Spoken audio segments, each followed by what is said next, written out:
What up, everybody? We're live. Hopefully, I did not. Nice. Let's go. Let's go. Ultra low latency turned on, baby. We're in here. We're live. NACT. We're gonna be starting in a couple minutes here.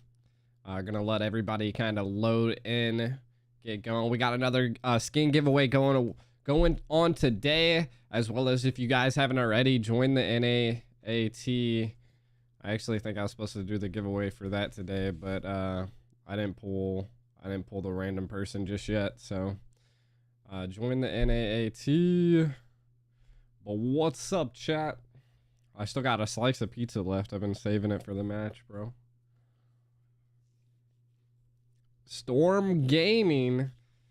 Checking those flex coins, baby. Dude, like, chat, it's been so dry in Missouri, bro. I've been having to, like, chapstick my lips, man. They've been getting dry. Dry.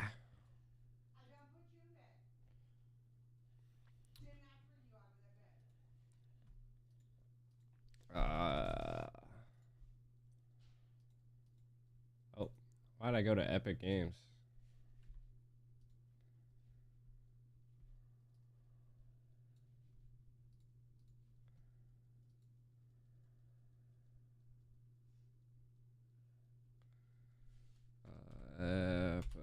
Let's get some music in here.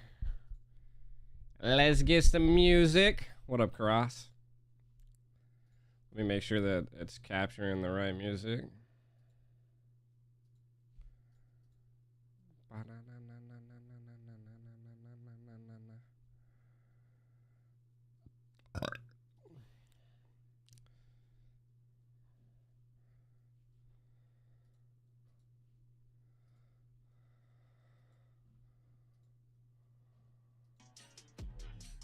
Oh, nice. Captures my internet and or like the web browser, not not this. Okay, I think everybody's all golden. They're all ready. Everybody's in chat. I got the pizza chat. Not gonna lie, today is the most boring matches.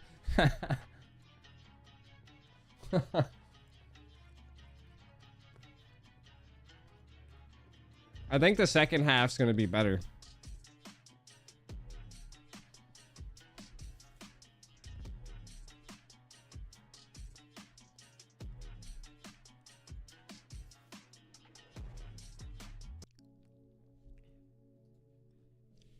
I was tired of hearing that repeat over and over. Hey, someone dropped a flex on the stream. I think Avalon and then the KOF games are going to be worth it, you know?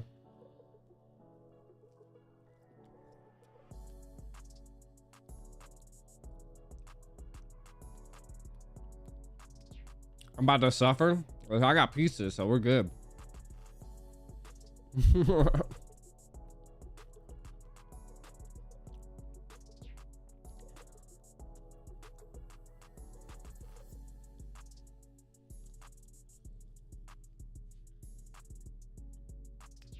I still got like half a slice over here, so we're trying to wait for some good games going on so I can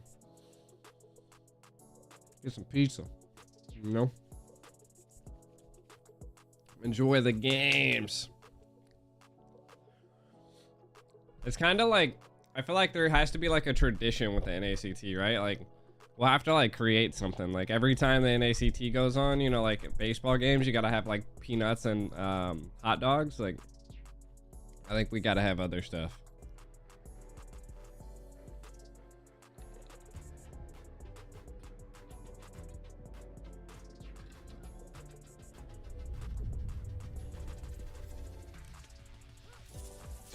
When you find something in life that speaks. I don't like that intro.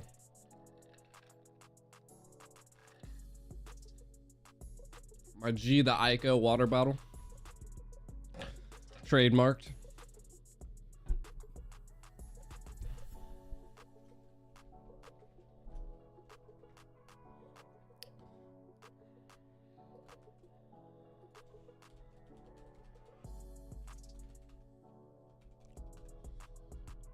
What up, Carmen? What up? Get it. It lasts a lifetime. Look at that NACT trophy, man. The NACT. It's do or die here on day 3, stage 3 of the NACT fall season. 3 teams will be going home today. Who will they be? I am Sina Lily, your host for today, and we are joined by our amazing casters, Private Dancer and Steph Weezy. How are you guys doing today? Didn't they cast last week? I am doing great, like you What said. happened here? It's last chance for some teams. What happened to Eunice? Better to be doing it with a little bit of a replay from last weekend. I'm joined here by Weezy. That's right, Private. It feels like we were casting together just yesterday, right? But here we are, stage 3, day 3, and like you stated, some teams, this may be their last performance. Yes. Oh, dang. Their last performance, but let's run through the tournament format for today, guys. We had 96 teams join the qualifiers, but only 8 96 teams. The regular season. This is really cool. This is really Stage 1 cool. was single eliminations. And LA stage 2 soon, was chat, LA. double eliminations. All of these points will be awarded based on how each team performs. Points will tally up to show the top 4 going on to the semifinal and grand final in Los Angeles County, California. They're getting the muscles. There we'll They're getting the find out muscles, who chat. our NACT champion will be. The champs will be representing us in representing North America at M5 in the Philippines. The So, what's SACT. the bracket looking like for today, Weezy? Sheesh. That's right, as we are now jumping into stage 3. Mobile day Legends 3, bang into bang, the third South tier. Africa, Starting huh? off with the losers quarterfinals, Avalon, AggravateOne's at Area 77 in a best of I 3, don't- and then we are going to see the Yeah, I don't. NightHorde I go guess up against so. Bloodhounds. Moving forward. I mean, we the haven't winners of this match seen will we haven't fight seen out in the Jimmy. losers We haven't quarterfinals seen in a Yue best in a of 3, minute. claim a spot in the losers semifinals. Yeah, and it's amazing too. Some because McDonald's those and brackets are donuts. A lot closer. A lot of the teams here today are still have hopes of making it into the top 4. It's not all that they're fighting for. There is a prize pool that Did I each of these unfriend you, teams Captain? are looking forward to. We can see right now an automatic $500. Captain, I think you won a skin diamonds the for other every time. single person. As you move up to places tonight, we'll be competing to see who can add on to that. Listen, I $1,000 and don't 20,000 diamonds. purposely for try sixth unfriending place. people. 4th place will be getting $1,500 and 25,000 diamonds. But 1st through 3rd is Oh, where it's- the it's big Captain money is. Jake, apparently. $2,500 Captain and Jake, 50,000 not diamonds Jack. for 3rd, $5,000 and Unless I fucking wrote that down 75,000 wrong. and $10,000 and Let me 100,000 double check my. diamonds for Let me first double check. place. Yes, that's lots of money and lots of diamonds, but we also got to give away for our amazing fans out there. Oh yeah, I just spelled it wrong. We've got the 40 codes on the screen. Be sure to put these codes in the link. We have a link in the description, so it's a redeem code link. You can get one of these permanent skins. I'll follow you back. Rose, Professor of Hell, Glassblade, Space Time. I didn't know I Shadow. unfriended you. Listen, I have to make room Which for of these skins do you guys like? adding the Well, pro I'm gonna have to players pick for up that scrims fire and lobbies sheet and stuff, for so the sometimes it Johnson, happens. Just so that every single time I activate his ult, I can make the siren sound while I Yeah. What about you, Weezy? Well, I I'll tell don't you know. what, my favorite skin is always the one I don't That's have, why I and tried to that's why I like that's all why of I'm them. keeping So keeping an just redeem my Excel code and sheet have a chance of to like get one. everybody's name, like in-game name. That way I don't that way I don't delete you guys anymore. We go. Captain, give me your ID. We've got in first place the That way I know who to not delete and who to 200 delete. points. Because I just scroll all the way down to the bottom and normally like get rid of the people that have been Reckoned up in 3rd and 4th. off for a Avalon while. and KnightsofFate, and knocking at the door, trying to pick the lock for the 4th spot. We've got Bloodhounds, and up close behind is Area 77. Then in 7th, we've got AggravateOne and the NightHorde, which are tied for that spot. And now, the moment you've all been waiting for, our caster predictions. Just kidding. I voted I for have, Area like- 77 here. Why did you guys vote for yours? I have 1,400 Well, people for me, following me. there was a reason. I don't. I've talked about this a lot. There's a reason. You're that gonna have to give me your ID. North America, and it does seem like AggravateOnes have been learning that these last few weeks, how it feels to Yeah, it does look like Jimmick is out of here America. now. That's right. I'm right behind Private. Area 77, one of those teams that we've seen competing time and time I again. also put it down on my Excel sheet. And I'm a man of numbers and statistics, and statistically showing Area 77 just did a little bit better this season. I'm also partnered with Mobile Legends now, chat. Like, so, Yes, like I'll be able to do some giveaways that they can actually send you the skins without having to wait the 7 days. You just get it like every Wednesday. So sometimes it could be 7 days. What about you, Private? Yeah. Any more? Well, I was about to say, like, it's been an amazing trip for most of them. Area 77, they've got a tough road ahead of them. What are they doing here? Okay, they're in draft.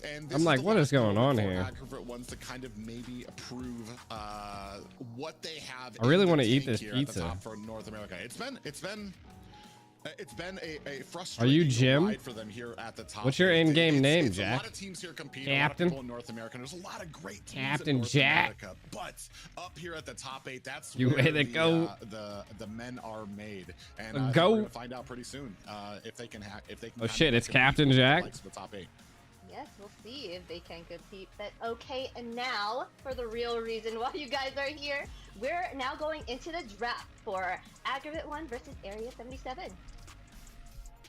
Is it like a fancy Captain Jack? Now jumping into it, AggravateOne's in Area 77. Can't wait to see where this goes, right?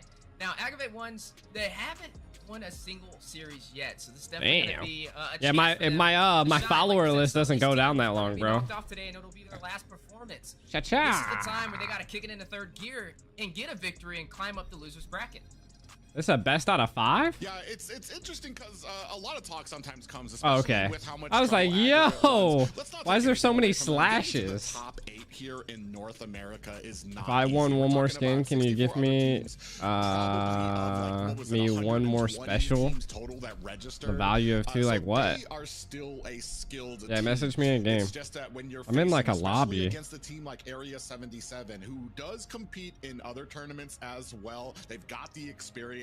Just last year, a year removed, they were considered one of the most feared teams. Even some rumors about them being able to dethrone BTK. However, as the scene has moved, I have a lot of forward, messages there's been too. a lot of teams, a lot of adjustments, and a lot of flexibility that's happened to the meta, and we're gonna see how well these two teams But can dang. coexist and clash at each other. Like we said, this is do or die for these teams here tonight.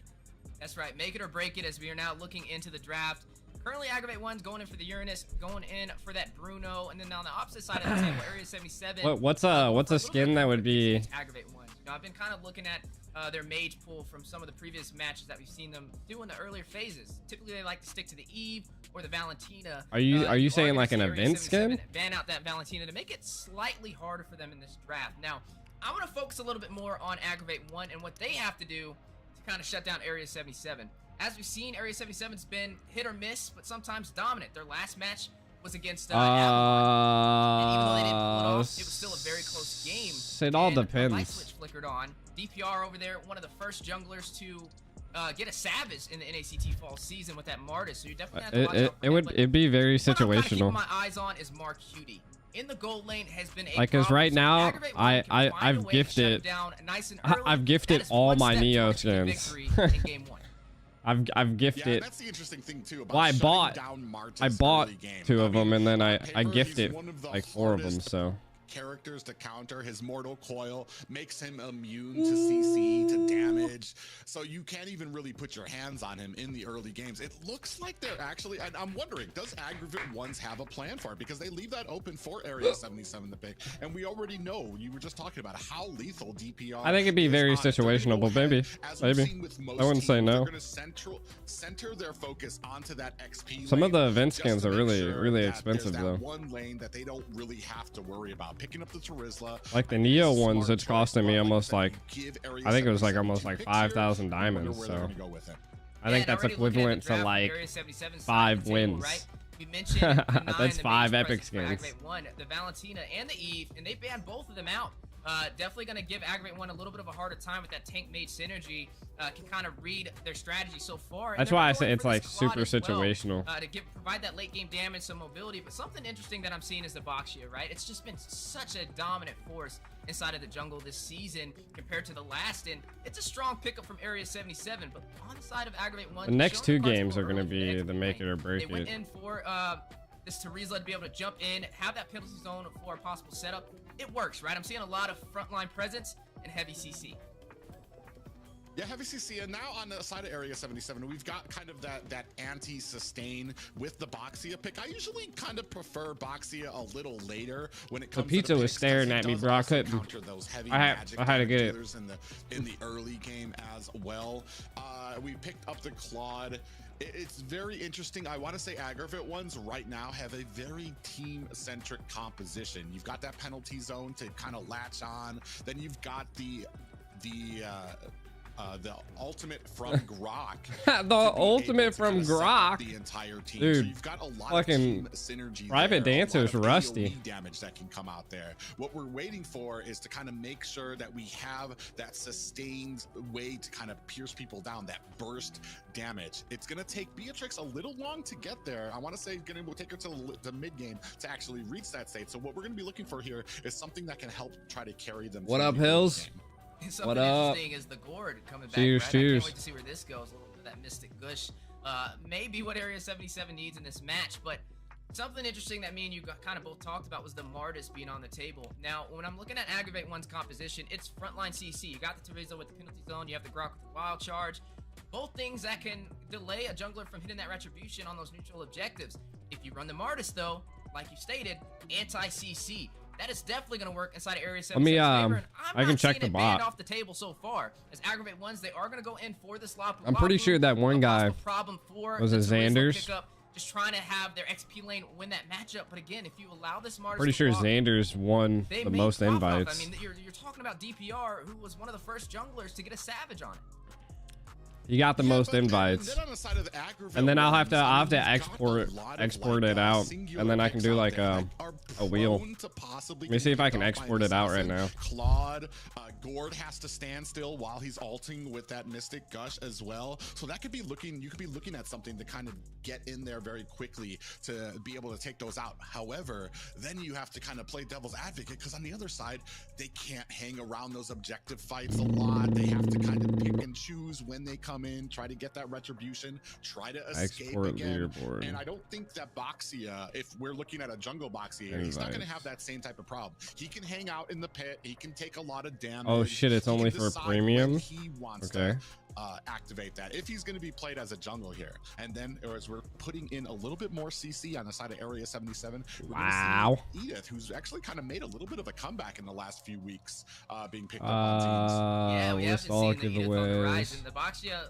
from what we're seeing, you can pretty much assume that it may be in the jungle position. So no Martis will be slotted inside of this game, even though it's still a possibility since they are flex picks. But upper bracket tomorrow? Yeah, upper bracket will be tomorrow. Captain Jack, did you message me? Looking at Area 77, you know, you mentioned the singular pickoffs. I mean, you do have that. I might just have to like stationary with that go in and like so manually copy the names. Now, looking at AggravateOne, we're gonna go ahead and see their jungler be slotted in. It is gonna be the Lancelot. That does work. We're not really seeing the tanks a lot no more, but more of the damage build, and that's kind of what they're going to be needing, is a little bit of damage to close this out. Yes, he has some invulnerability. Yeah, you can enter in all the giveaways. He can negate some of that if you win multiple times, I mean, you just got insane luck. I'm liking what I'm seeing from both sides of the table, and I wouldn't count you out. Something we don't really see every day. The Lilia to finalize the draft for AggravateOne. I wouldn't count you out. Interesting pickup of the Lilia. Usually I see her countering those kind of, I want to say, slow, sluggish tanks. So for Edith, yes, I want to say this is going to be a good pick for her. However, when it comes to Boxia, his mobility, Paquito, his mobility, you're going to have a little bit of a problem trying to land some of those doom and gloom bombs onto people there. We're going to see how well that kind of pays off. I want to say you the there might be a little bit of a problem from Gord when he puts out that Mystic Gush. That's an opportunity Filter? for Lilia to come in there. As we're done with all 5 picks here, Wheezy, which composition are you looking at as a favor here? This one, see, Area 77s is hard to read. I would say I like Aggravate One because it's a little bit more traditional to what I'm used to seeing. But Area 77 is a little bit more creative with their draft. As we are now jumping into game number 1 as we are on stage 3, day 3 of the NACT fall regular season. Right now, these 2 teams fighting it out. Somebody will be going home today, and somebody will be moving forward into the losers. It paced them all into. Yeah, this begins I might a very just long road for Area 77 if they want a chance at the playoffs. This will be the first step of many if they want to keep those hopes alive. Yeah, and now looking at some of the things that Let me move my both camera teams are out going to the have way. to bring to the table in their matchups. We are looking at the mid lane pressure. Avery running the Lilia up against Jules Cutie on this turn these board. boys The down. board who will be playing from afar. Weezy's got a loud voice. Will be up close and personal with those bombs and also with the black shoes for survivability. You're looking at both teams getting ready, prepping for that level 4 for the first neutral objective.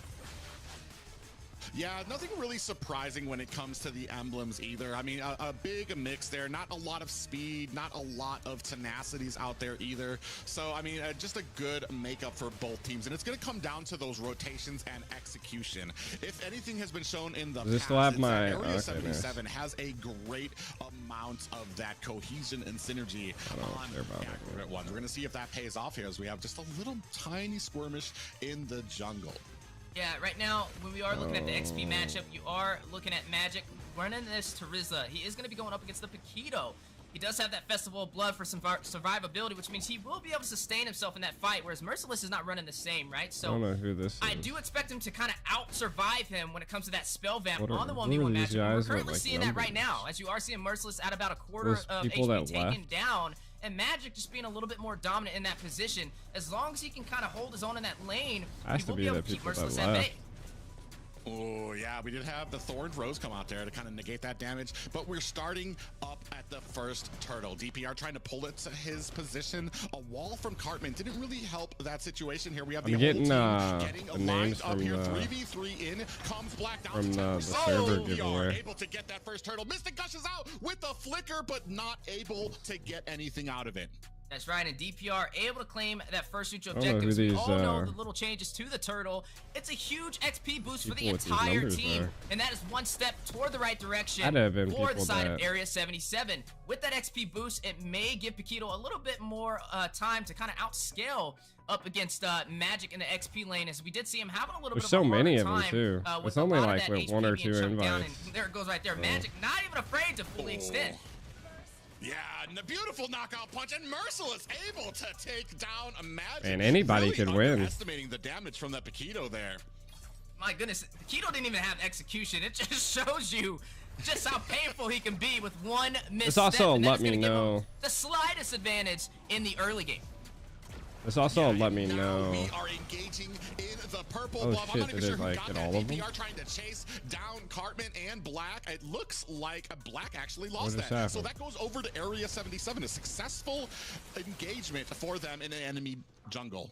Yeah, you are going to see DPR pick that up. And speaking of DPR, he's already level 7 paired up against Black, who is level 5 right now. So he is scaling a little bit better. So we are tomorrow seeing some will of be the 7 items days. populate on the Follow board or- as well.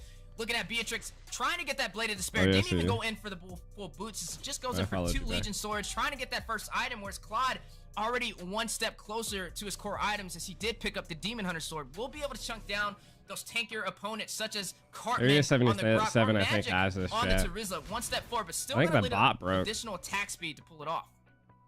And I that's think I usually broke the the problem, bot. though, when you, oh, actually, as we talking about that, Mark Cutie using that BMI to get himself out, and it gets taken out by Uneven. And I was just gonna say, I mean, sometimes it's a problem when you're going for that Blade of Despair because it costs so much, while the other jungler is, or while the other marksman has already purchased the Demon Hunter Sword. Yeah, and right with that first set, but wait a minute, on the top side. Yeah, Uneven a little bit of trouble. Taurus Whoa. Pusins is gonna go ahead and finish the job. Uneven gets taken out. A little pop-up from Gal's Cutie. Cartman zig-zagging his way back to safety. Zig-zagging. Yeah, we'll go back to safety, but the skirmish in the mid lane. Magic not finished. Ooh, merciless. Zigzagging. Those dancing shoes able to shake off AggravateOne's Magic and Avery. And now we're gonna go ahead and start on this God next damn it, I turtle. broke Big the bot, pop comes on chat. to Cartman. He's trying to get vision for his team. Mark Udy comes in here. That is 3 members. Are they gonna pull this out, or are they trying to get in the? Nope, they went ahead and reset the turtle. Yeah, right now, cool, calm, and calculated from Area 77. Yes, they're up by 1 kill, but I'm just paying attention to DPR. He's still outscaling in the jungle, 2 levels ahead of Black. It's the battle in the turtle pit on the way. Yeah, big pop-up. In comes DPR, capturing the turtle. We have the Mystic Gush from Jules Cutie, takes 1. DPR isn't finished. He's still trying to make Black pay. Oh, the back line. Is he going to be able to get away? He is not an uneven. Looks like he's next on the chopping block. We have Mark Cutie coming in with the ultimate. He's able to get out with the BMI. Just a great knowledge from Area 77 on what their heroes can take and when they need to retreat. Yo. Right now, the lead is increasing in Area 77's favor. They're up by 3 kills, up by 3,000 gold, and 2 turtles for the additional XP boost for the entire team. And you're already seeing them. It's actually of the turret on the top side and on the bottom side. It's pretty wild. I mean, anybody there, I think there was only like 60 invites. All he needed was that slight advantage from I that got early the wheel pickoff, pulled up and everything. With the Bloodlust Axe that he just picked up, we'll have some additional spell vamp for survivability. And what Area 77 is so good at doing, and that we're seeing here, is they don't even need what up, JD? For a gank eating my pizza, watching Area 77. Able to win and push towers without that pressure. They can do it. What about you, bro? Come in here, Avery, in a little bit trouble. Has to activate those black shoes to get to safety. Cartman sitting there putting a nice little front line for his jungler, but DPR Area 77 is not worried about it, trying to put some damage into this purple buff. We see Merciless onto the back end. Here comes Black. Are they gonna be able to get this purple buff? They are able to snatch it away from AggravateOne, and now you have a 4v2, and they're still not shying away from this fight. Yeah, right now, just taking advantage of the objectives, we'll be able to claim the bottom turret, open up the map even more in their favor. Right now, AggravateOne is taking a beating. They need to find a way to turn this around. You're looking at, even though Mark Cutie lost a life, he was able to make up for it from his team, having discipline and taking advantage of the objectives. With those turtles, I think I'm going to be casting in the digital games again, chat. And the Russia MLBB. Or at least find a trade BTK plays tomorrow. That Area 77 is claiming. Yeah, very interesting there. We did see those black shoes get activated. DPR gets his 3rd turtle. Mystic Gush is out as well to help them with it. Actually gets the kill onto Black. Hartman gonna use that charge. Trying to get himself to safety. Is gonna use that. He's not done yet. DPR trying to put some damage on. Uneven in the back, trying to provide support. He is going to be able to escape. I wish BTK. We got Avalon playing though.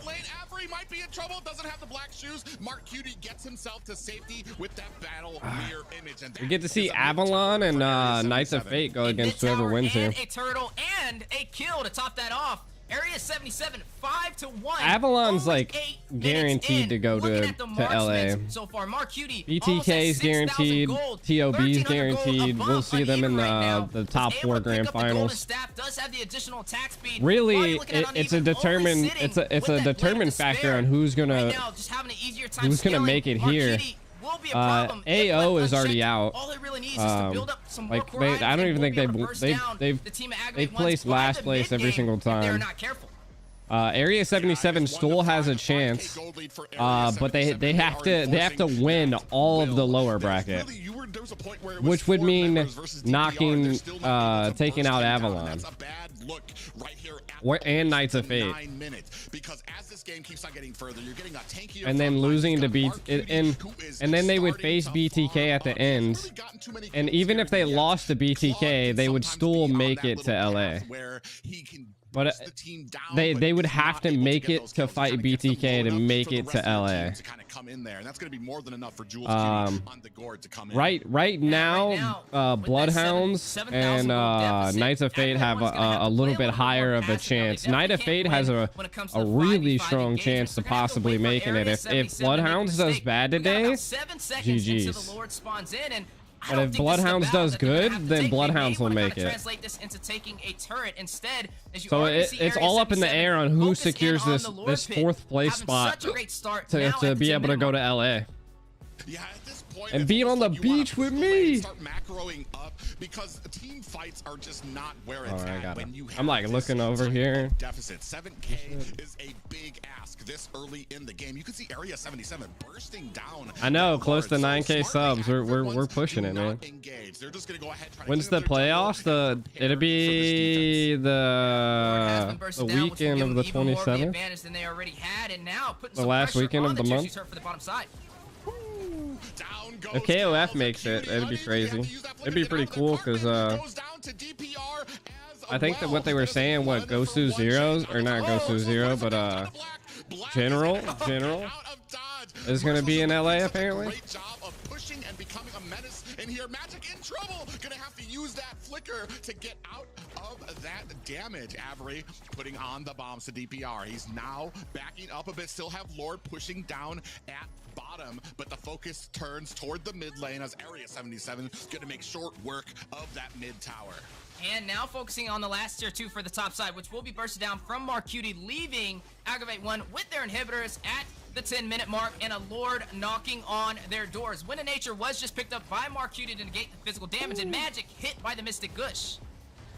Too much, but on the off screen, he's been going in. He's been costing Avery to use TOB or those BTK ultimates. He's today? been on the No, other side to take care not of Black today. when he's That'll be trying to tomorrow. rotate. He's doing such a great job of just Today we only all over have the map and where it's he the needs to be lower to lower be bracket, that so effective we'll have person he Knights needs of to be Fate and against Avalon, but it's One still so like far. this bracket right today now, you know, makes or break it At on 11 who we minutes, see in the Area grand 77, finals or at the checkmate. They playoffs, got 'em whatever you want locked to down say. in their base with only It's their it, inhibitors. it's to determine the Oftentimes teams you that see go. Area 77 dominate in the early game, but fall off in the mid, and I To think that's what AggravateOne has to kind of bank on right now, as you are seeing the siege or that purple buff in favor for Area 77, just having such a great game. But now, where do you Did they go ask from for a here, right? pause? AggravateOne, they need Oh, to they did wait, ask for play a pause. patient.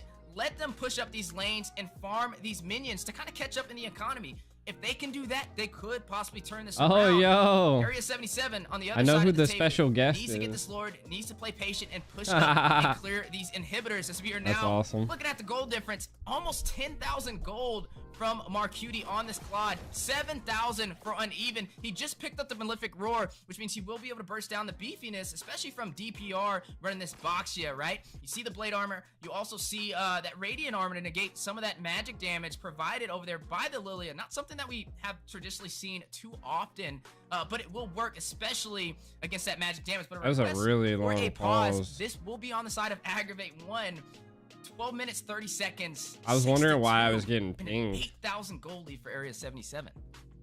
I knew the pause What was I've been coming. seeing here, and like to kind of carry and caveat onto what you were saying about what AggravateOne needs to do. Oh, we can see there too, just for you guys, so that we can calm the masses. A little bit of a giveaway code for you guys. Calm to the at masses. bottom while we are in this pause. But what Aggravate needs, Everybody get to the code. Get your magic dust. Patient, and they need to get the results. They also need to not get caught. 90% of these engagements, Avery doesn't even have his ult because Merciless Get the is coming in there magic with the Makito, dust. bursting her down to where she has to use the black shoes right away. So a lot of these tools aren't even available during these team fights for the side of AggravateOne. And Area 77 is capitalizing on this. They're able to go in. There's already 2-3 ults down, and they're able to dominate the team fights. Yeah, just the tank mage synergy, and then also the rotation from DPR on this box is something that he kind of Time provides. for a jumping into nap, that chat. wheel and rotating around the map. He's just out farming AggravateOne, and that's kind of where it started, right? I just initiated my noise canceling on my headphones by and accident. deny the purple. Did I buff watch? from I didn't. Black. I was Been sleeping. struggling so far in this game. I literally And just he's like died woke twice, up one like assist, an hour and ago. Hasn't I been able stayed to up claim way any of the too neutral late. objectives, which put his team behind. With the new turtles, like we said, that 12% XP boost. the working weekends, in favor man. for Area 77 is they've When I get free all time, 3 it's too turtles so crazy. far, on top of the 6 That's why I got turtles a that they currently Celsius. have. So I like woke up, we can took a officially shower. say AggravateOne, Now we're they here. have to just be patient. At this point, you don't have the economy, you don't have the farm. Definitely Take the getting some 5v5 sleep matchup. tonight, Just though. wait for a possible solo pickoff and stay with your team if you want to turn this around. Yeah, and they're also going to need to kind of find an answer for Jules Cutie into the back line. Like I said before, as long as you have your abilities up, there is an opportunity. Cartman can come in with the wild charge. You've got Magic to come in with Mirko is the penalty killing zone, it. Black can work his way I'm gonna through see the some line, hair get to the pulling. back line, potentially Jesus. take down Jules Cutie, which will be a big part of their damage. You just need to be able to kind of find it. You need to be able to not get caught by Area 77 before these fights start. I wonder why they had a Yeah, and, pause, but it's already 12 something minutes with interesting to 10k kinda gold mention is lead. Like Jules it's, Cutie, he picked up the I feel like on it's his boots, GG's at this or the point, right, magic shoes chat? right there. I did just see him kind of I don't slide that even in think- alongside the Winter Truncheon. I don't even think to they have possibly enough bait out some of these ultimates and power then to pop that even real quick attempt to take negate this the damage, Lord. as we are going to go ahead and see Area They 77. could try to bait little to no at contest, AggravateOnes take this to the Lord. And AggravateOne, I admire their Nah, patience they- right here, right? they can't opted push to forward. just They're going to have take to it. allow this one to walk. They're on full NT, defense right NT. now, but the question is, can they hold off against Area 77? Area 77 typically, through history, we've seen no, I them got at pinged. this mark around 13 minutes I got pinged. start to fall off and not be able to close out these games when they have all the neutral objectives in their favor. So if AggravateOne has a chance against any team to do this, it's definitely Area 77. Well, yeah, and it does, especially when it gets to 13 minutes. That is what a lot of the teams at the top. It's what makes or breaks like top 8 into top 4. Top 4 teams, they know what they need to do at the end and into that late game. Some teams before that. We'll be doing the giveaway for the server Neo skin, the Discord server Neo skin today. Enemy to get full items, and that turns it into like a 50-50 fight. Whoever wins the next fight could actually get away with the victory. We have to see if AggravateOnes, like we said, can be patient enough to allow. They might that end to up having to happen like without put me on the taking too much casting damage. desk, It's gonna be man. rough, We're though, because running you're out of already casters, taking bro. the choke here as Area 77 coming in Ben forward. had done dids out of here. AggravateOne doing their best to try to Jimmick is defend it. done. Mark Cutie getting those stacks. Able to see Black coming in, uses that BMI to get out of harm's You way guys, if before there's any we're casters out there in focusing on North mid. America, man, this is the time that you take advantage. We're pushing out AggravateOne. Maybe they bring in some people from the MLSA. Also, Eunice hasn't been showing up neither. Diving into the back line, he's gonna put the damage on, uses that BMI to get out, and AggravateOnes are down 2 members. Cartman and Black went down. Mark Cutie finds a tower at the bottom. Oh, Area 77 that was a good trying to flicker finish in. it off. Oh! Onto GG's. Uneven, but gets taken out. NT. Mark Cutie finds a kill, and Mark Cutie GG's. finds a kill of his own. GG There are easy. 4 Oh, he members of flickered Area with his 77. Kamehameha. Complete wipe for He AggravateOne. flickered with his It's gonna be Kamehameha, 1-1 chat. Going to Area 77. Dude, you can really see my gray Man, hair right what now. a You see, that's beautiful game all so gray far for hair, Area chat, 77. right here. Textbook, I have like a cool, streak, calm, like a and calculated, line, like a focusing on all straight the neutral patch of gray objectives, hair. Able to claim game 1, one step closer to the losers quarterfinals. And I gotta say, it's looking good for them so far. For AggravateOne, we gotta mention this team has not been able to claim a victory in any series so far, and this is gonna be their biggest challenge yet, and possibly their last performance if they do not win here. So, kind of breaking down what we've seen right there, right? Area 77 able to win in the jungle. The rotations were just unmatchable for AggravateOne. I like being able to The box here, manage. I like rotating around, managing hitting the neutral pro objectives, teams more than I hitting the like turtle, casting though, stuff chat. those side lanes, But if definitely I had to started like, the way toward that if I had to decide on something, right? Yeah, not just that, but when you create that pressure in the jungle, you I like force the casting side laners overseas, to come in and try to help. 'cause What they that pay- does is they that pay a means that lot. The other laners, the enemy laners, are getting fed. And You know then as what? I started did to moving get on a the lot of 4th or friends 5th on minute, Discord they so I can didn't even participate. need rotations into those I did side add lanes. friends all on NA server, but some didn't accept you. Alone and able to push towers without Yeah, tanks, and that's it's a what rare it's doing for a team situation. I mean, sometimes. it's definitely a time people could get in and start joining. Maybe next NACT. And the golden staff alongside the corrosion side, just dealing massive damage. We might maybe we'll see some pickups from the MLSA. I don't know. Solid KDA overall. He was just out farmed. Any of you guys get the new iPhone? Like 7 minutes in, we've seen a 2K almost or 1K gold difference with Mark Cutie leading the way, and that just led from the economy and the neutral objectives being taken from Area 77. 15 minutes, 11 seconds in, and a victory. What are they going to do to turn this around? You know, as we are looking at the replay of what we just currently seen, the battle pushing through the mid lane and trying to close it out. Yeah, and that's the interesting thing is because you had that very thick front line from AggravateOnes, all you had was Jules Cutie in the back. What do I do? Off there, he's burning the entire team down as they for the pro teams, these towers. And it just I essentially just make sure there's like no cheating. If they have any questions or anything like that, I make sure that they're in the lobbies on time, logged into their tournament accounts, stuff like that. And then it's a complete team wipe, and there's nothing stopping I make sure that they have all the information they need and everything. Like if they have like a question about a schedule or something, I just let them know.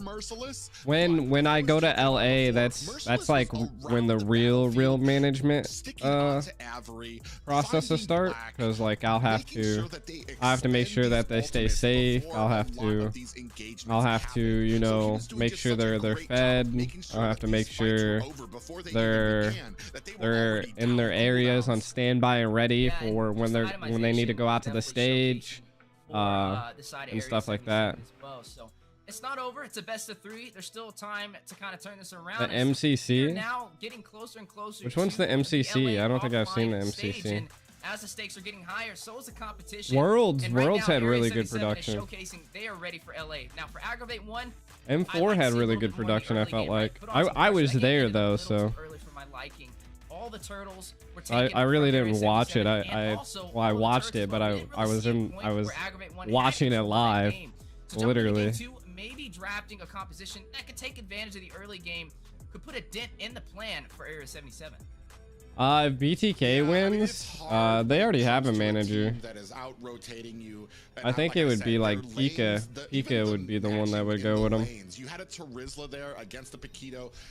I think I mean that's what managers are, babysitters. What I hope to do is that maybe like whoever wins the NACT, maybe I can like offer them my content creation, you know, like I'll be able to bring my camera and I'll be able to bring my laptop and everything, and maybe I can offer like being like one of their content managers or something. That's what we've seen with the objectives in that game, which led to their victory. And now something that we kind of seen in the first round, hope. right? Area 77 was focusing on banning the If not, then I hope that Mobile Legends invites me. And they're gonna do it again, right? I hope that I've worked so hard. We're good to go. Yeah, we saw the Lilia jump in there, but it didn't really have a heavy impact with just how overly aggressive Area 77 was playing. And there it goes, the Valentina taken off the board yet again in the first phase of the bans. Yeah, and it was really interesting to me through a lot of this with the placement is that we weren't able to find a lot of kills or even interact a lot with Gal's Cutie on that gore to actually get into that back line, because I want to say that was a lot of the damage. He might not have had a ton of the kills, but that Mystic Gush, I mean, that's a ton of damage, a lot of true damage as well that comes out, and the team just wasn't, especially with a front line heavy composition like that, it's very hard unless you have a way to get to that back line. The tools were there, you had a lance, but the execution was a little off. Like I said, a lot of abilities used before these fights and these clashes even happened. Yeah, now looking at the Bruno being banned out from AggravateOne, trying to limit the marksman pool from Area 77. Oh, the MLBB Continental Championship? That's crazy. It wasn't really the draft. It's like you stated, the execution came into play for AggravateOne. Likes Coinks. Now, looking at what we're seeing on the table, likes Coinks. Who knows, man? He fat fingered it. Early. We fat fingered in it. the first draft, they picked up that Boxia, and you kind of stated, you know, probably would have slotted that in a little bit later in the draft, but it looks like they are comfortable just showcasing who they're going to run in that jungle position nice and early. And that is going to be that Fredrin. Something that Fredrin offers is survivability and sustainability when it comes to those neutral objectives. He's like a walking petrify with the energy eruption, and he still can be flexed inside of the XP lane. Interestingly enough, we pick up the Terizla. We likes don't Coinks. have a Uranus ban out there, so he's actually still out there. However, Area 77 was very successful with that Paquito pickup. Like I said, Paquito would come in not only after he started pushing in his XP lane, he was able to rotate around, burst down the mage to where an ultimate would need to be used in the jungle to kind of make sure that the side of Black was having trouble in there as well. So, I mean, he was doing a great job with the mobility of that. I'm not sure if you go with Uranus here because Wait, I want to say, like, if it's not broke, Bosh! don't fix it. What You might up, wanna go brother? I back to miss the you too, Paquito. man. We do Get back have on the also- yeah, they're team. gonna pick up the Paquito. They pick up the Kaja as well. Tell on that Zane to side, so sub it's you gonna back be a in, great man. displacement there Get to my be boy able to Baj off the lock bench. down somebody here. However, like I we miss you said, too, dude. the tools on the side Are you of the coming to ground LA, is bro? what really makes these compositions. And I hope you're coming to LA. Advice, get a little early game in there. Yeah, gotta go ahead and throw in that Martis, right? The motor coils, a little bit of that anti-CC, maybe what they need.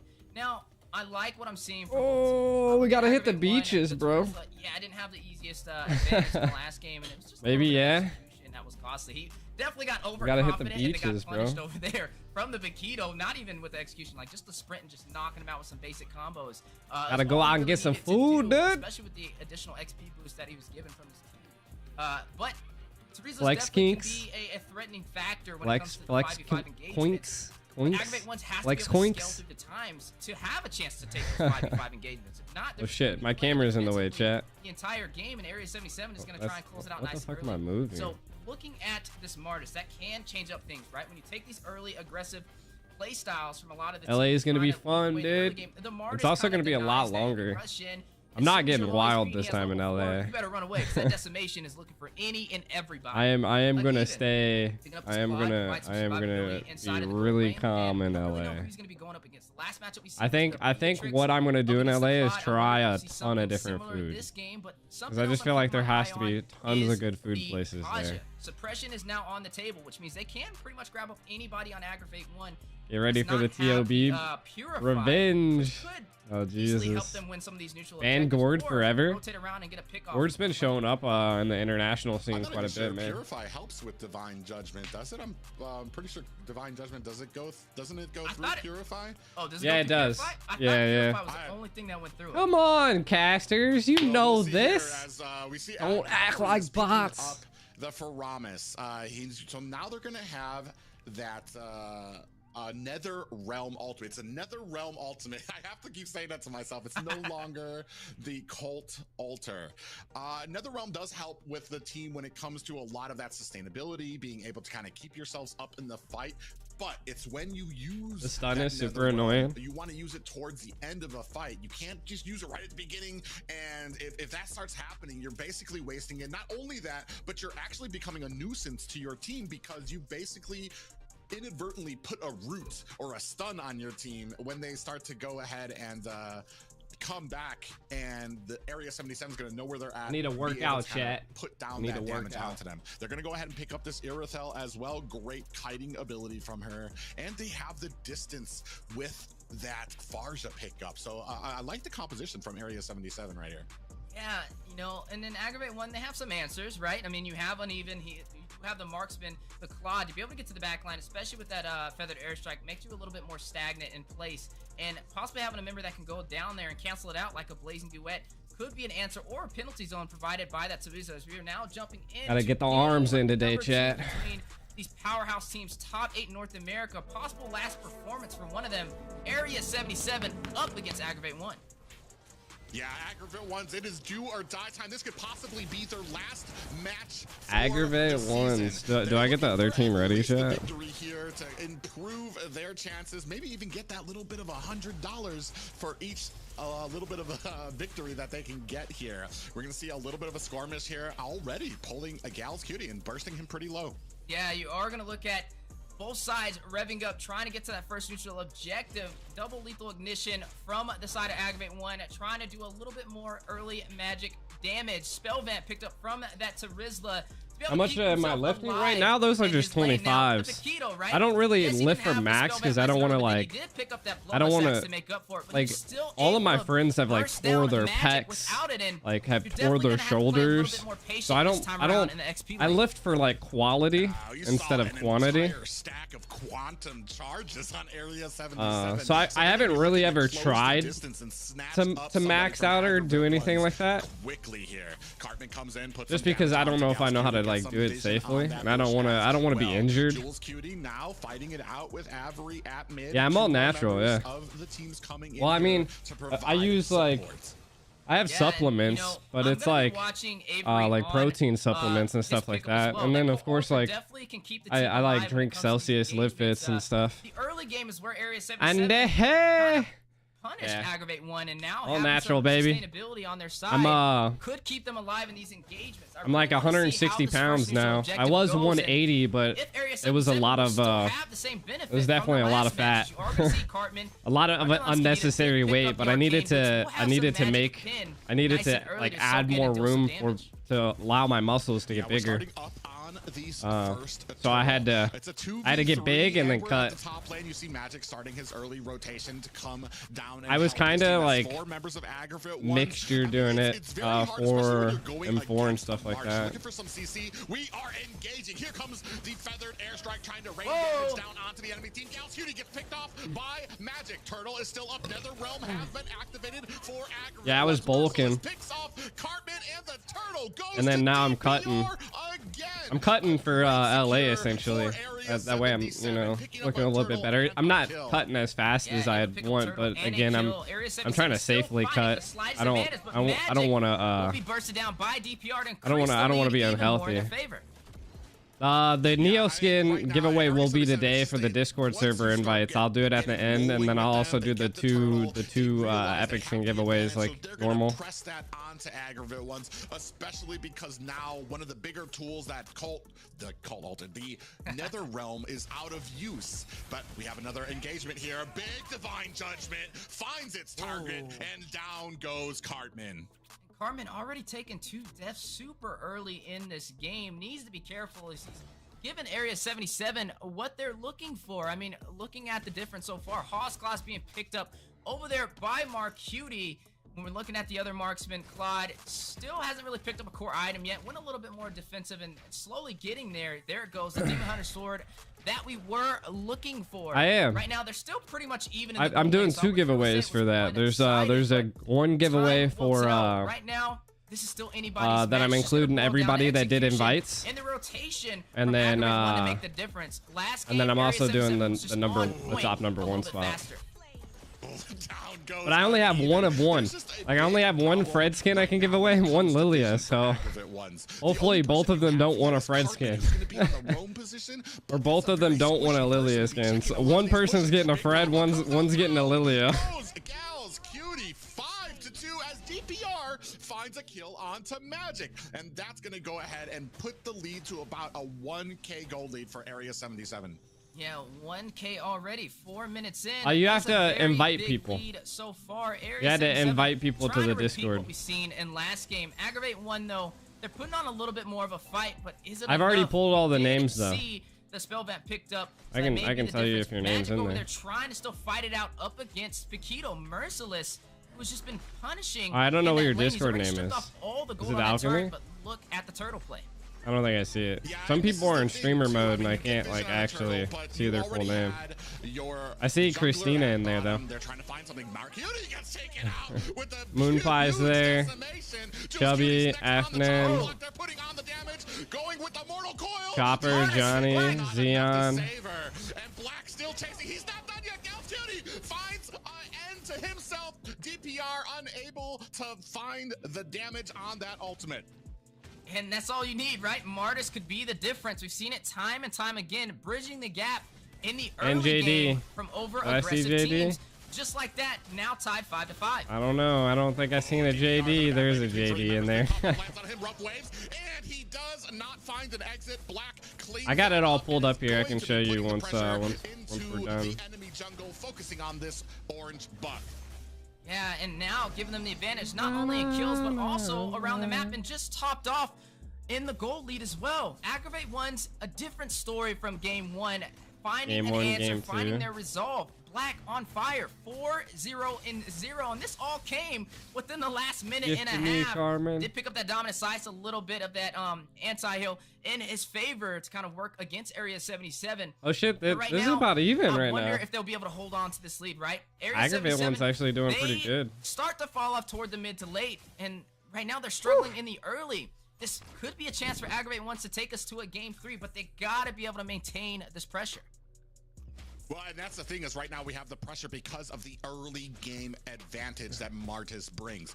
As we move on, getting maybe into the 9, the 10-minute mark, the crazy rules. You're gonna start getting a little bit more defense as we have Blazing Duet is out for Carmen, you can possibly win it. I just I put it in like a wheel picker. I took everybody's name from the leaderboard and I just put it in a wheel picker, and then we're gonna spin the wheel and see who wins. See who wins. It looked like did he flicker in the wrong direction? Actually got into AggravateOne's little target range there. Black. See who wins. Dealing damage. DPR looks like he's in a little bit of trouble. Magic finds the kill there, and Cutie and Jules Cutie gonna go ahead find an escape. Yeah, and Merciless now trying to get back, but Avery's not gonna let him recall. With ease, is able to extend that distance, but looking uneven, just trying to probably use the BMI across into the lane. Do they get the kill? Wow! Wow! Merciless! Able to dish out there and got stunned up under the tower.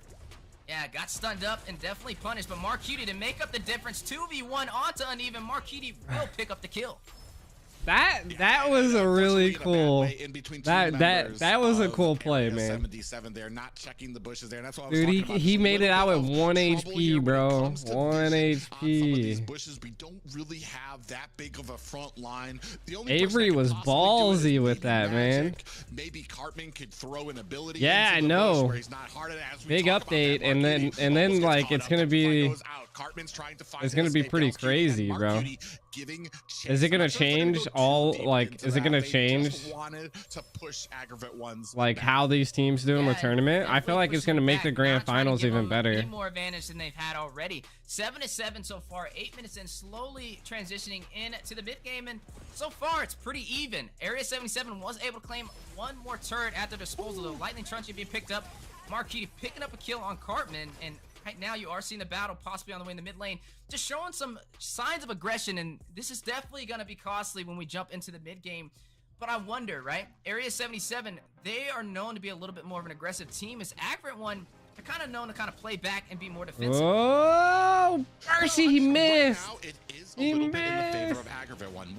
Yeah, I've seen the update on the about 26 for both teams. The private server, the advanced server. While the kills on the side of I was like, what is the name? Split up just a little bit more evenly, so they don't really have that one highlight reel player on their team right now just yet. We're moving into this first Lord. You can see AggravateOne doing a great job picking up the position here, but here comes the entire team of Area 77. Conceal play comes out. Cutie comes in with a divine judgment on Avery, and here comes the damage. Jules Cutie and Merciless finds a kill for each other. A big penalty zone from Magic comes in. Cutie finds a black, and down goes DPR. Right now it is 3 deaths on the side of AggravateOne's. Magic in a bad way, trying to fight out 3 members. He finds a kill, but dies himself. There are 3 up for Area 7. As I say that, Merciless finds a kill onto Merciless, bro. Wow, no mercy. Right there, but Cutie still alive, 5-1-2. Gonna be a problem. Why didn't you offer for registration to have all equal chances? What are we talking about? Still intact for anybody to grab. Right now, you are looking at a little bit of a difference when it comes to the marks. You even not able to find a kill. Carmen, you did you invite? You only had to invite 1 person. And pulling the aggro for a possible Lord play, but don't count to the Discord, out yet, and then your name got entered into it. It's not based. It's not based upon how many entries or how many people you invited. Yeah, Lord is down to about a 3rd health. Big pop up. Cartman goes. You just had to invite 1 person, and they had to stay. Ooh, AO is done for. They're done for. Team White. Look at Merciless. He's flanking. He's flanking. GG's. Avery. Oh, does he make it? Ooh, Merciless got too greedy. Find a kill onto Merciless. Yeah, the Fredrin. Or well, the Fredrin or Lilia. Backlines, but Cutie and Jules Cutie just rotating together. You better get your homework done, JD. dealing a lot of damage. We're able to pick Yeah, off as long as you magic invited well. one I mean, person, we're looking Carmen, at a you gold difference. you got entered into the Right, giveaway. 1,000, but, you know, I'm strength giving comes away in 2 of numbers. the It's Neo definitely skins. I'm showing giving right now. one Target away prioritization. to the does person who had have the the most lightning invites, truncheon and then I'm giving away combination to be able to another do a Neo little bit of that skin echo to damage. We are just the looking at majority mage of the people. Cartman on the other side. Speaking of Cartman, Rough Waves on his way out of there. I'll pick I'll do the wheel. I'll just spin the wheel and see who wins. Push into any of the turrets for Area 77. Yeah, and that's the unfortunate thing about the position that Area 77. Raiden on They Discord. tried to find a gank on the Gals Cutie. Gals Cutie able to use I think I seen your name in there. of it, and that Lord basically just a free gold for Area 77. Doesn't even make it to a tower. We do have the enhanced minions. There's a out lot there, of like so they might be able question to find mark something names, at and I the end. don't. Still trying to put on the damage. You see I don't know. I don't know if I see your name in there. Raiden. Did you and Cartman or picked up that Divine Glaive. We'll be able to do that additional magic damage in the late game, but is it too late, right? Looking at Marcuti, looking at I don't know what his swap KDA, means. 6, 1, and 4. Merciless right behind him at the 5, 1, and 5. Immortalities are being built up right now. Black picking up his first. Ooh, and now we used another realm. That's going to be one that we don't have. Yeah, I don't know what that means. All you have to do is like send an invite to a friend. Black tries to come in. Avery goes You better tell down that with that person that's your ultimate friend from DPR. to Uneven on the find side. another He's still friend. trying to make his way out, and he gets caught between Gals Oh yeah, Cutie, Jules, GG's. and Did they Merciless. end it? And Hopefully down goes not. Black. There's only one member, actually 2, because of that. Let's passive get on them the front as ready. Avery is back up, so there's essentially only 2 members for AggravateOne trying to defend these Who's pushes. next? And right now, Area 77 NightHorde making the most versus out of their time. We'll Bloodhounds. push up the Oh, mid that's- lane, that's take the tier 2 Pika's- turret, Pika's may squads. be able to get the inhibitor as well. Avery and Carmen left for the denial. Will be able to clear out those minions just in time. We are now 13 minutes in. Area 77 Nah. though, able to kind of Ah, find G. the resolve I toward the contend mid it. game and turn this back You already around in their lost. favor. You lost. Yeah, and I that's feel unfortunate you. because AggravateOnes, when it I comes to feel these you. team fights, they just don't have the damage. Area They have the 77. Well, this is sustainability, AO too that we're talking about. Like they haven't even won one game. They're essentially what the Empire used to be, man. But you're not putting on the damage where it needs to be. Or not the Empire.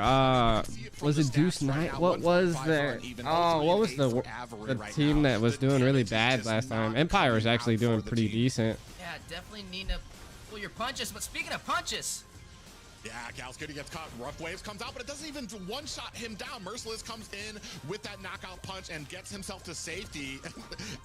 They're coming out with like a chest. I heard that they're coming out with like a Benedetta, like skin that she's like riding on a motorcycle. That's crazy. That's almost equivalent to the Transformer skins. This first Lord, or the second Lord. AggravateOne in position for a possible contest. They have the vision. Ooh, But the Jesus. stun on the Black. Yeah, Black goes down, and that's going to set the A pace. Ducati? What is Ducati? Is that like a brand? Yeah, exactly. They need to lead back up, maybe clear out their jungle a bit so that they can go ahead and get ready to defend. Yeah, a little bit of a miscalculation. Black was Is that like a cologne brand? Is that a motorcycle brand? Like, behind him to kind of have a chance in that. I've never heard of engagement, it. Especially as a jungler.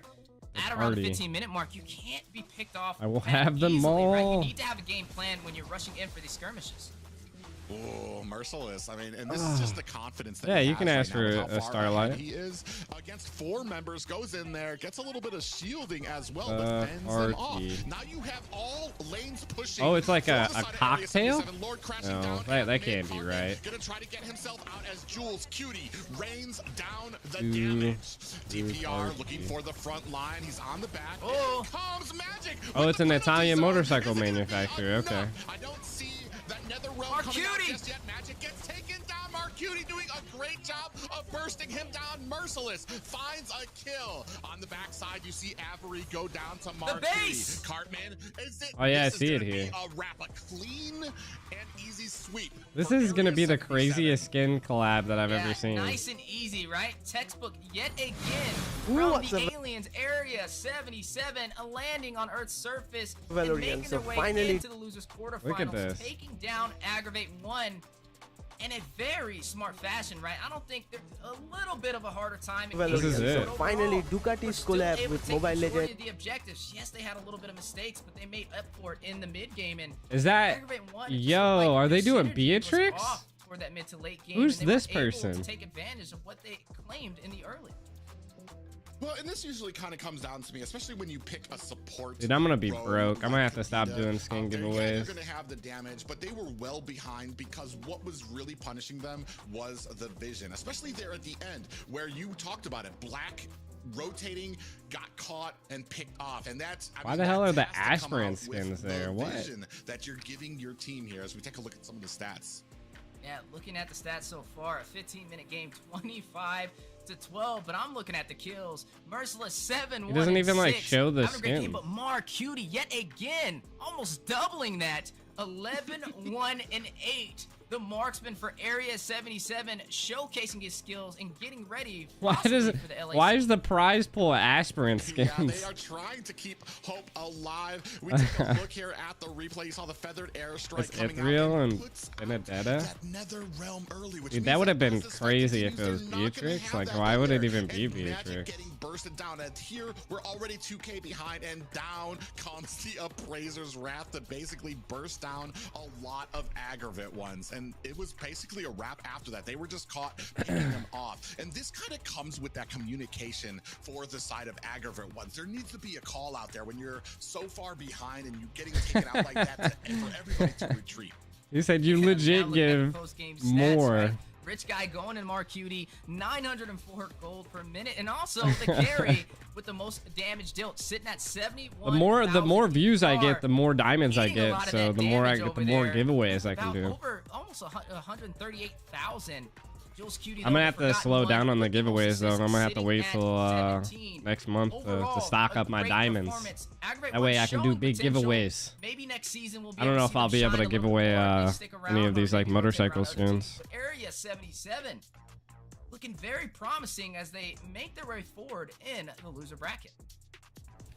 I did too many Neo skin giveaways, trying to boost our server, man. Our Discord server. And they did it very, I want to say, stylish. Area 77 will now be facing Knights of Fate, I think. Winner of match 1. So yeah, Knights of Fate. NightHordes versus Bloodhounds. Whoever wins this. To the close of that first game, a complete team wipe on AggravateOne Man. side. And then here's what we're talking about. We take out that nether realm very early. The new Exorcist skin, Haya and Granger. Oh my god. Appraiser's Wrath come down. Now, Moontime just knows how to take all my diamonds, chat. You can add fake Indian. I don't want fake viewers.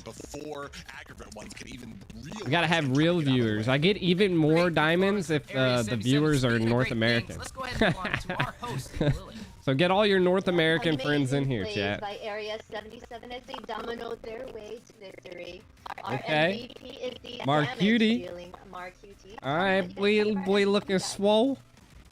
I mean, we were talking about it here. I haven't seen it though. A Haya Exorcist skin probably is gonna be so cool, bro. Oh, do we got aliens again? We talked a little bit about how the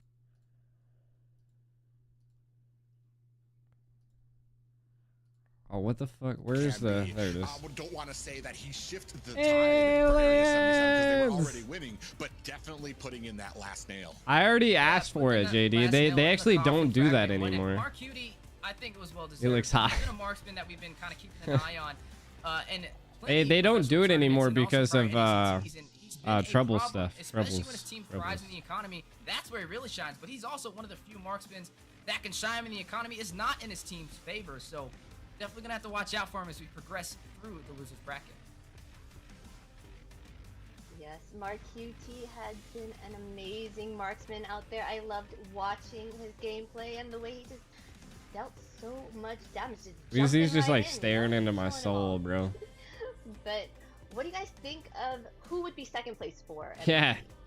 Luton's dropping so many skins around this holiday, man. That definitely has to go to Merciless in my book. While the kills weren't there in the first game, like I said, he was executing his plan to perfection, going against the mage, making sure that she used those ultimates before the team fights were even happening, was even able to find Black so many skins in his jungle, and then the last game. Oh shit, I forgot my chat's not on for Facebook or Twitch. I forgot that I had to I turned it off. I can't agree with you anymore. Like, Merciless has been a problem in the Oh XP lane. no! Matched up against that Terizla, and we thought, hey, it wasn't going to work in his favor, especially he didn't have the spell vamp needed. But then he picked up the Bloodless Axe. His team got the slight advantage on that turtle, and he just knocked him out. A clean sweep. Famous like pro players and popularity? No, it was just something they did back in the day. Right behind, if you had like 300,000 followers, they would like whitelist your account, but and it caused a lot of trouble. Could have done differently to a lot of trouble in their favor in any way. Like in the first round, they fully got dominoed, like you said. But what could have they done differently for that? Well, that's an issue when it comes to the top 8, especially for AggravateOnes, especially for new teams in the top 8. It can be difficult when there's a lot of those mistakes that you make. They might be able to do it in PH, or somewhere over there. I don't know. Top 8, things like vision, things like rotating without checking a bush. Yeah. We saw a lot of that. There's little skin sellers were a problem. That end up as, like I talked about, dominoes, that they add up and they add up, especially if you don't fix them by the mid or the late game. Yeah.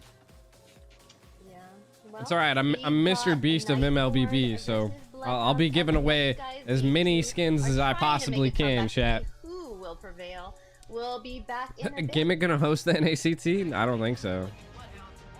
I don't know. Oh, no.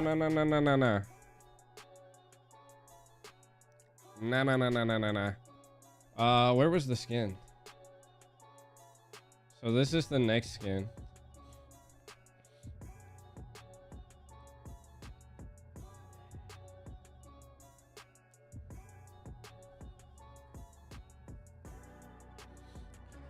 What other skins are coming out? Oh, I guess this guy's a pretty good guy, huh? Ooh. What is that skin? Is Natalia getting a new skin? Yo, this hero is so cool, bro. This hero right here, Nolan. He's by far like the coolest. Like look at the abilities, man. Like you got to create like an X. Like he rips voids and then you have to like cross them, which are crazy.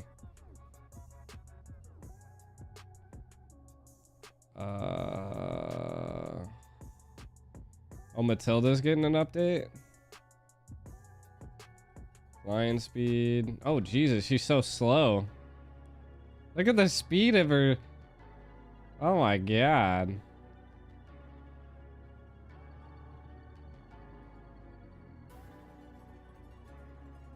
Damn, her range is crazy. Lauren's getting an update.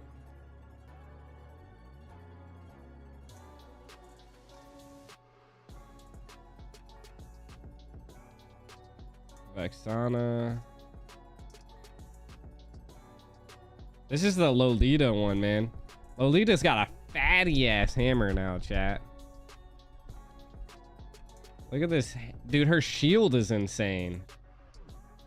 Like, she gets so much shield now. I felt like Esmeralda needed a buff.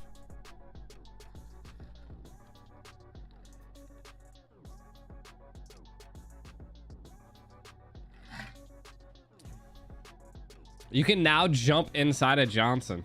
And Johnson can now break too, I think now. Like Johnson now can like stop wherever he wants. He's like an Uber.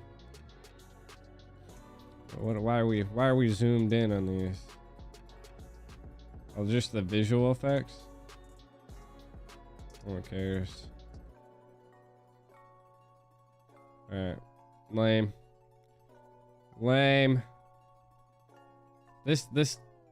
The Cardi skins are pretty dang cool. Oh, that is an Ethereal. So Benedetta was the right one. Of course, Benedetta gets the cool motorcycle. Oh shit, here's the Exorcist skins. Yo, that is sick, bro. Hayabusa. Yo, Hayabusa has a fire fist, dude. A fire fist. And then Granger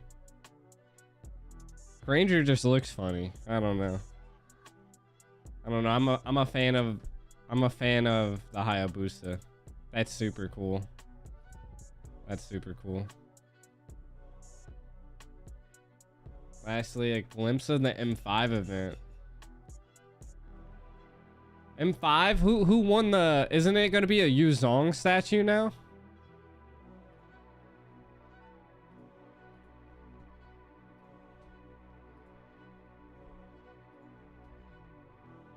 Okay, I minimized the screen here. Damn, it's still 6 minutes left. Sheesh. Get your popcorn, chat. Oh shit, her shield reflects the skill back? Yo, that's epic. That is epic. I was playing against a lot of bots with her, and it's really hard to really hard to tank for bots. Because they just don't do anything. Like, no matter what you do, they don't do anything. Like, they don't help you. You could tank all the shots for them, and they still do nothing. They still nothing. Let's let me check on the teams here.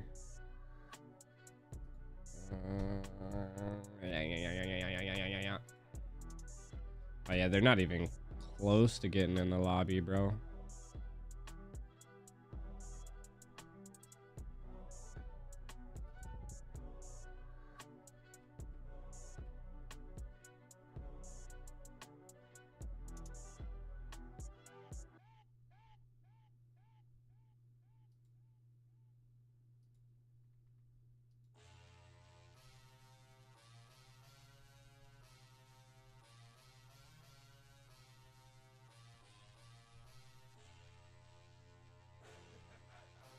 That's a what?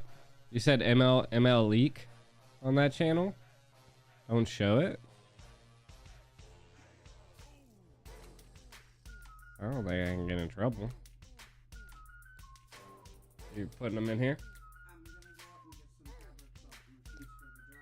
Oh shit, okay. Okay.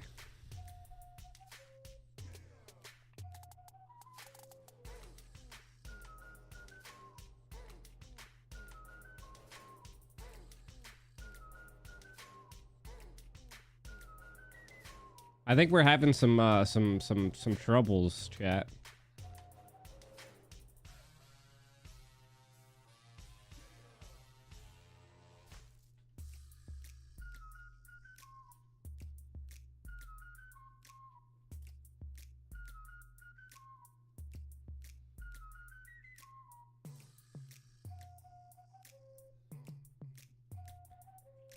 Oh no.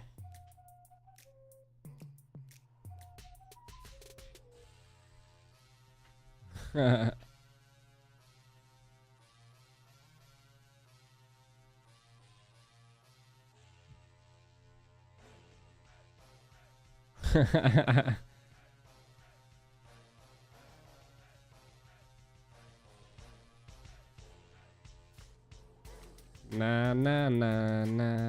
What's happening? I don't really know yet. But we might be going on an even longer break.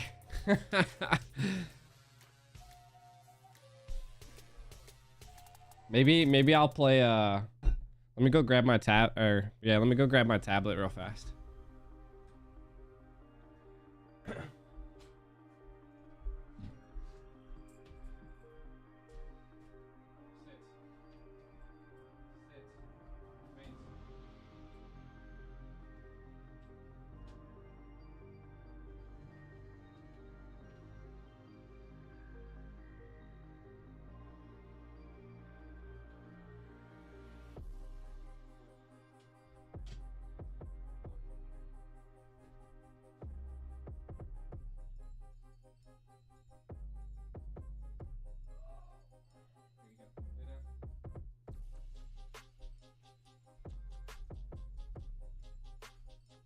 I'm back. You guys want to see the advanced server?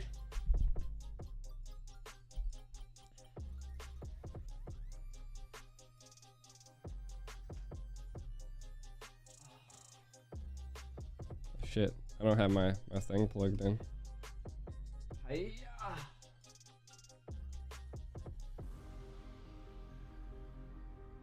It's gonna be a minute.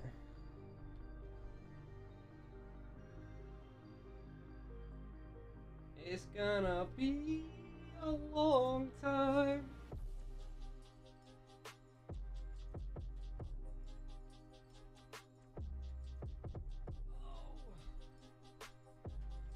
Hey, good morning. It's 5 a.m. in the Philippines. My God. All right, let me A power.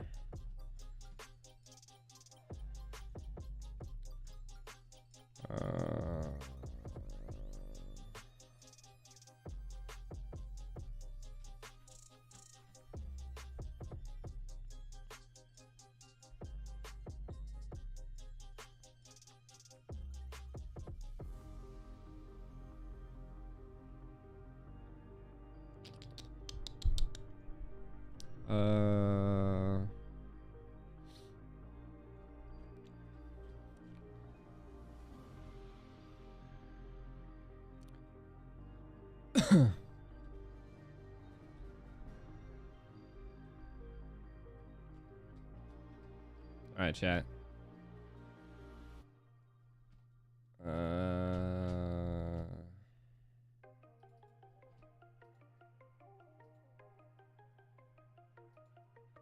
Why did that?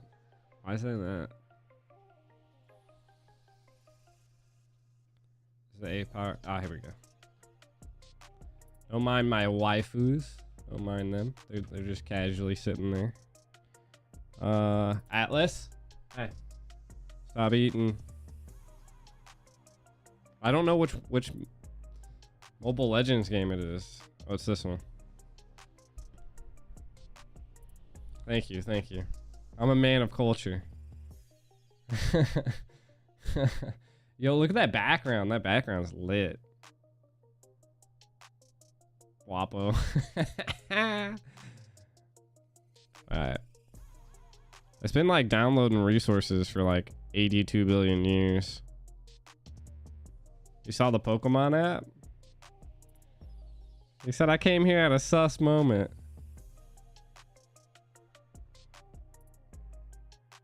It's downloading these resources hella fast. Step 5 of 5. Is it done? Oh, Jesus.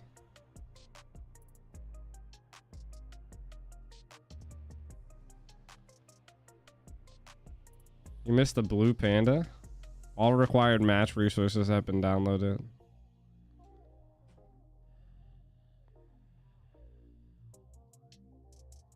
It should be. I connected to my land, so my like ping should be really good. Can I only play classic?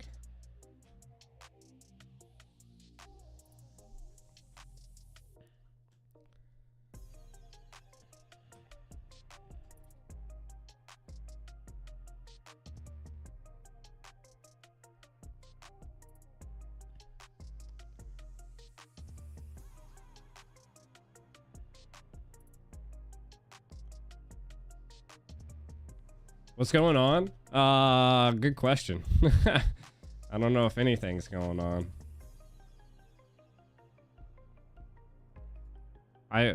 We don't know where NightHorde's at. Get a savage? I'll try my best. I probably can. I think these are bots. I got 69 MS. Let's go. Fuck yeah. I feel like someone at Mobile Legends is trolling me. How's it at a solid 69? Like, how's it at a solid 69, bro? Yo, did that dude just retry him? Nolan's fun, bro. I like him. What the fuck, yo? Who died to a tower? Oh, now it's 65. Fuck. We talked about him too much. Jesus.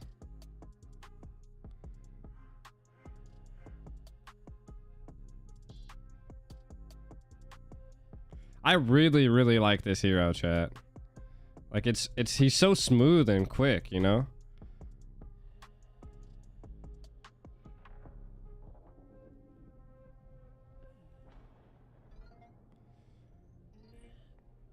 He's kind of like Fanny. You gotta know how to manage your energy.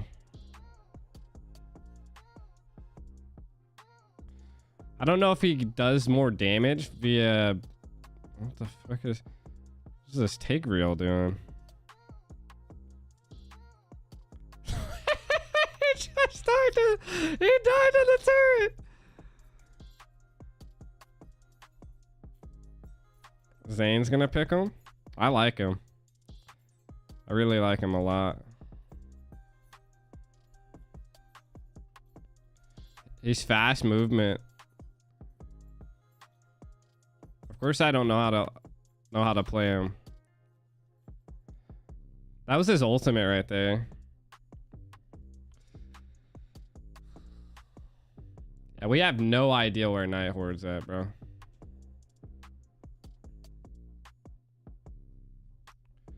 They added another like 8 minutes.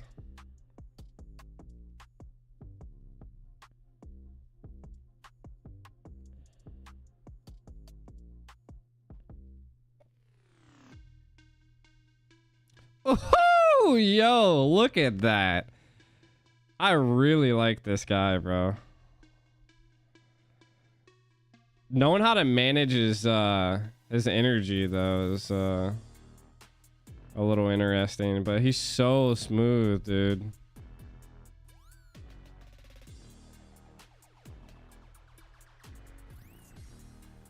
First item's gonna be cursed helmet. That's hella funny.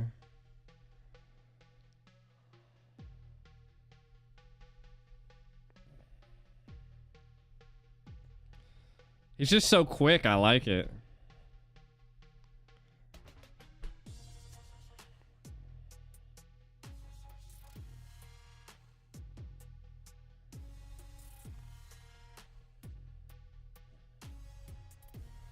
I wonder if you do the AoE than the blink, does that give you more energy management? Does like the... He also has that like first initial like dash he does, like his basic attack does like a like you see how it just did that. I think utilizing that, it'd be crazy if you could create like that, and then shit. Oh, I gotta get my energy back. I'm trying to do something here.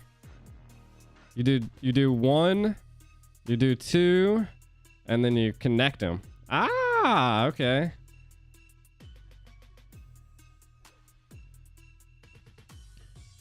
It does let you do that. I wonder if I could 1, 2, 3. So it's kind of like Lancelot. You could still do.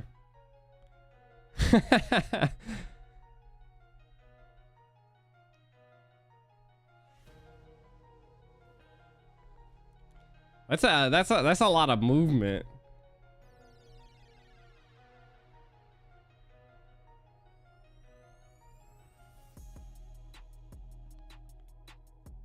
Yeah, I don't know what's going on with NightHorde. I don't know. What's his ultimate? I'll do it for you. His ultimate's called a Dimensional Rift, which is will leave a rift that lasts 5 seconds. No, I think that this is no. It's Fracture. I think. It's just that. It's essentially like him doing all the dashes in one, but it's like a triangle, like an Illuminati. It's essentially like bam, and then like there's another one. It has a really short cooldown, and it does a decent amount of damage. It's just called Fracture. It slashes the location 3 times, dealing 170 plus physical with each slash, leaving 3 rifts that will active. I don't know if that's it. I don't know if that's actually explaining it very well. Big third eye, G. What happened? Dude, what? Oh my god. Oh my god. What the fuck? Holy shiggy diggy diggy. Get pooped on. What was that, bro? What was that? What was that?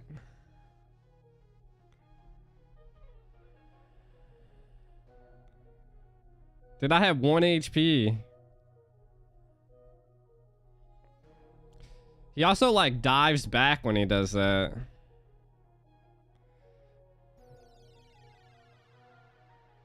We already got a Nolan clip? I know. That's what I'm saying. I didn't even clip it.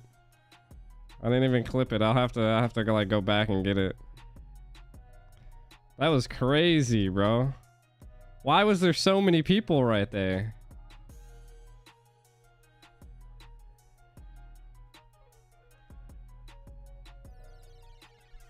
I think NightHorde might be FFing. I don't know, man. They're all talking in the chat right now. I mean, there's just gonna be another. Yo, that was crazy, chat. Did you clip it? Nice. That was overkill.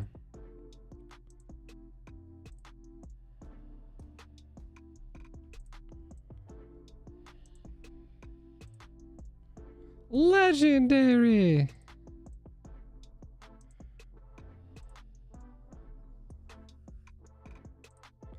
Triple kill.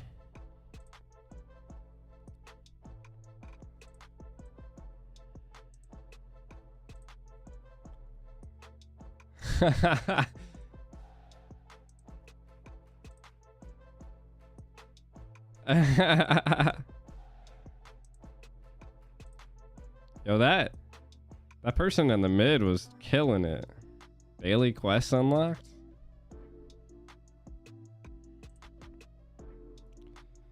I ended up taking my G the Ico name on my phone. Apparently the advanced server is not, it's not like,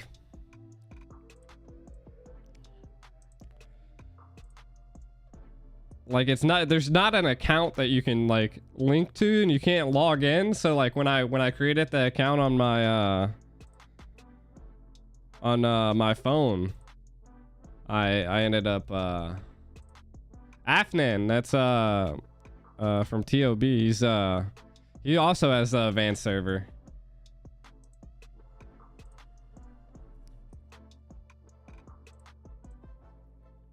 Oh shit. I think NightHorde's finally on. Do we play Johnson, chat? Should we test out the car? Do we go Nolan? Oh, let me test out Moskov. I don't have I don't have I don't have all the battle spells, bro. Unlock with 8 diamonds. I don't even got. You haven't advanced? Yeah, I don't have it fucking unlocked. You would think in the advanced server, what is that? What are these footprints? What is this? Is this how they guide the nubs now? They give them footprints? This is the nub guide, chat. It's the nub guide. Okay. Okay. Okay. Oh, we got an alpha in my lane.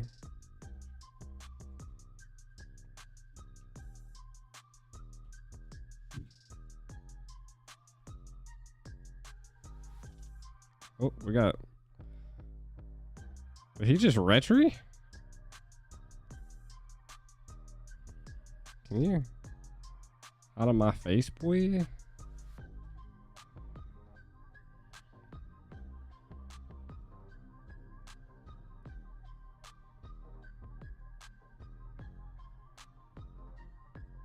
Oh no.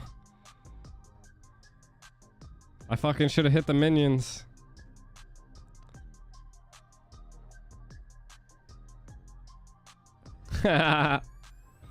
I report you?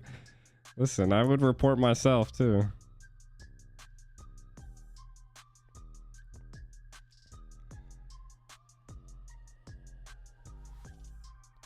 Oh look, the fucking Franco's cutting the lane. What is this Franco? This is like the smart, like, why are the advanced server better than real server? Why is there a badang here? Why is there a veil? Oh my god, ow. Oh fuck, I missed the dash through the wall. I fucked up.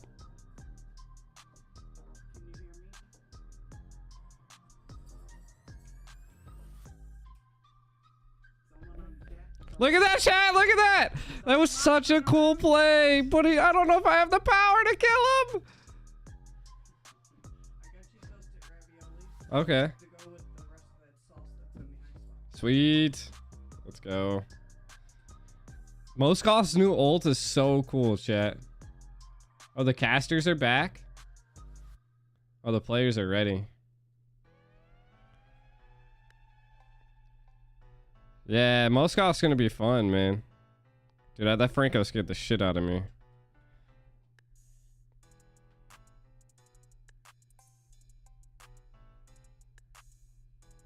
I need HP and mana. Everything.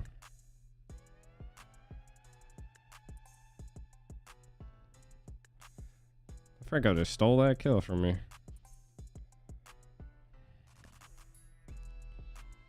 I'm gonna go back after taking this tower though.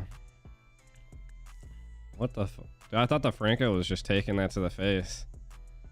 Use Lolita? I think we're about to be watching the NACT. I see the players in draft already.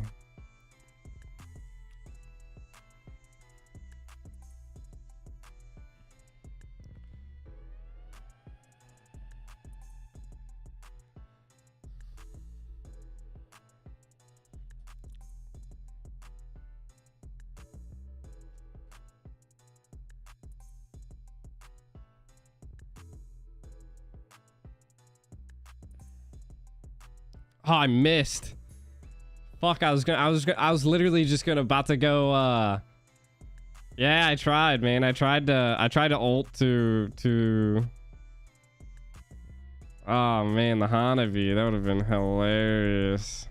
We gotta get one more ult. Like, I gotta get it across the map. Ult. What the fuck? Dude, Frankie, you're dead. You just died to a you gave the Hanabi a kill.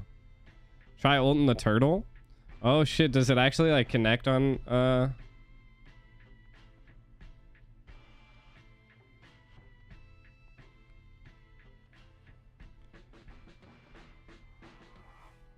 You know what would be cool building with Moskov? Would be like building okay, let me see if I can get it. No, he fucking moved. Damn. I suck.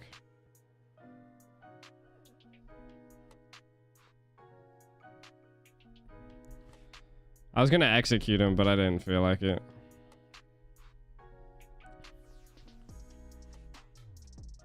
I was gonna save it for someone a little bit more like that guy. Ooh, ooh, ooh, ooh, ooh, ooh. Ha, ha, ha. Ha, ha.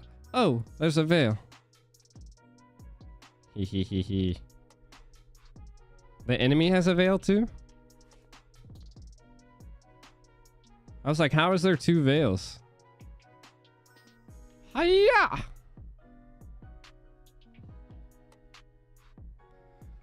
I need to build some like cooldown. Alright. I'm getting this fucking alpha this time. Damn it. I suck.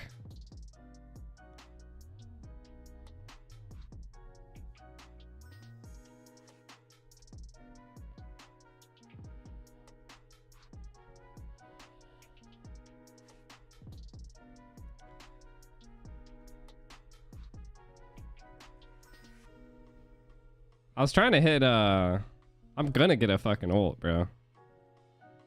I'm gonna get an ult, chat. His like spear like fucking hucks people now, bro. I think it's because I'm trying too hard.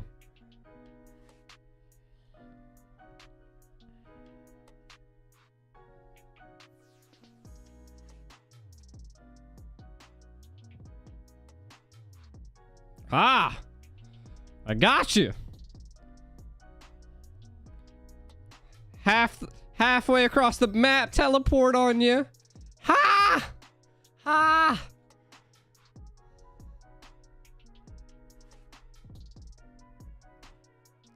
You're gonna snipe me? That was fun, bro. You could just teleport across the all the way across the map. You really gotta like aim, man. Look how far that sends you, bro. Do you see his S2? His S2 like literally flee. Has it always been like that?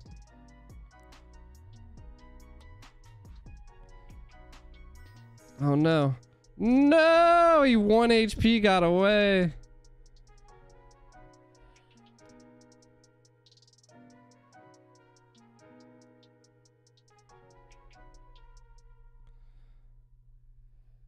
It's better than a low yield, which is crazy.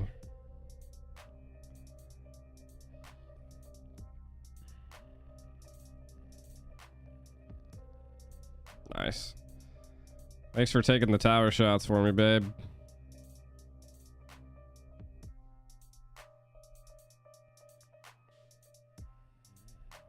God damn it.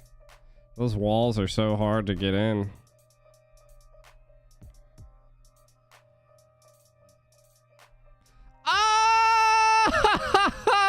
Oh! Sheesh! Oh shit. I got no mana.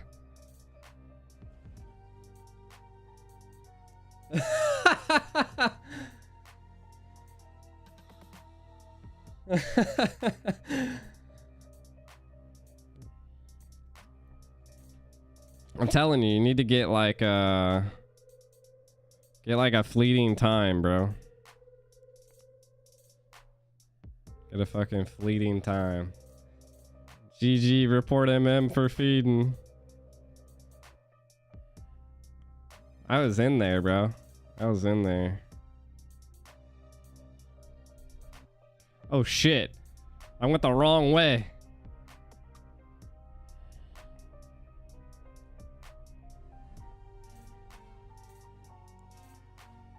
The teleport's so instant, like I don't even know like where I go.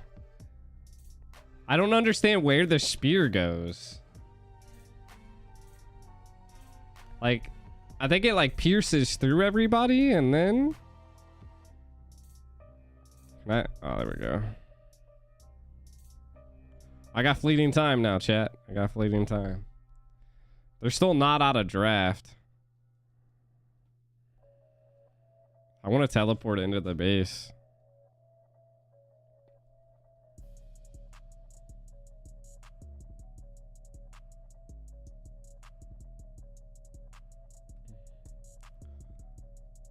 Why'd they stay dead for so long, bro? What's up? I want a fleeting time to go ham. All right, back to NACT shit, bro. Let's go back to NACT.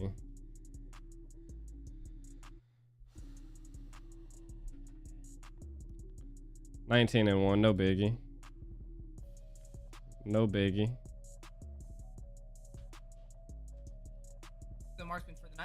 the Bruno and the Melissa, they both got to worry about the same things. Where I just wanted to be able to use my ult a bit more. Where is that manipulation going to drop down? Positioning is key for the gold lane. I just unlocked emblems. Well, not just that, but you're going to be. Don't forget to report. To have to watch out for that yourself as well. Boca Ross going to be able to use that IMU to take that away from them. And honestly, from the composition we're looking at right now, it looks like that's pretty much the optimal path to go. I forgot to report it. You don't really want the Appraiser's Wrath. You're not going to be taking enough damage to really kind of set that off more. And then the worldy from Bruno. I mean, I'm gonna go put these you're plates still in gonna there. have the physical damage. Your magic damage gets turned into physical damage when you use that IMU. But I mean, when you're talking about what you'd want to use here, the priority definitely goes to that real world manipulation. Looking for one more ban on their side. Looks like we took out Bane and Boxia on the side of the NightHorde, and Bloodhounds gonna focus down on those assassins. Yeah, I mean, taking out the Hayabusa, they went against Hayabusa up against NightHorde in phase 1, so just kind of looking back to the past and saying, hey, this worked last time, let's try it again. The Hayabusa was a little bit of what gave them a cutting edge, but let's not even give them the opportunity. And I like what I'm seeing from both teams. Honestly, it's research, it's homework, and it's looking very promising. Now, something that we did see when these two teams fought against each other was the Bloodhounds twice out of the 3 games they played picked out the Grok in the roam position, so I'm wondering if that's going to happen again. And the NightHorde actually picked up the Minotaur in the last series that they played against each other, but they didn't pull it off. The Bloodhounds were still able to close it out with the Grok, and also, but this was the difference was they had the Valir on their side. The Valir did get no, it's actually, yeah, it did get banned out on this one, so that's not going to give them that advantage, but nonetheless, it's very similar to what we've seen last time. It did go to a game 3 though. This was why is this so loud? The advanced server's like stool on. And I'm not talking about series, just a win in terms of a match. I like was still playing even though my tablet was like closed. Right here, what we see on the side of the NightHorde with that. Let me move myself out the way. An insane amount. Look at Matt, bro. We've got an insane That's amount a big of CC. man. That's what I'm trying to look for from the side of Bloodhounds. We need some type of CC. Uranus, great job of being that tanky frontliner, but he doesn't have peeling. He doesn't have CC, and here, yeah, and now we're starting to pick up that CC. We're gonna have the wall. We're gonna have that wild charge. Kyrie play it. A little bit of slow coming from the Leomord. Oh, we're talking about the Leomord? What the heck? A little bit of slow and pushing from that as well. A Leomord chat? Bloodhounds to kind of even out this composition. Jesus. Yeah, you know, the hey, you're getting chunky, man. If you get any bigger, why'd you just drop that? Why'd you drop that? They only lost one against that them. out. So I want to see where this goes. The Leomord, I like to see it, right? The Phantom Steed could be the deciding factor. Eat that. Not too many teams have been running the Leomord. No. So I'm always excited to see things that we don't watch every single series, especially everybody out there in North America. We love seeing new my heroes screen's not jump in and fixed. mix Oh things shit! up. So good call we've out. been mixing things up. 2, 2, 1, I forgot that is. see, I moved it for for the NightHorde being the Bakito. for my tablet.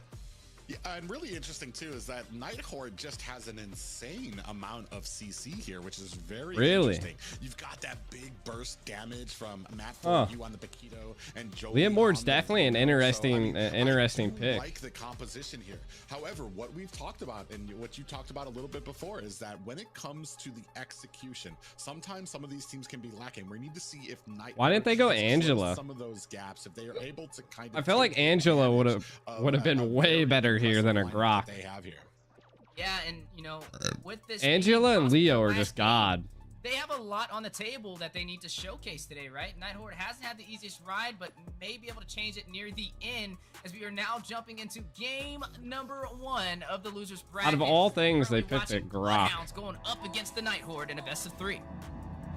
Yeah, best of 3, and if whoever loses this match will be finding themselves an early exit from this NACT, and we're gonna go ahead and start things off here. Gonna have the casters don't seem excited, man. Kind of hanging around the mid, trying to get that vision, trying to put that support. But this is the thing about like North American casters. Like they a little bit of variety all across the board. Some impure rage. They kind of just feel charge. a laugh. You know, you see that triple tenacity though for the side of Bloodhounds to be a little bit more. Yeah, all the skins are free in the tournament lobby. Yeah. But what I'm going to be keeping my eyes on is the rotations, right? I mean, you've seen both junglers start on the same side all of the the skins map are unlocked in the tournament lobby. over here toward the XP lane here. Even the like eventually prior super to this turtle special spawning ones in.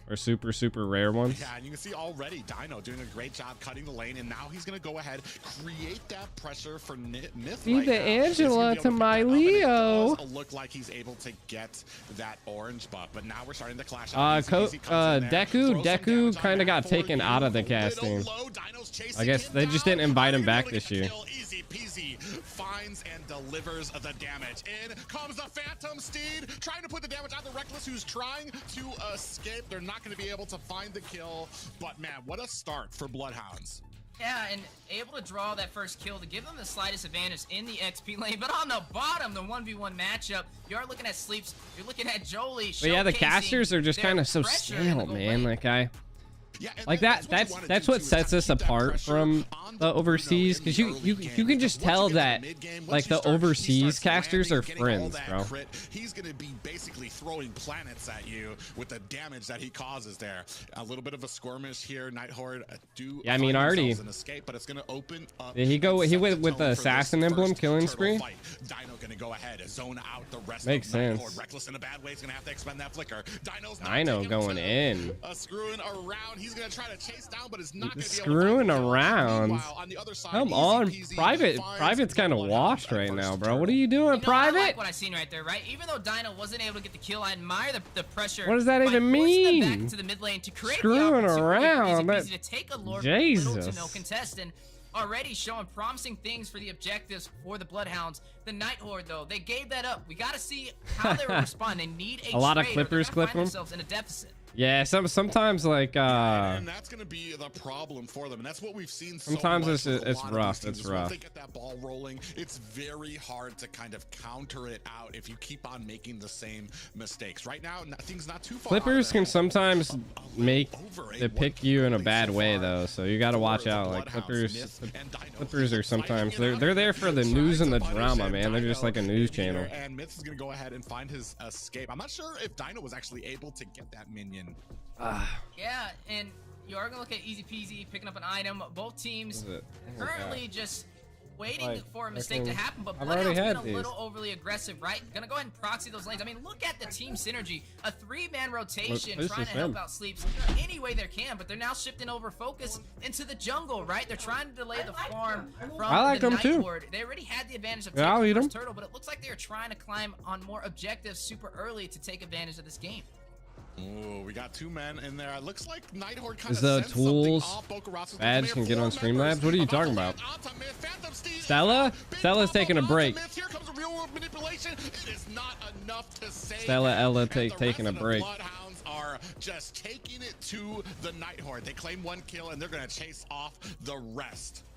Yeah, able to get a kill. Didn't even get phased by the Minoan Fury and a manipulation used against them. Just showing you that Bloodhounds is comfortable. I mean, look at Sleeps already chipping a lot of that gold off that turret, and nobody there to stop him. Coppola in a great position, stopping Reckless, stopping Jolie from getting to Sleeps. He was able to get all the gold off that, which is going to lead in the economy. They're already up by over 2,000 the blue name? gold. The blue name's from being a mod on the stream. Job of making sure that Sleeps Being a mod on the stream. He was going ahead, ticking away at the tower, and Coppola up at the top lets him know, hey, NightHorde is coming. Let's go ahead and back off there. And that's what kind of separates a lot of these teams like and what kind of allows instigating the dog, bro. There. There's nobody in those bushes. There's nobody kind of checking and forcing them out. And you can see the main MLBB channel, there's a lot of toxic people. Not sure what we're going to be able to do. There goes the turtle. Easy peasy gets that very cleanly.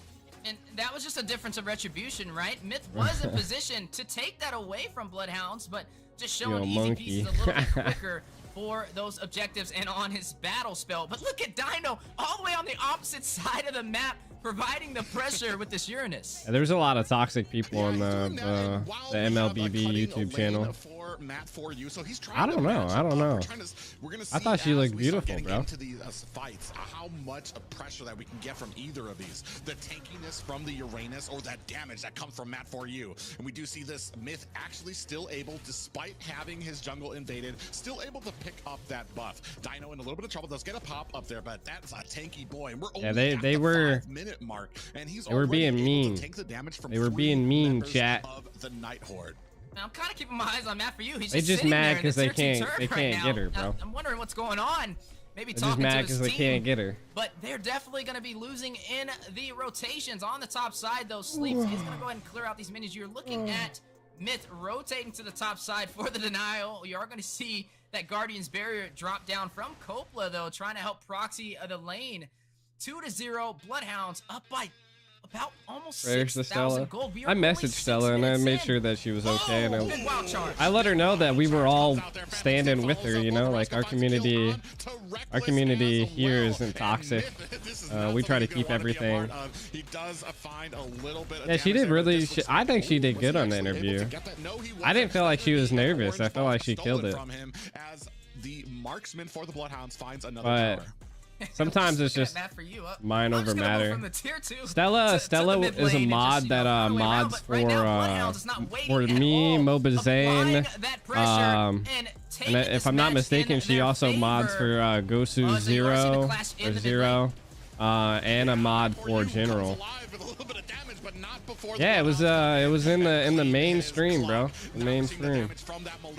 They were just being really toxic.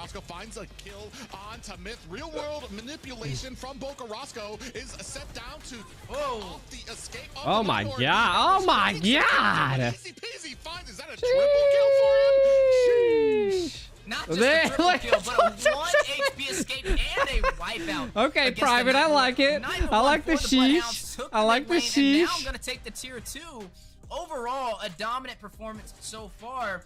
Bloodhounds trying to claim their seat in Los Angeles as well. NightHorde needs to find a way to turn People are this just around, always toxic when it comes to like bigger beautiful this league goes, chicks. the harder it will be to kind of close that They're either distance. like We're super only 7 simpy or minutes super in, and you're toxic, already man. seeing such a huge gap, even in terms of gold, up by about like We try to keep that away, you know. We try to keep that away. Sometimes it gets a little out of hand when there's more like when the stream gets to like 700, 600 people sometimes. Yeah, 7K right now for the Bloodhounds. We're only at the 8-minute mark. Now we're engaging at the mid. Reckless goes down. The next game's gonna be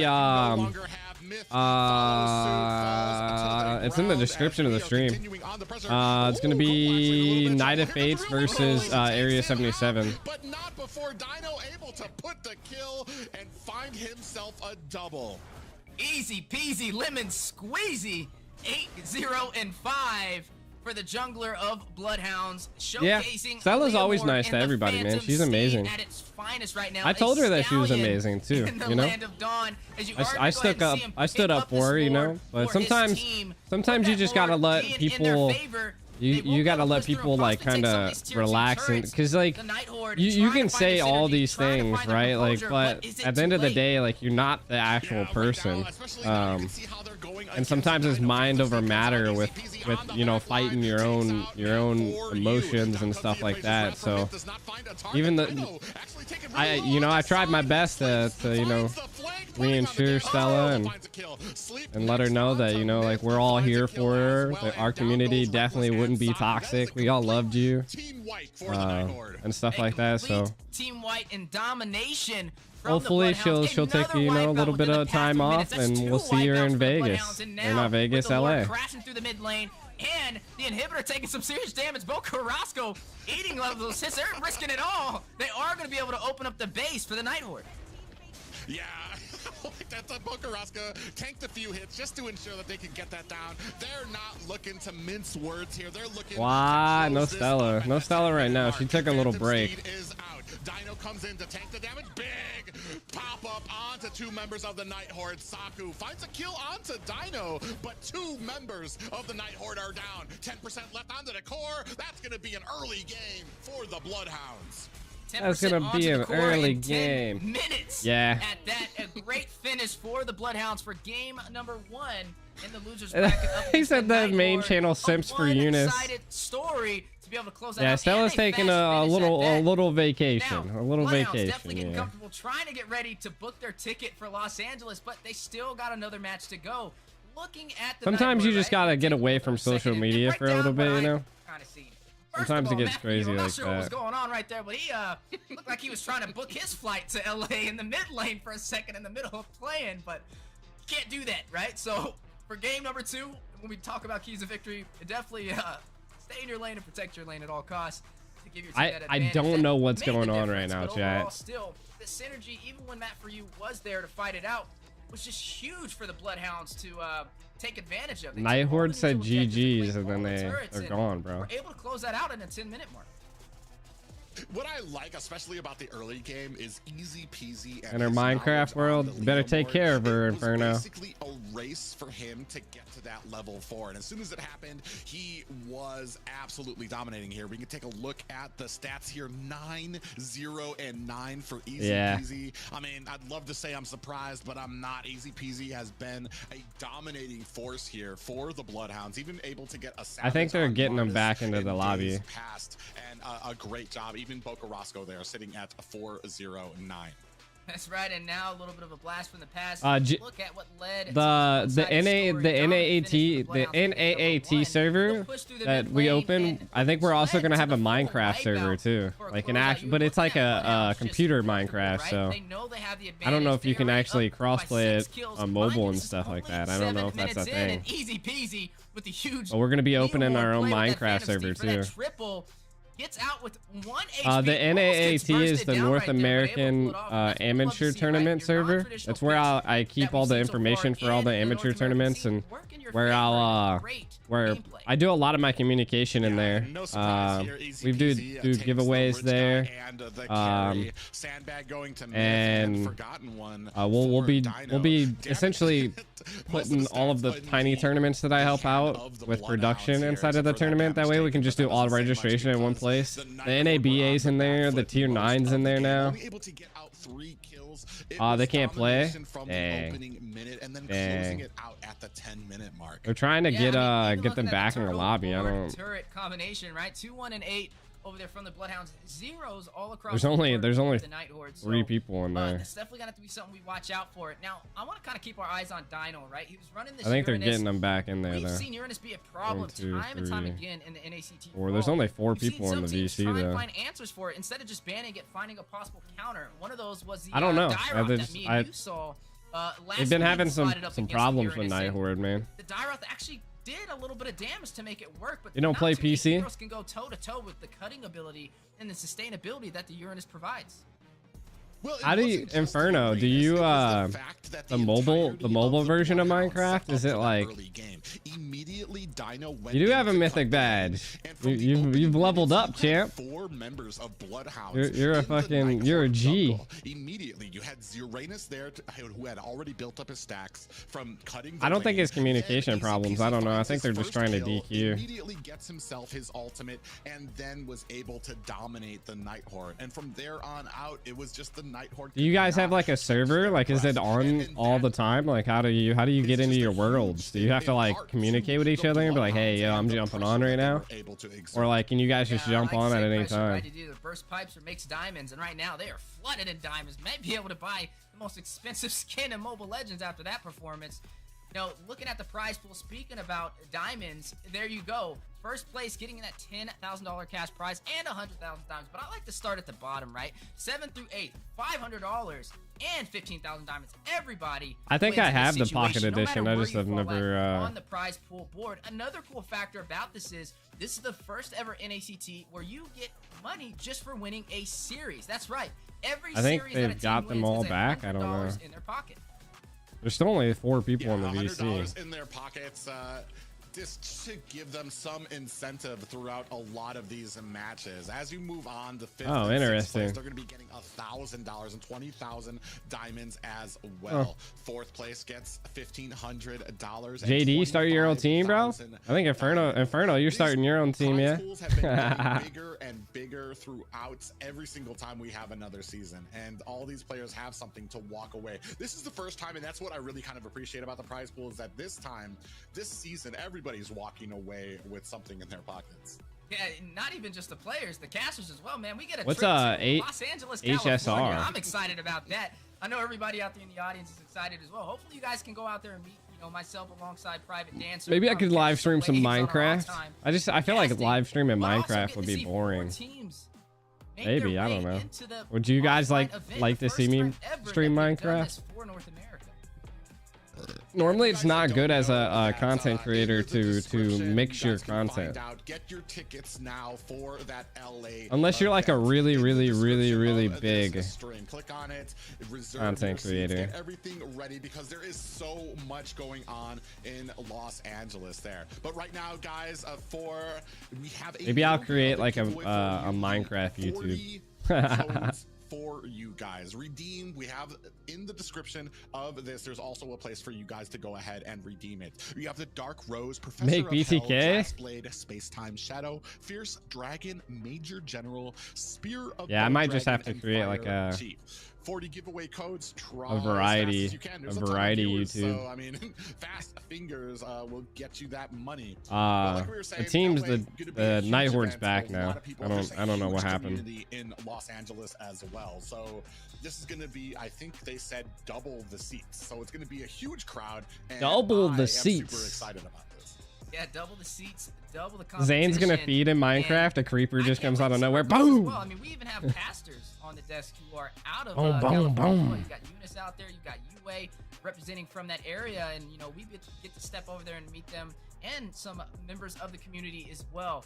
But something else that is exciting is to see who's gonna represent us for North America, right? What it's all about. Who will take that additional step and showcase what North America represents as a region in M5. I can't wait to see where that goes. Nonetheless, speaking of the offline event, it is in Los Angeles. The path to M5 2023 NACT fall season. The Definitely path mark to this on your M5. calendars and book your tickets. I'm booking mine as I'm currently reading this right now, but nonetheless, 4 teams to go out there, and that's what we're going to be figuring out today. Who can climb 4 up that ladder teams, and man. hold their spot in the top 4? We know pretty much from what we've been seeing so far, BTK 4 and teams, TOP, path to the power. powerhouses, always making a way. How many more into games? the offline event, whether that's We still have 2 more TOP, games the after Valley, this, like BTK, two more series, the if same that's what you familiar mean. faces, but this time around with 2 more additional teams, it can change the entire dynamic. Yeah, it was a huge event even last season. There was even some Filipino viewers who were making some comments about how big the event is, how professional it looked. So if you guys are interested, like I said, the link in the description, get your tickets now for the amazing event that's going to be happening on the 1st, I believe. That's when it starts. And of course, we're going to have the cosplayers. But Wheezy, I think we're ready to get into this draft. Yeah, ready to jump into the draft in the best of 3. Remember, this is the losers bracket as they're trying to claw their ways to the top to potentially earn a spot in Los Angeles. We are looking at the NightHorde going up against Bloodhounds in game number 2 of the 2nd series for stage 3, day 3 of the NACT fall season.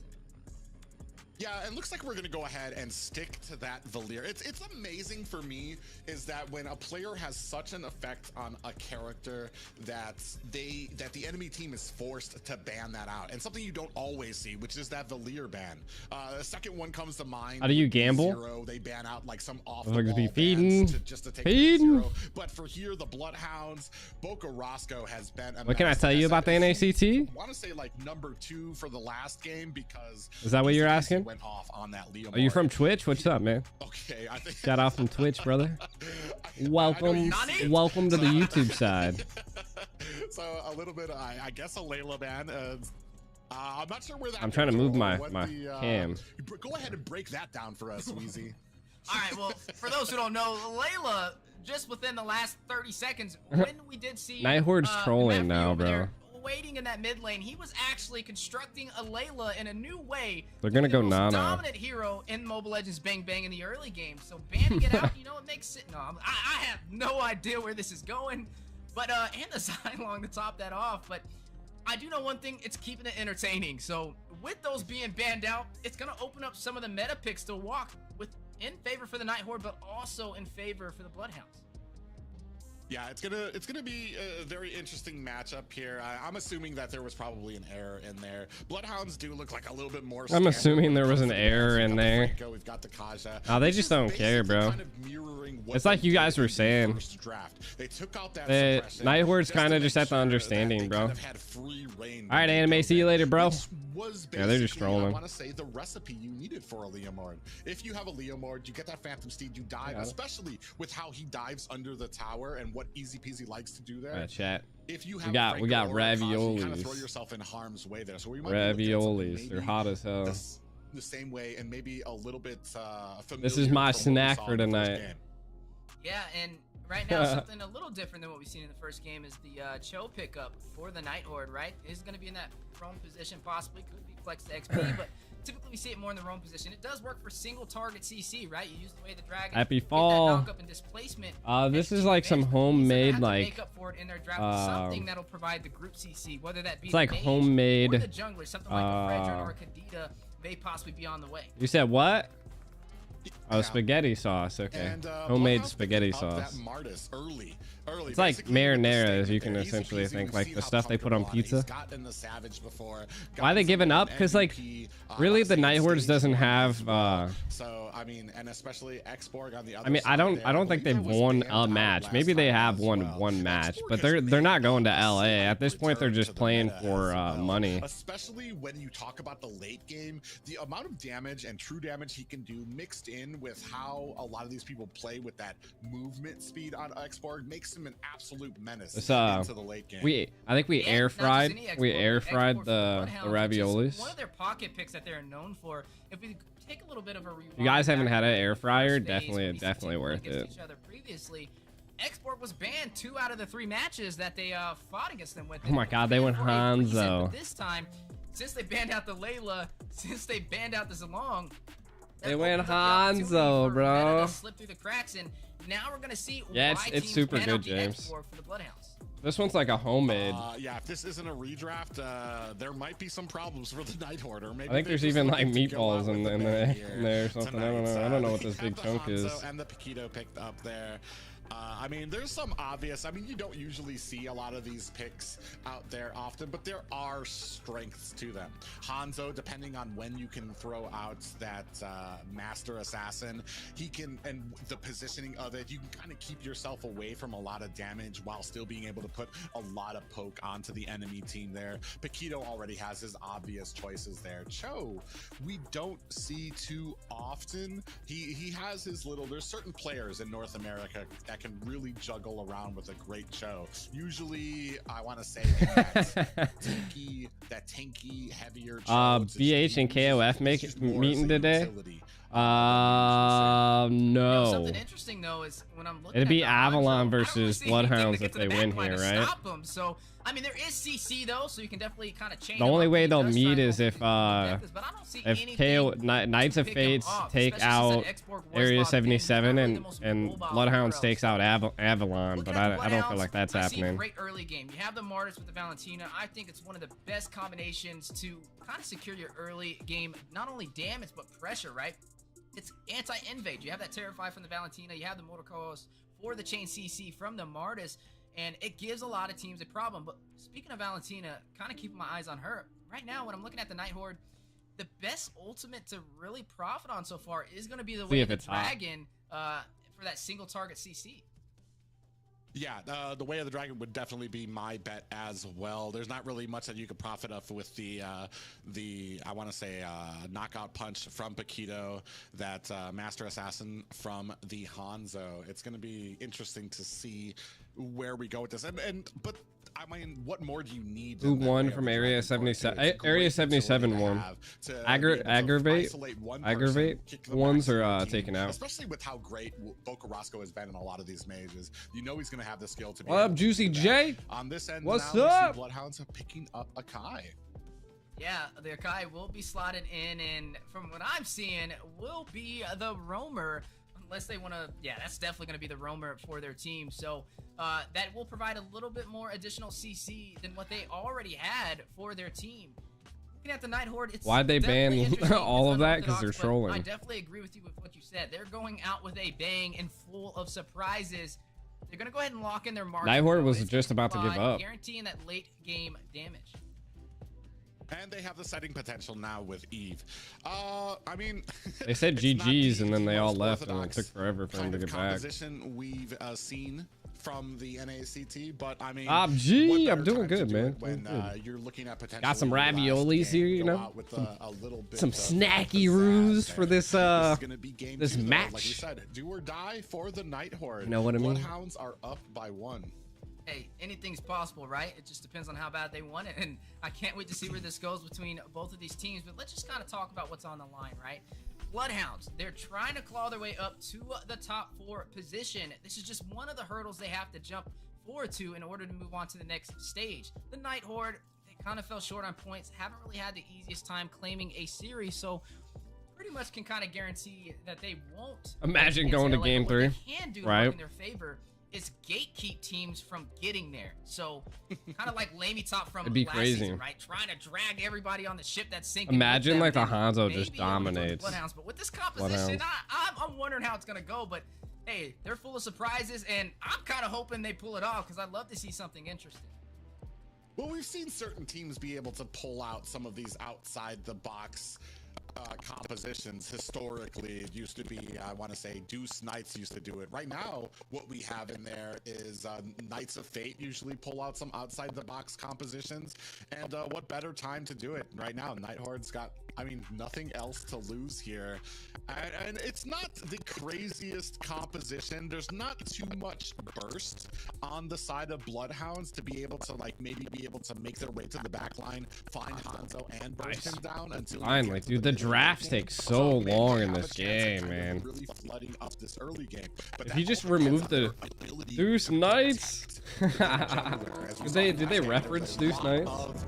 I want to say opposition and offense from the Bloodhounds right from the opening minute. But this is going to be NightHorde. This is not a reset, folks. This is a real draft. Are the aliens back? Possibly. I'll fix it. I'll fix it. We have 1 up for the Bloodhounds. That's Did he just say for the Horde? Point and 1 step closer to a ticket to Los Angeles is the I fixed game it, plan for the Bloodhounds, but the NightHorde with a different objective, throwing a little bit of razzle dazzle inside of the pot to kind of keep things interesting on their way out. You gotta love the aliens, Bloodhounds right man. now with the unorthodox composition, as we are seeing the emblems on the way. A lot of tenacity again. This time on the side of NightHorde with 3 members running it. You've seen that early flicker from Reckless, almost got bursted down. Yeah, and now I think he said for the Horde. Ooh, Myth goes Which ahead hotel? and eats I'm staying at the hotel with the pro Litho players. Wanderer, so he's going to be just a slightly ahead. You're gonna be of the there, eh? Bloodhounds, but we're talking about a Martis here who just absolutely shines in the early game. Now, I will want to see how Myth kind of plays into this, right? I don't see anything getting What's up, back Kevin? to the Hanzo to stop him. There's not really much dive, so I do think he can It's some have a little bit hotel of on easier Long time, Beach. but it Long is Beach a at, very LA. strange composition, but interesting nonetheless. But look at Easy Peasy dealing some serious damage. Oh, yeah, Reckless doesn't have the flicker to I did hear about away. He's the caught by aliens 4 in members. Mexico. Speaking of which, 4 members diving under the tower. Jolie, oh, what a bait out of an ability there. Myth comes in and Easy Peasy misses the decimation on him, but what a great play by Bloodhounds to bait out that BMI. Yeah, wasn't able to pick up a kill, but may be able to see another on the way. It's Easy Peasy and Reckless fighting it out inside of the jungle. Now, Jolie, I think I'm gonna save some raviolis for the next game, game, but right? I don't want him Took to down get Coppola, cold. So he found the trade he was looking for. May not have been the best one, but at least he got something before falling. Oh yeah, big damage onto Dino there. Maddie, for you caught in the pixel bush, and looks like Bloodhound setting up for this Really? first Yeah. turtle. This, 1-2 now the lower in favor bracket of is the really Bloodhounds. just We're gonna see if the determining NightHorde who's has making it to anything in store. Myth LA, looking for a good who's position securing before that he 4th releases spot. that ult. The rest of the team, Right? Reckless Because gets some vision Bloodhounds, down to 10%. Mad for NightHorde you. doesn't That's have, gonna be an they're not easy gonna board make it to for LA. Easy Peasy. Copeland in the middle, has Bloodhounds it out. could make it to Ooh, LA. little Knights of Fates little could caught make it out to there for a LA, moment. and so could Area 77. It's The just all, safety of his it club. all depends on who's Yeah, going a little bit of to timing face was the BTK. issue for Whoever Myth makes right it there. to face Just so focused BTK on is that going to be creep, but going speaking to of the focus, 4th place Easy spot. Peasy, first down, Matt, for you. Yeah, and great kill there. It's 1-3 right now for the Bloodhounds, and unfortunately, we're not really taking off with this Hanzo pick just yet. We can take a look at some of these early items, though.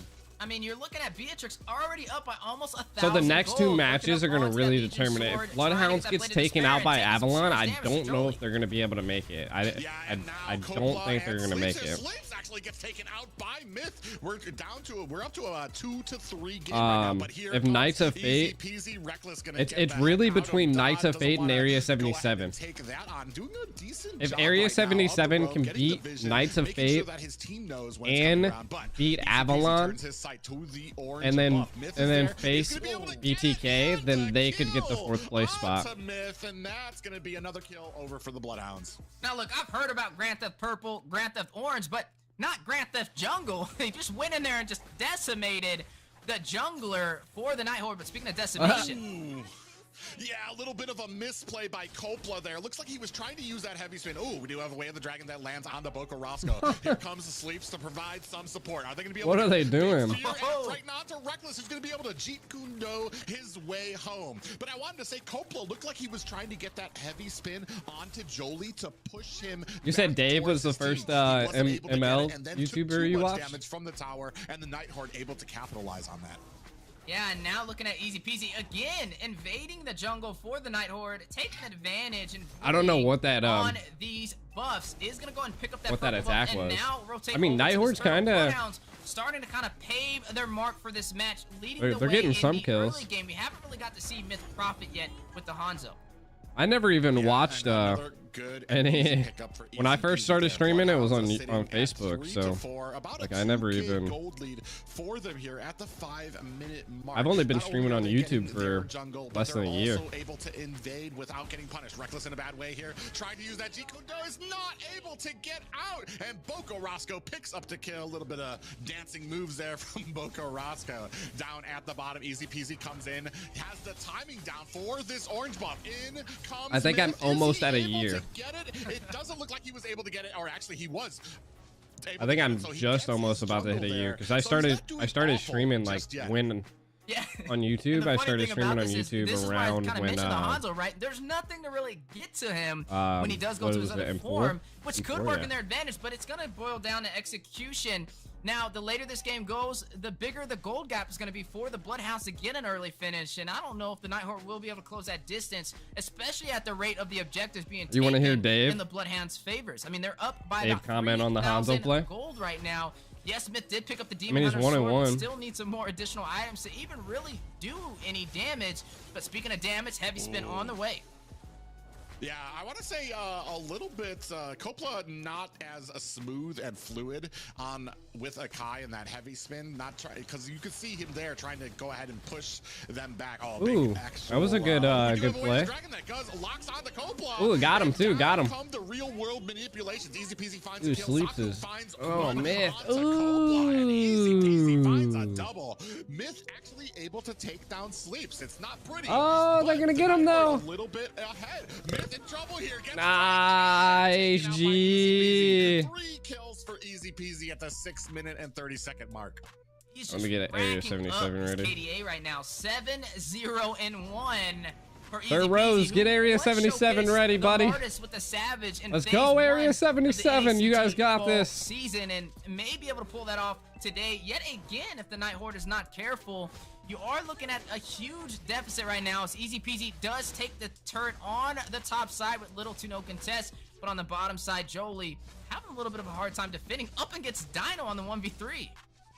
Yeah, we're at about a 2K or a 4K gold lead for the side of the Bloodhound. Sleeps is going to find a kill onto Matt for you as they're going to go ahead and try to take this next turtle. Dino in trouble. Blazing Duet comes out, but a real-world manipulation to secure the escape for the NightHorde. And look at Coppola. This is the thing. It's like NightHorde don't even realize how close they were if they make the wrong rotation. The cameraman. Just looking at falling Dino right now, asleep, bro. 1v3, fully comfortable on the export. Flickers out like an instant transmission with barely any HP, but now the siege for the mid lane turret possibly on the way for the Bloodhounds as they invade the jungle. Oh, Reckless comes in. This is the second time Coppola was in position with that heavy spin before Reckless could get that Way of the Dragon out. Coppola just some expert positioning and knows where he needs to be to kind of counteract Reckless. Yeah, Reckless already taken his 4th death within the last 8 minutes. Not a very good look, but speaking of looks, the stun out, taking out the shadow form. Matt for you does find Sleeps in the 1v1 matchup off screen. Hanzo's the most broken. Pinnacle Ninja just got destroyed, and I mean, but you can trying to see get like his they're escape. able to He's dive in on him. damage, gonna find the decimation onto Saku, and now moves on to the rest of the jungle. I think everybody's watching the members of the Bloodhounds, where the dragon is out, finds Dino. Down comes the real world manipulation from Boca Roscoe, finds the kill and puts some support for the kill onto Reckless, and that is 3 down for the NightHorde, and Dino down for the Bloodhounds. Sandwich play from the Bloodhounds to pick up those 2 kills and now possibly siege the turret in the mid lane, but the blazing duet from Jolie for the denial. Some great defense, but is it enough? Look at Coppola, heavy spin for Matt for you. I mean, it's like that SpongeBob scene. It's like, how many times do we have to keep teaching you this lesson, old man? He checks that bush, gets caught again by Coppola, who is getting pretty comfortable in there, pitching a tent, got a little fire. I feel like Private's now warmed up. He was a little rusty in the early age. The first, now he's actually sounding really good. 15-7, 9 minutes in a snipe. I think the same thing with Wheezy too. He's like getting takes him down comfortable. to about half HP, but Bloodhounds inching their way toward the base for the NightHorde, and Reckless, not reckless enough. Too, right? They haven't really lost much. Sleep's able to claim the tier 2 turret on the top side, and Boca Roscoe, he's gonna go ahead and take the Pinnacle Ninja away from Myth with the IMU. Yeah, that's going to be interesting usage. We're going to see how that works out. Myth trying to clean up this mid, trying to get some pressure from the macro. Here we have Dino. See, this next match determines on who goes, man. They don't want any of this. They're trying to escape. Saku this next match determines a lot. Harm's way. Down comes the real world manipulation. Oh, and the snipe from across the map. Sleeps, finds a target, and Coppola with the heavy spin on to Reckless, who's going to go ahead, use that Decodo. Oh, just kidding. Actually gets caught by Boca Roscoe. Oh, just kidding, you know, just another kill for us. The Bloodhounds inches their way up the map. 10 kills now in the siege for the tier 2 turret in the mid lane. Yeah, and unfortunately, that Pinnacle Ninja not really helping. We have Jolie with that blazing duet. Another blazing duet, IMU from the Bloodhounds. And we do have a kill onto Coppola. What happened to Jimmick? I don't know. I think he quit MLBB. Trying to go ahead and put some I think maybe after he quit MLBB, crashing down at mid. Lord up at top that the NightHorde has to answer. Yeah, Easy Peasy is going to pick up that Malefic Roar, but also pick up his 10th kill so far in this game. Now hitting double digits on the KDA. Look at that Sleeps, though. He's just been having target practice out there with the Renner's Empathy. I'm just waiting for one of these shots to land and pretty much destroy anybody it hits. The Sleeps will claim the tier 2 turret on the bottom side. Oh! Oh, look at the snipes, the assist from Sleeps before Easy Peasy goes in to secure the kill. This package deal is just hurting for the NightHorde. That's a 2-for-1 discount right there, working in the Bloodhound's favor. That's kind of that caster curse as we were talking about the Renner's Empathy from Sleeps and showing how much damage it's already dealing at the 11-minute mark as they are now stripped to their inhibitors for the NightHorde. Yeah, real world manipulation for Boca Roscoe to zone out the rest of the NightHorde. Still trying to put some pressure onto these lanes. Ooh, actually sitting in the middle, taking a lot of damage from that tower is a Dino. The rest of the Bloodhounds going to go ahead and disengage.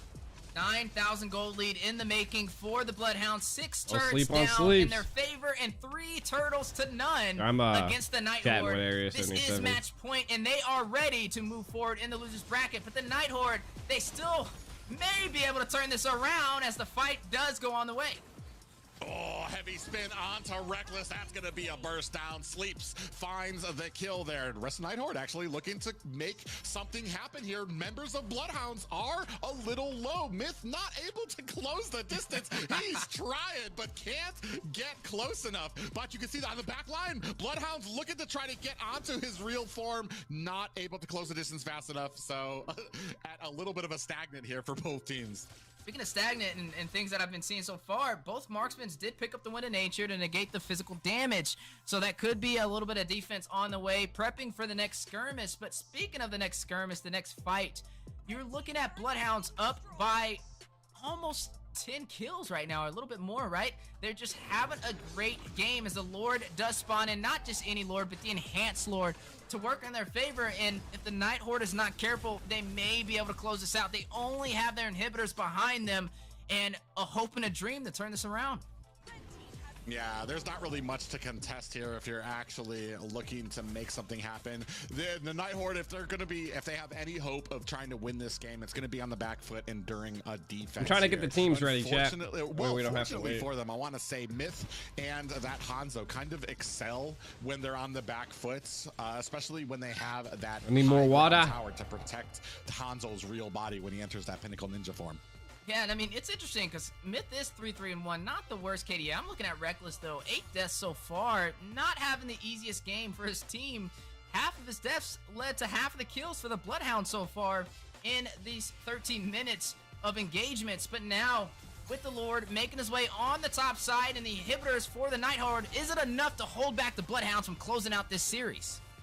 Yeah, a nice little synergy here with all the lanes for the Bloodhounds, putting up that pressure and the whole lanes of the NightHorde. Dino comes in with that last insanity, puts a little damage on the Myth. He's going to use that flicker to get away. Reckless in the midst of the battle gets caught with the heavy spin again. Easy peasy! Taken down. Easy peasy is ready to show the world, and Jolie actually finds a kill onto Boca Roscoe. Easy peasy with a decimation to take on the NightHorde's marksman. Easy peasy going to get himself out of dodge. Coppola actually very low. Sleeps! And we are still putting pressure onto the core here. Sleeps trying to put on the damage. In comes Dino, another last insanity as they decide against pushing any further. They got all the high ground towers. It's just the core left for the NightHorde.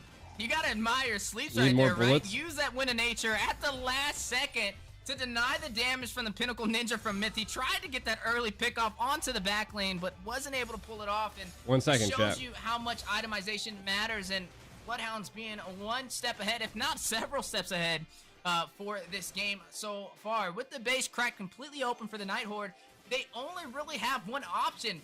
Play safe, group up as a team, and wait for a mistake. And also hope for this to work in their favor. With this unorthodox composition, it's going to make it even harder for them to turn this around. But I never like to say something's impossible, right? I mean, there is a chance that Bloodhounds could mess something up, or, you know, potentially want to take this to a game 3. But nonetheless, I gotta give credit to the NightHorde for making this match entertaining. I don't like to use the word impossible a lot, but 12K gold lead is a lot to be at a deficit at the 15-minute mark. The NightHorde, I mean, you could play the defense game, but you're basically allowing them to constrict tighter and tighter. No more inhibitors left. I feel like this isn't even a defense game for the NightHorde. You need to make something happen at this next Lord, or the game is pretty much over for your team. Bloodhounds already stacking up, protecting what matters most, the Lord, as they are going to go ahead and take this. I wonder if the NightHorde will even push in for the contest. Look, they are going for the solo pickoff, though. 4v1 on a Dino. Oh, yeah, they're going to put the damage on him. Blazing Duet onto the background as well. Dino's going to use that flicker, still gets taken down, but it allows the Bloodhounds to go ahead and get that next Lord. Oh, look at that conceal play. Myth gets taken out quickly. And now here comes the rest of the pack. Saku gets taken out by Easy Peasy. They looking for another Savage. Not going to happen this time. Sleeps finds a kill. Blazing Duet on the back line. Reckless is the next to go down. Only one more member for the NightHorde. Jolie alone against 5 members. 6 members now if we include the Lord. And that's going to be all she wrote. A clean sweep for the Bloodhounds. A clean sweep indeed, and one step closer to their seat on the plane in Los Angeles as they move forward in the losers bracket onto the losers quarterfinals. That was going to be the last time we've seen the NightHorde appear in the NACT fall season. Definitely was a journey, and an interesting one at that, as they went out with a fashionable finish. Yeah, I went out with maybe some comfort picks, maybe just some outside the box, maybe just having a little bit of fun with it. But the Bloodhounds, they came with a goal in mind. They cashed that check early in the first game, and the second game wasn't really too different. And especially with Easy Peasy on that Martis. He's shown how skilled he is with it. We talked about that Savage he got there in the first game. He looked like he was gunning for another Savage, but I mean, Sleeps had something to say about it too, because he was just a menace on that Beatrix as well. Yeah, and, you know, looking at the post-game stats, one thing I want to kind of break down is I see a lot of times everybody wants to see unorthodox, non-meta picks or things that you wouldn't have expected. And hey, there you go. You guys manifested this into reality. The NightHorde showcasing some things we don't really see too often. But overall, Bloodhounds, a great finish at the 16-minute mark, 25-10, leading the way, taking 9 turrets, and pretty much dominating in every single objective of this game. Yeah, unfortunately for Reckless, I want to say a lot of this advantage from the Bloodhounds came from some missed Way of the Dragons from him, which, I mean, you see we had it here. He did find a Way of the Dragon onto Kopla, but Kopla's still able to try to tank a lot of that damage, which left it open for the Bloodhounds to really find a lot of these kills. We did see Myth actually able to find a kill onto Sleeps there, but man, a lot of the rest of the game was Sleeps finding these incredible snipes. Here, Myth too slow to be able to get away, and that's the big issue, the big counterpoint. I know Assassin Dave is crying right now seeing his buddy Hanzo getting taken out like that. You know, it's funny because we mentioned with North America 3D drafting, and the draft right there from NightHorde, I would consider that 4D drafting, as I couldn't have even predicted that one. But now, with the post-game stats on the board, the rich guy, easy peasy, known for his martyrs across the land of Dawn in North America, one of the only ones to pull out a Savage outside of DPR. Just a great performance. He even got the carry. Most damage dealt, sitting at 68,000 damage. The Sandbag was Reckless, and then right behind him for the Forgotten One with the total assist racking up to 14. Kopla himself. Yeah, I mean, a very strategic game here. Here's from the first game, easy peasy, right from the get-go. Diving under these towers with that Leomord, easy peasy was just a dominating force. And then after this, there's just nowhere safe for the NightHorde. They don't dive into this tower, but look at on the back line, easy peasy, going for the flank, catches the 3 more kills there. Absolutely a dominating performance by him. And then here into the second game, you see Matt For You out of position, goes up, dives deep into it, and then in comes Kopla, tanking the Way of the Dragon while the rest of the Bloodhounds flank the position, waiting for easy peasy to get the kills, and then chasing down Myth. And if you thought that series was exciting and special, wait to see what we have in store as we swing on over to our host Xena Lily for a special guest interview.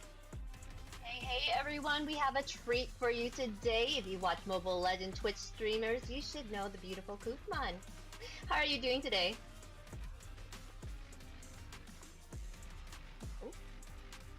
Yo, yo, yo.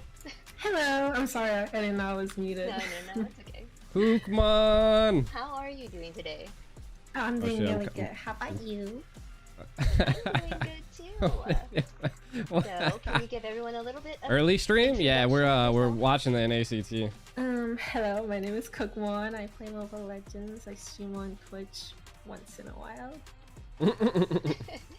Kookman, she's a Twitch streamer. And she's in the chat with everybody's whoever streams on Mobile Legends. We I met her at the last NACT. So you were helping with last season of the NACT Spring. How did you get involved with the community and all of that? So I was actually looking for people to hang out with when I go to the I think she's got a NACT. boyfriend. So I was just telling a lot of people that I will be there and that I want to see them in real life. And then I think Badcat heard about it, and I saw some shoulder. contacted me and said, hey, Calm down, Megan. There's this spot for you. If you're interested, you could work for NACT and meet more people. And I was like, oh, sounds fun. I'll join. Yes, it was super fun meeting you there. We hung out in the backstage in the top. Yeah, she's definitely beautiful. Yeah. That's so much fun. How long have I been streaming? For the past like 2.5 hours. The offline event. You think she has many boyfriends? My well, God. I really got to see people in real life and talk to them in real life and got to know them better. Like online, I don't know. Maybe I have some stereotypes. You got a big cat tower back there. But I got to meet them in real life, and Sina is like sweeter. Kookman's lurking here. Online, which was surprising. And what up, Kookman? You beautiful. You're so sweet. No. Oh god. Are you able to see?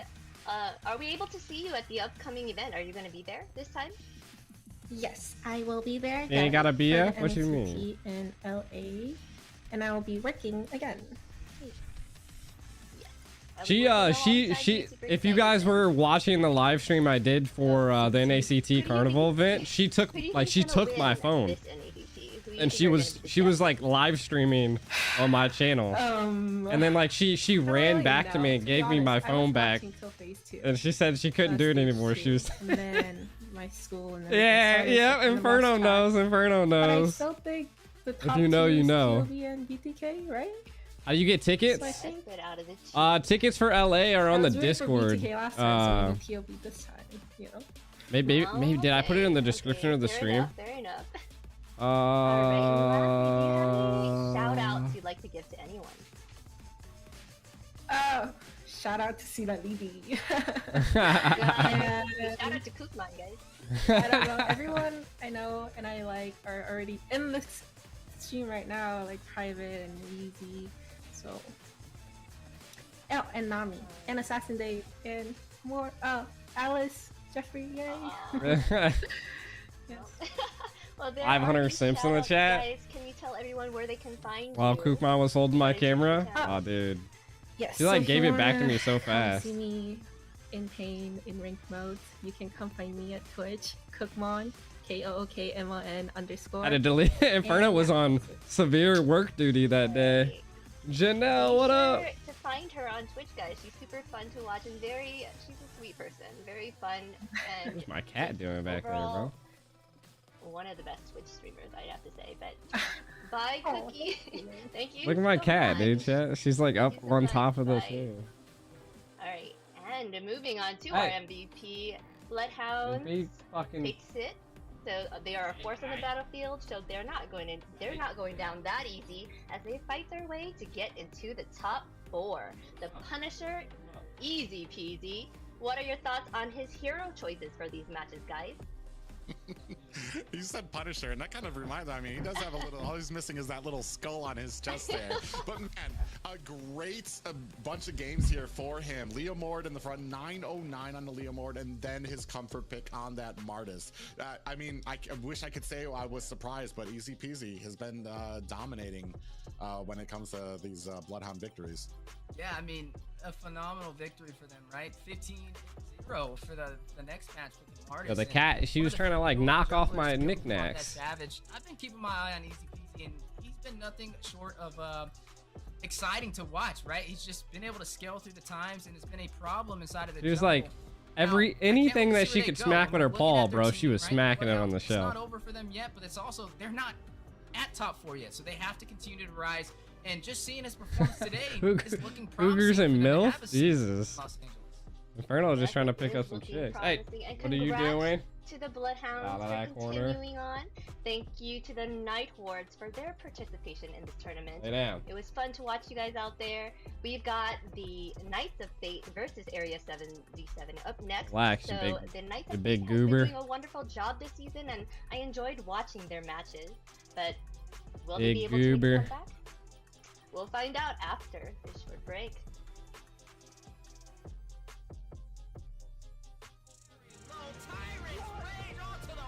Oh, gotta mute that.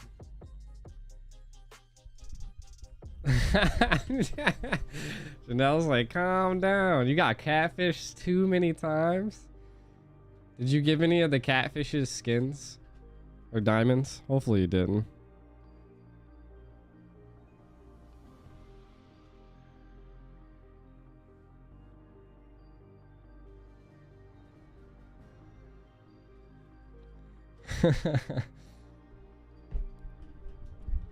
Well. Well. All right, let's see. Are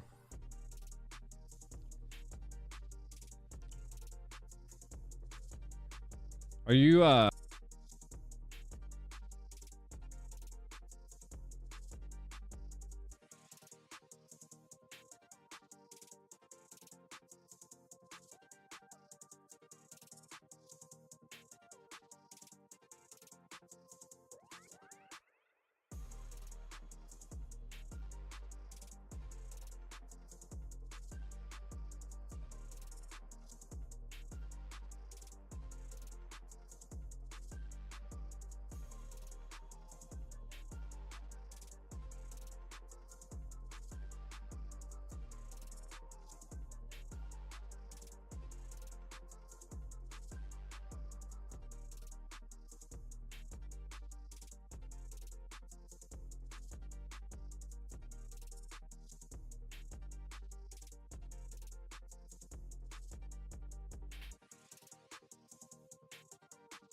everybody in the top 8 is a great player, and not the easiest thing to do, but these are players that have stood out based on their statistical standpoints. Almost choked on that word, but like I said, just a great overall performance from each and every one of them, and 2 marksmen, 2 junglers. Yeah, and it tells the story there. You mentioned a little bit about the statistics, and ISO, and we can touch on that one a bit too, is that ISO, while we've talked about it before, while he doesn't stand out sometimes, if BTK isn't doing well, ISO sometimes doesn't always do well as well, but that kind of speaks for the whole of BTK and how they've been able to kind of capture and move ISO forward when they're in these victories that they've had. ISO has come up and gotten a lot of those kills for his team. So I mean, it does tell little difference of stories there when it comes to some of these teams at the top 4, and especially I'm back, chat. Sorry, I had to get the teams ready. MVPs in the making, but there's still some both of the teams that are going right now are the teams that I manage, so I had to. Let's go ahead and swing on over to our host, Xena Lily. I had to do a lot. Remember, guys, this had to do a lot. Hey, here's the tickets. I think. Long Beach, California. Win NACT playoff tickets and 100 diamonds. Submit it to our Mobile Legends group. Submit your photo on, Facebook. and showcase your city. Also, at the event, you can also be given free tickets to the playoffs. BTK is playing tomorrow. BTK is playing tomorrow. Use the link in the description to sign up for this event, and don't miss your chance of being part of this offline event. I hope to see you guys there. So what do you guys think about this news, guys? Will you guys be submitting your photos to the Mobile Legends? Will you guys be submitting your photos? I'll have to go ahead and submit something for it. I'm just really excited about a lot of these offline events. Are you guys submitting your photos, chat? Expanding out here in North America. States all around the U.S. have been having meetups here, and then of course when we're talking about what up, Chase? Early next month when the playoffs start, going to be huge in Los Angeles. Yeah, it's just showing you the growth. Huge in Los Angeles. Ever since our first ever offline event, right? And they want you to like showcase your city to win tickets to NACT. Los Angeles, California, I don't think they pay for the flight, but they give you tickets. The big question today is what 4 teams are going to make it there? Yes, what 4 teams will make it there? But we also have a giveaway for you guys on the screen right there. 30 codes. Be sure to redeem it. We have the link for the redeem in the description. So be sure to click on that link and put in this code for your chance at that permanent Liquid Fire Famous skin. Only 30 can get it, so be quick about it. So what do you guys think of Famous? Or Thomas? I can't even say the word. Famous Thomas. Well, he hasn't had a big role. Yeah, tomorrow will be it'll be the finals of the lower bracket into the finals, the grand finals of stage 3, and then we'll be going to LA.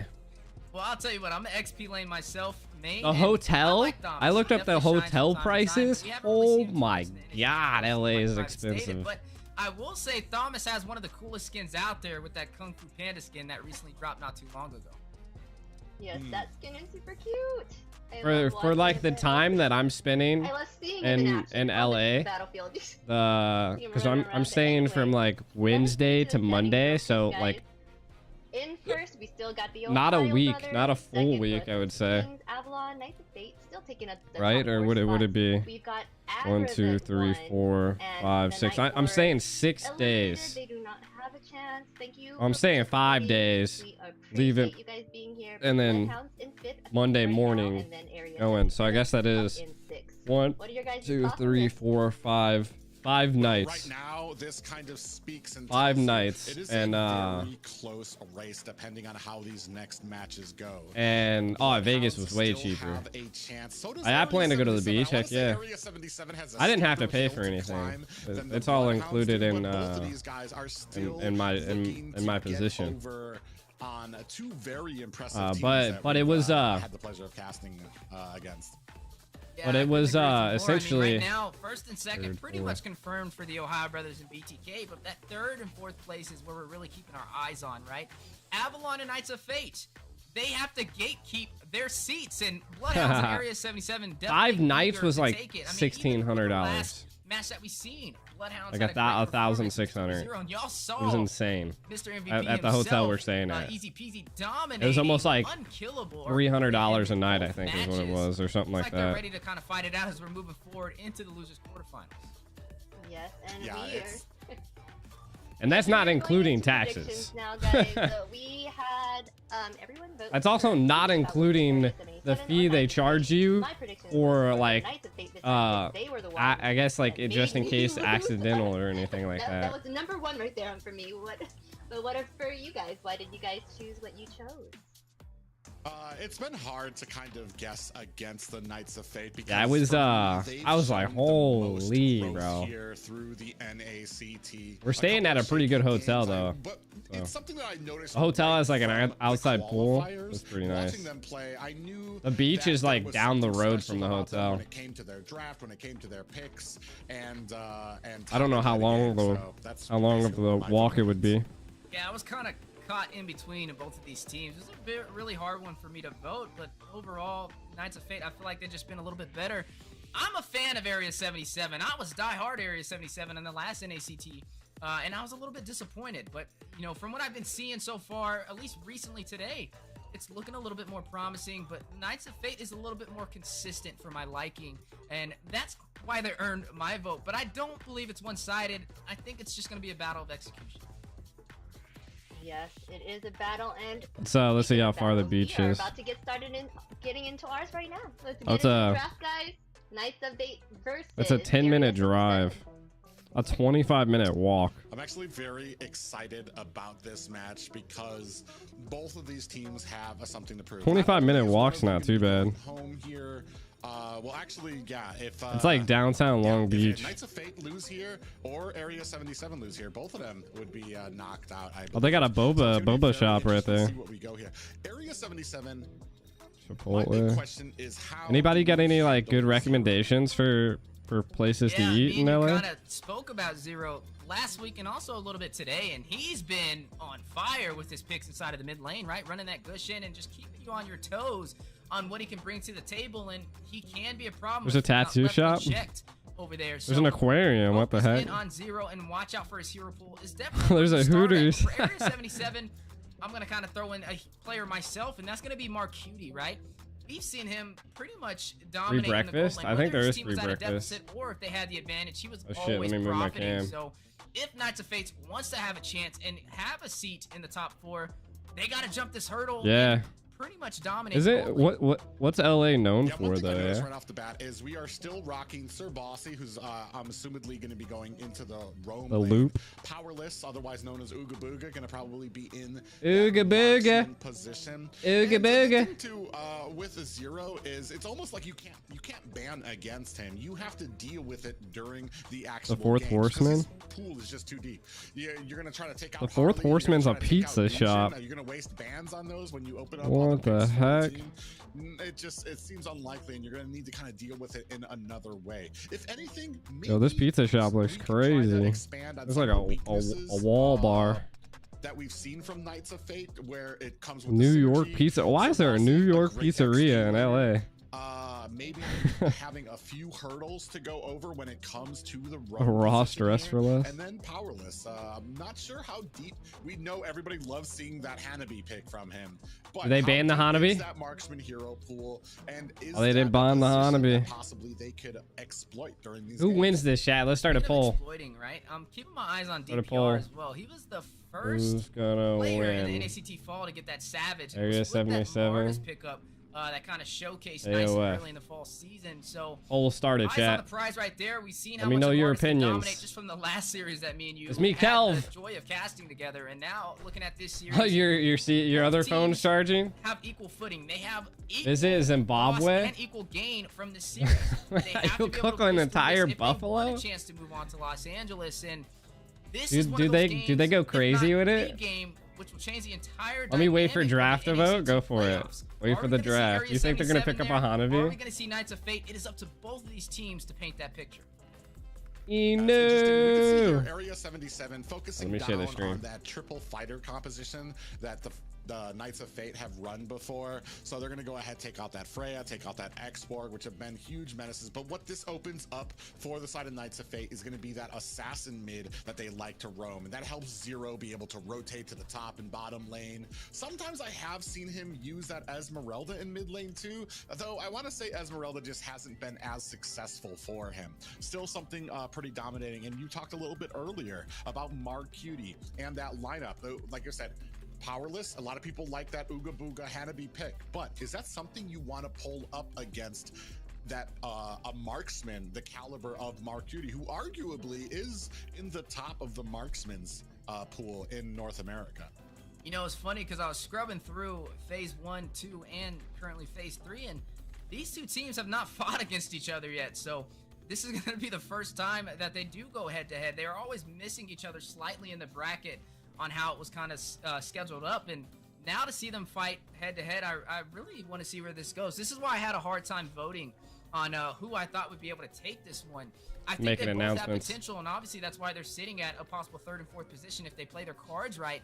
But right now, speaking of cards, we're seeing some making announcements. Boxia picked up will be the my YouTube most likely for Area 77, and then they have the Valentina. And there goes the rover, the Kufra, and not any Kufra. That is going to be the Gal's Cutie Kufra. A really good rover. I think he's good when it comes to the micro, but it's just going to boil down to Area 77's execution. If they play like they did so far from the series we've seen today, they may be unstoppable in the early game, but see how Knights of Fate responds.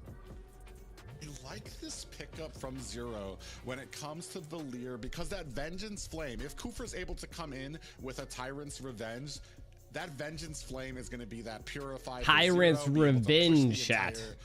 Enemy team away, which will start off a cascading effect when it comes to these team fights. Very interesting pickup there. DPR, I don't know if this is the first time I've seen him pick up a Boxia. It's just an interesting pick to me, mostly because I think it's almost kind of like looking at Zero because of how lethal he's been on a lot of these mages. And it's something that can kind of offset that. Not just that, but kind of offset a lot of the sustain that this is going to be crazy, chat. Dang, everybody's saying KOF, KOF. 18 votes already, chat. Some of the previous series is let's see what we can get here. Super early, like, could he have waited and still been able to pick up that option? I mean, I'm sure it wouldn't have been banned out, and he could have still profited and maybe slotted in something else, but it looks like they're very comfortable with it. Like you stated, could have been a plan for Zero, but I'm right beside you with the Valir pickup. It's a great matchup when it comes to that frontline composition, to be able to push them back with the Searing Turret, hit them with the Burst Fireball for the additional CC.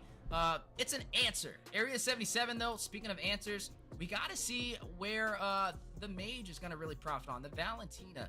How are you going to kind of jump into this engagement? I would really go in for Valir. Got a lot of KOF fans in the chat. Bruno.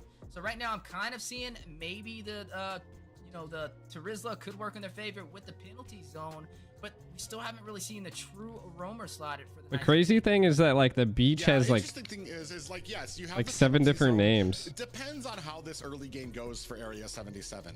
Are we getting caught on the Valentina a lot? Do we take like maybe 3 deaths in the opening 4 minutes? Then you might actually think about getting that Vengeance Flame from the Valir so that you have a Purify in the pocket to get yourself out from some of these team fights. Right now, we are focusing down. You like the tankiness of Area 77? Definitely doing their homework. Knights of Fate have their eyes on Mark Cutie and his hero selections. It's unbannable. Ooh, they went Bruno. He plays too many heroes at the top of their craft. I don't really think that's gonna affect him at all. He's just known to kind of dominate no matter what. Supporting Zero in his hands, but hey, I get it, right? Limit some of them where you can, but you're still gonna probably see him profit. Mark Cutie, though, speak of the devil, not wasting any time, is gonna go ahead and pick up this Beatrix. I'm gonna get some water and get been showcased not even just in this NACT, but the last NACT and the one before that. Just been known to be one of the safer options with the versatility from all the different weapon types.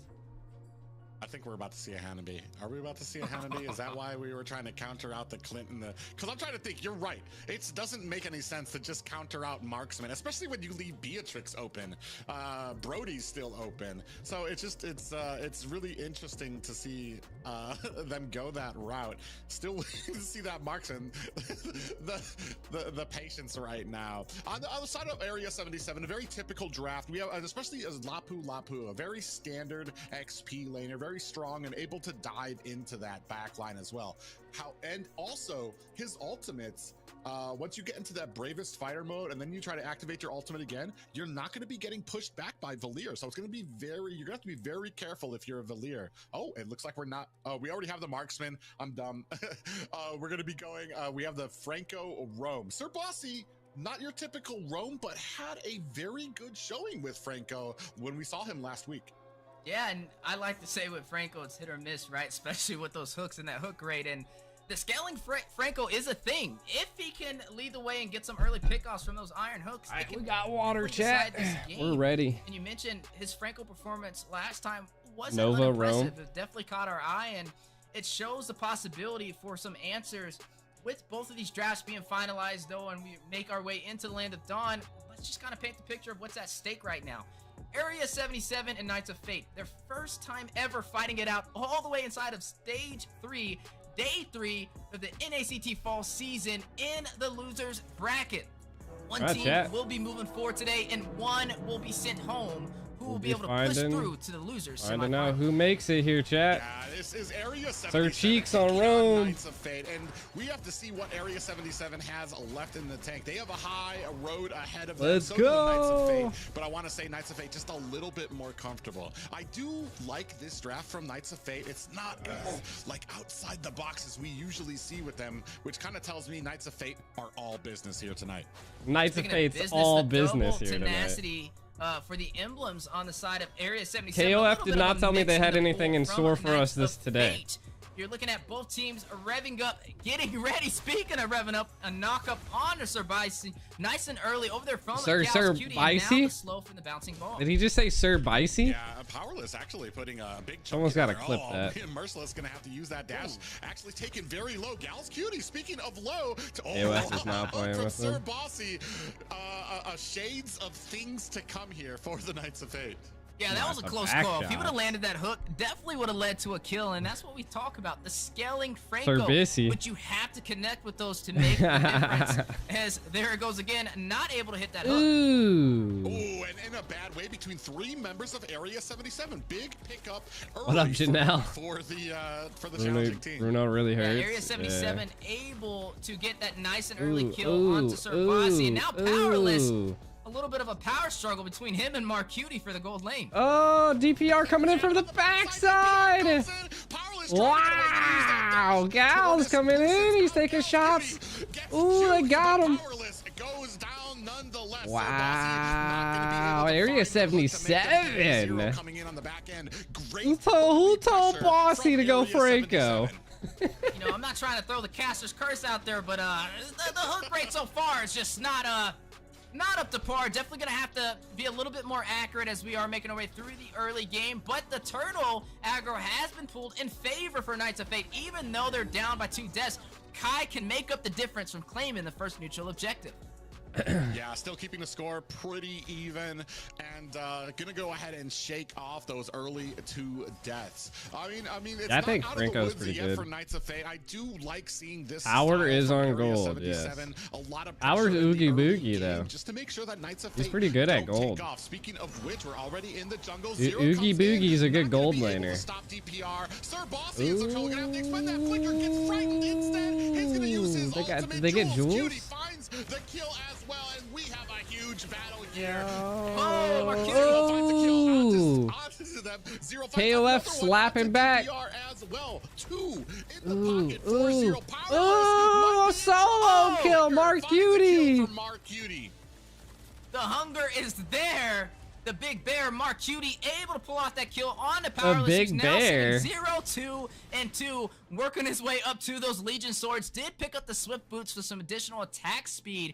You are looking at a difference in already 600 gold in the bottom side for Area 77's gold laners. Now, 4-2 on the scoreboard. Wow. I wouldn't say it's really one-sided, but something that's standing out to me right now is Sir Bossy's accuracy, not only on the iron hooks, but also how fast he's fallen so far in the past 4 minutes. Oh, Ooh, big hook there lands for Gals Cutie after putting Powerless. A high range rage and a hook, man. Used up for both roams. Gals Cutie gonna be able to They were just go ahead slapping and it, cover slapping the it. escape on the backside. DPR looking for some damage on the Franco, sir. Bossy Oh goes my down. god. Oh, Powerless is They're alone going in. between 4 members. Still They're finds a going kill onto in. Gals Cutie, but Jesus. that's gonna be all she wrote They for are Knights just of putting Fate on Marksman. so much pressure Area on 77 just on the bullying on the bottom Powerless. side, focusing on delaying the gold lane and taking that in their hands, and they're gonna go ahead and just do that, right, with little to no problem, leading the way by 3 kills and a turtle spawning in. They may be able to claim this objective as Cutie bursts down the first turret in the gold lane. Yeah, and I was talking about this during the draft, a possible weak side being Powerless in that marksman position. That Area 77 is doing a great job. Wow. DPR in trouble here, goes a little too That deep dodge, onto the though, enemy yeah. jungle. That's going to allow a kill for Knights of Fate and a turtle for them. Yeah, that's a 2-for-none trade working in their favor. Even though they had a Holy. deficit so far in the early game, I kinda wish I had some that may have made up popcorn. for it by not only getting that turtle, but also getting a kill on top of that, taking down the jungler for Area 77. The map is opened up in Area 77's favor, though, especially with Cutie on the bottom side taking that turret. And speaking of pickoffs, Sir Bossy, there goes the hooks we were looking for, but nobody to really follow up. Yeah, and I want to say, What you doing, I man? mean, Knights of Fate all right you here. big- They're what you starting doing, to kinda, big I wanna say, dog? weather the storm here. Sir just Bossy, we're come gonna in have to to say see how hi? these hooks Hey. kind of land. He No. has been, the only 2 hooks that he has landed, I want to say, have both been on Gals Cutie. Ain't no And nothing as in we here move for later you. and later into the game, Area 77 is going to be able to punish him more and more. keeps trying to when find he, snacks, hooks up that roam. Going on to mid, we're seeing a little bit of a Bruno struggle definitely here, but Area 77 Takes a able long clean it time up to without take incident. off. Able to clean it up, and I don't know about you, Private, but I'm keeping my eyes on Cutie right now. He took that turret, which means he does have the advantage in terms of gold, and we both know how much damage he can deal with. Let's check. But speaking of damage, Yeah, conceal play comes out, and they're still not able to bring down DPR. Big focus on the Cutie. He's gonna flicker out, gets taken out as well. Team is diving under the tower. They're gonna find another kill on to Gals Cutie. That, I believe that was 2 kills for Powerless, and now we're trying to put some damage onto this mid tower. Comes out, lands on a minion. Oh no! wait, no, that's a big brain play. He hooked the minion, so there were no minions in the turret for Area 77 to take it. That did work in their favor. Not what I would have expected. I'm not even sure if that was on purpose, but it did work out. They were able to not only claim a turret, but That's deny solid. the pressure from Area 77. What do you think's winning, Yeah, Powerless in a though? little bit of trouble here. You Uh-oh. see how already how he's chunking down DPR. Knights of Fate in a good position here. Ooh. Big pop-up lands. They put on- onto put on- the Franco Sir ooh. Bossy. Oh, that's a lot of energy. That's a lot of energy wasted on Sir Bossy, who is the roam. That means that they don't have those ultimates and are not going to be able to contest. That was this on turtle purpose. easily He picked said, up Brody by said, the Knights of Fate. relax. It was just a Franco hook. Also able to claim yet another turret in their hands, and now they are leading the pace and fighting it out with an advantage up against Area 77, who is now on the back end, as you are seeing the siege onto that mid lane. I mean, just look at the damage from Powerless on those soccer balls right now. Not only is Cutie a threat, but now Powerless as well. Knights of Fate leading the way up by 2,000 gold. Powerless getting a few little marks in there. Oh, big suppression lands on the Gals Cutie. That's the roam, though. Sir Bossy's going to have to get out of dodge here. Is going to narrowly avoid that ultimate. Oh, lands a hook on the DPR, and down he goes. Knights of Fate going to use this advantage. You see Gals Cutie warming up. Do they know Kai at the bottom here trying to put some damage on a Merciless? Raises Wrath comes out. Merciless taken very low, and a hook lands onto Jules Cutie. What a fight. Powerless for the balls are Knights of strong. Fate. No BS night. Yeah, the power of the Impure Rage to deal Oh that my additional burn God. damage, but they're not done yet. Yeah, Dude, Gals KOFs. Cutie in a bad way gets taken out as well. Sir And just Cake! like that, the Knights of Fate have swung this match in their favor with a 3K gold lead. You give them an inch, they take a mile as they go in for the tier 2. No Ooh, he minions retreated him. there, but still He retreated him. taking the damage, and now the battle on the way. Oh, man. Yeah, Powerless. great job. Oh man, the Just rest of doing Area so 77 much bit damage. down on the bait, and they're Oh my too close. They God. can't escape. Oh. Marcutie still trying to put on the damage, but there are Oh, 4 look at members here. Cutie. He Oh! finds a Big, kill. big prey! Ultimate comes out. Big! He finds No, the he didn't have enough Powerless. sustainability. Great job Yo, that would have by been Marcutie. A little crazy if he razzle just took dazzle them before he all meets his out. end. Yeah, able to open up the map even more. Damn, Terizla's powerful they now though. Have 4 turrets to 1 on Area 77. Terizla's sustainability is just a lot of kills insane. and also gold, leading by 4,000 and also 7 kills. This is where they need to be, but Too focused this on wasn't Bossy's a one-sided story. It's been pretty much back and forth. But speaking of back and forth. Oh yeah, conceal play up the top. Merciless dives into the back line.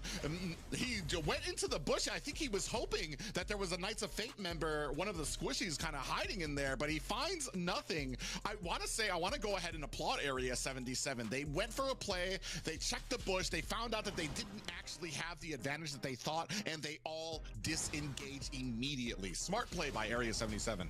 Yeah, Marcuti is going to pick up that Malefic Roar to be able to soak into the tankier composition, especially with Mikasa on the Terizla and the Fredrin. Mind you, shit, Powerless just got Franco. Definitely some itemization, maybe working into their favor. Divine Glaive picked up from a Zero for some additional magic. I can't even think of the name. I'm having a brain fart. This is why I don't cast spawned too in often. and aggro pool from the Knights He picked up that a harpoon or whatever. The attack speed and anti-heal for marksman. Gals is so so low. And down goes Gal's Cutie. Yeah, it was a harpoon. Having a hard time staying in there. I mean, between the Gal's Cutie halberd, and there DPR, you go. That's 10 there you deaths go. that have been racked up. The harpoon. We are now looking at some of the differences. I knew it was in itemization, in reference but also to the in sea. terms of gold, 7,000 gold for Marcuti, but Powerless up by 800 as we are now seeing the Lord march his way down. Malficious Roar. Cross Claws has been picked up. You also have some anti-heal from Powerless as well to kind of negate some of the healing effects that Area 77 provides, but Malficious DPR now in a Roar. hard situation. Yeah, big suppression lands on the DPR. You can see the CC coming in. In comes Gal's Cutie, but he gets pushed away by Zero. Lock him and in down so he he goes. doesn't, Appraiser's like, round is ass out. around like a Down goes maniac. DPR. And a great job by I Knights of don't do Fate. that. They're not done. They're diving in for this. A flicker comes in. Zero finds the kill. Lord at the mid-high ground tower. There's only 2 left for the side of Area 77. Ultimate comes out. Mark Cutie's gonna have to create distance. AOF looking crazy. Holy, 11 minutes. Minute mark, find a victory. Holy My cat. goodness, Knights of Fate showing the world, hey, we're ready for that top 4 position. Taking the advantage in this series up against Area 77. It is now 1-0 in this best of 3. Now, I wouldn't say it was a one-sided story, but there was definitely some mistakes from both sides. But overall, Knights of Fates, with one mistake, took that extra mile and closed it out with a fast finish. I want to say Area 77 had the right game plan here at the early game. Go ahead, put that chokehold onto the marksman lane and keep on pushing. Unfortunately, as it started getting a little bit further, There's no changes for Avalon. Just on Marcuti. Once we got out of the laning phase, you really saw where the Knights of Fate composition came into play. Yeah, and speaking of plays, post-game stats right there for you guys across the land of Dawn and Powerless. 9, 4, and 8. I was keeping my eyes on those soccer balls. Yes, you mentioned they had the right game plan for Area 77, but you saw them rotating around trying to shut down Powerless nice and early, but they were not able to stop him toward that mid to late game as he got on fire with those soccer balls and his team behind him rotating around. I mean, look at the 4-0-7 KDA from not only Mikasa, but a 5-0-12 from Zero. Overall, just a little bit better synergy toward that mid game for the Knights of Fate to be able to close it out. Yeah, and that's unfortunate for Area 77. The game plan kind of fell apart as these team fights started coming out. Great job by Zero again. Deathless in this entire game. 5, 0, and 12. Right on back, a little bit of a shaky start for Sir Bossy, and I want to say sometimes there's a lot of missed hooks that happen across the land of Dawn when it comes to Franco players, but I do want to say he was there for a lot of those good hooks as well to kind of aid in the team. Yeah, 13 assists, and those racked up pretty fast. I mean, it looked a little bit shaky, like you mentioned in the beginning. He took like 3 early deaths and also had some questionable hooks in the beginning, but then he had that big brain play on that hook to delay Area 77 from pushing in the mid lane, and his team made the most out of the situation, got some kills, and overall we're able to close it out as we are now panning over to the replay for game number 1. Yeah, and here you see the immense amount of damage, even for DPRs playing that tank jungler. Gal's Cutie comes in, but it's not enough. You see the Zero. Never Valere at the enemy team. And then they take him out, and here they're just diving Oh, under the Zero? tower. Zero They went are not insane getting with up, the and no matter Valere. how deep in the base they have to go. You see they're putting the damage onto the tower, and then just decide, screw it, let's go all in. Sir Bossy went This is gonna 1-3 and go ahead 13. Wrap up the game for them. 6 members of the Knights of Fate, including the Lord. DPR likes cake. Knocking on the door of the core for Area 77. You know, If only you guys could see their photos inside the tournament lobbies, bro. It's hilarious. Like it's a cushion with how he executes it for that final hit. Now looking at the post-game stats, that was an 11-minute game, barely scratching the surface for the mid-game, and you're looking at double digits in terms of kills. Look at for the Knights of Powerless. Fate. The rich guy, Oogie Powerless, boogie. gold per minute, 849, and also bro. the carry with 63,000 damage dealt. The Sandbag, DPR, taking over 100,000 damage, and then the Forgotten One with the total assist racking up to 15, Kai01. Yeah, a great job by them. And Powerless able to kind of snatch away that MVP despite the amount of focus that was paid to his lane, which really shows kind of the focus and the patience that the Knights of Fate have when it comes to executing a game plan. I've said this before. He deserves the Sandbag. The biggest difference you see between him and other players in North America is the home he has. It's just whatever takes the most damage. Audio? Oh shit, did the aliens come back?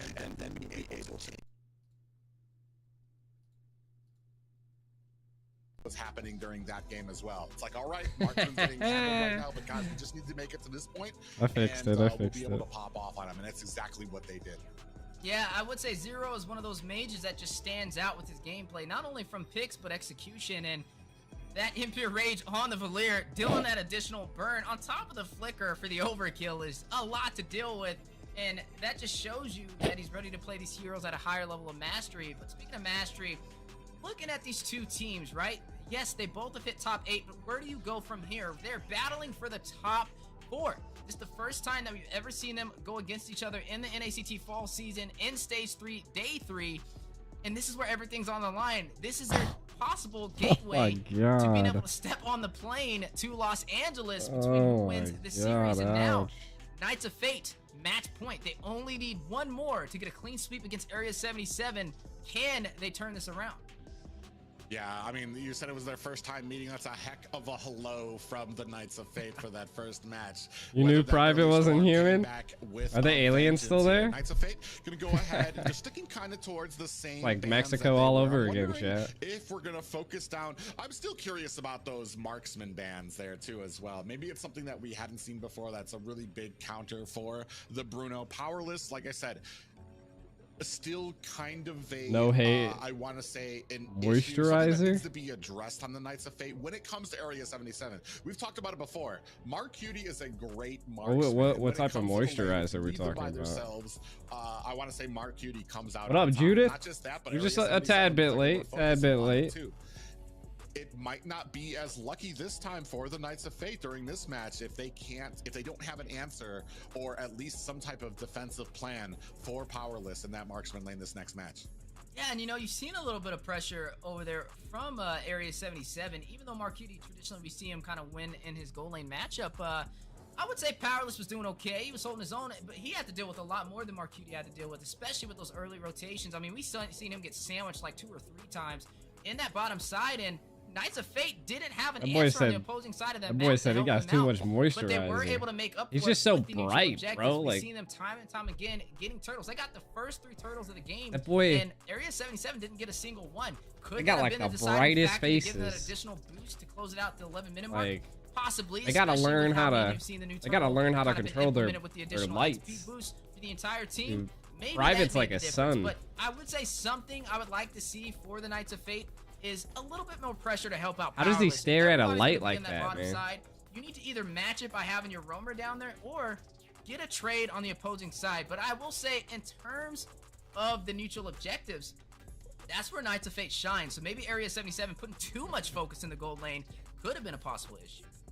That's exactly what I was going to bring up. Is that might have been the problem? Is that Area 77 said that we're probably not going to win these early turtle fights. Let's just put the power. Let's just put all of our offense down, because I mean, they were coming at all angles from the gold lane. There was nowhere, literally nowhere, for Powerless to go. It was just like, well, I guess this is a gank.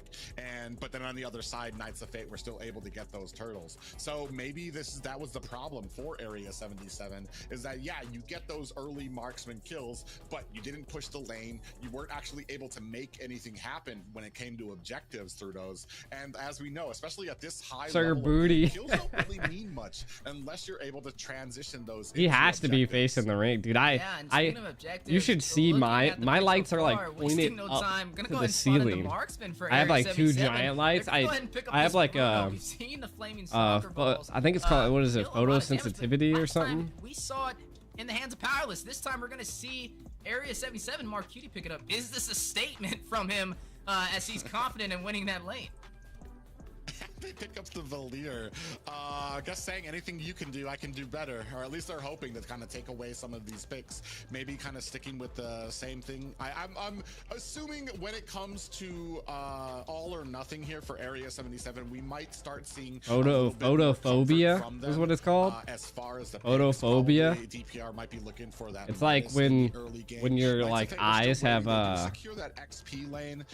Very strong pick for Terizla there as well. I think it's because I have blue eyes too, maybe. In that XP lane, I noticed that we didn't go for the like light sensitivity. Like my eyes are really sensitive to light, which means we could possibly be looking at that triple fighter composition from. It gives me like headaches. We're gonna get I can't, like, there ain't no way I'd be dying. Now, they did ban out the Paquito though, which I guess was a threat to that Terizla in the XP lane. We've seen it just today. Yeah, tomorrow. BTK TOB tomorrow. Can execute onto a Terizla. But speaking of execution, Area 77, they're gonna do what we've seen similar into the first phase. DPR picking up the Avalon's playing next. Mind you, the first player in the NACT fall season to get that Avalon versus that hero as well. Can that be what Area 77 Bloodhounds? needs to even out the series? Yeah, Avalon versus Bloodhounds. That's exactly what I was talking about. This is the last. I don't know where that yawn came from, bro.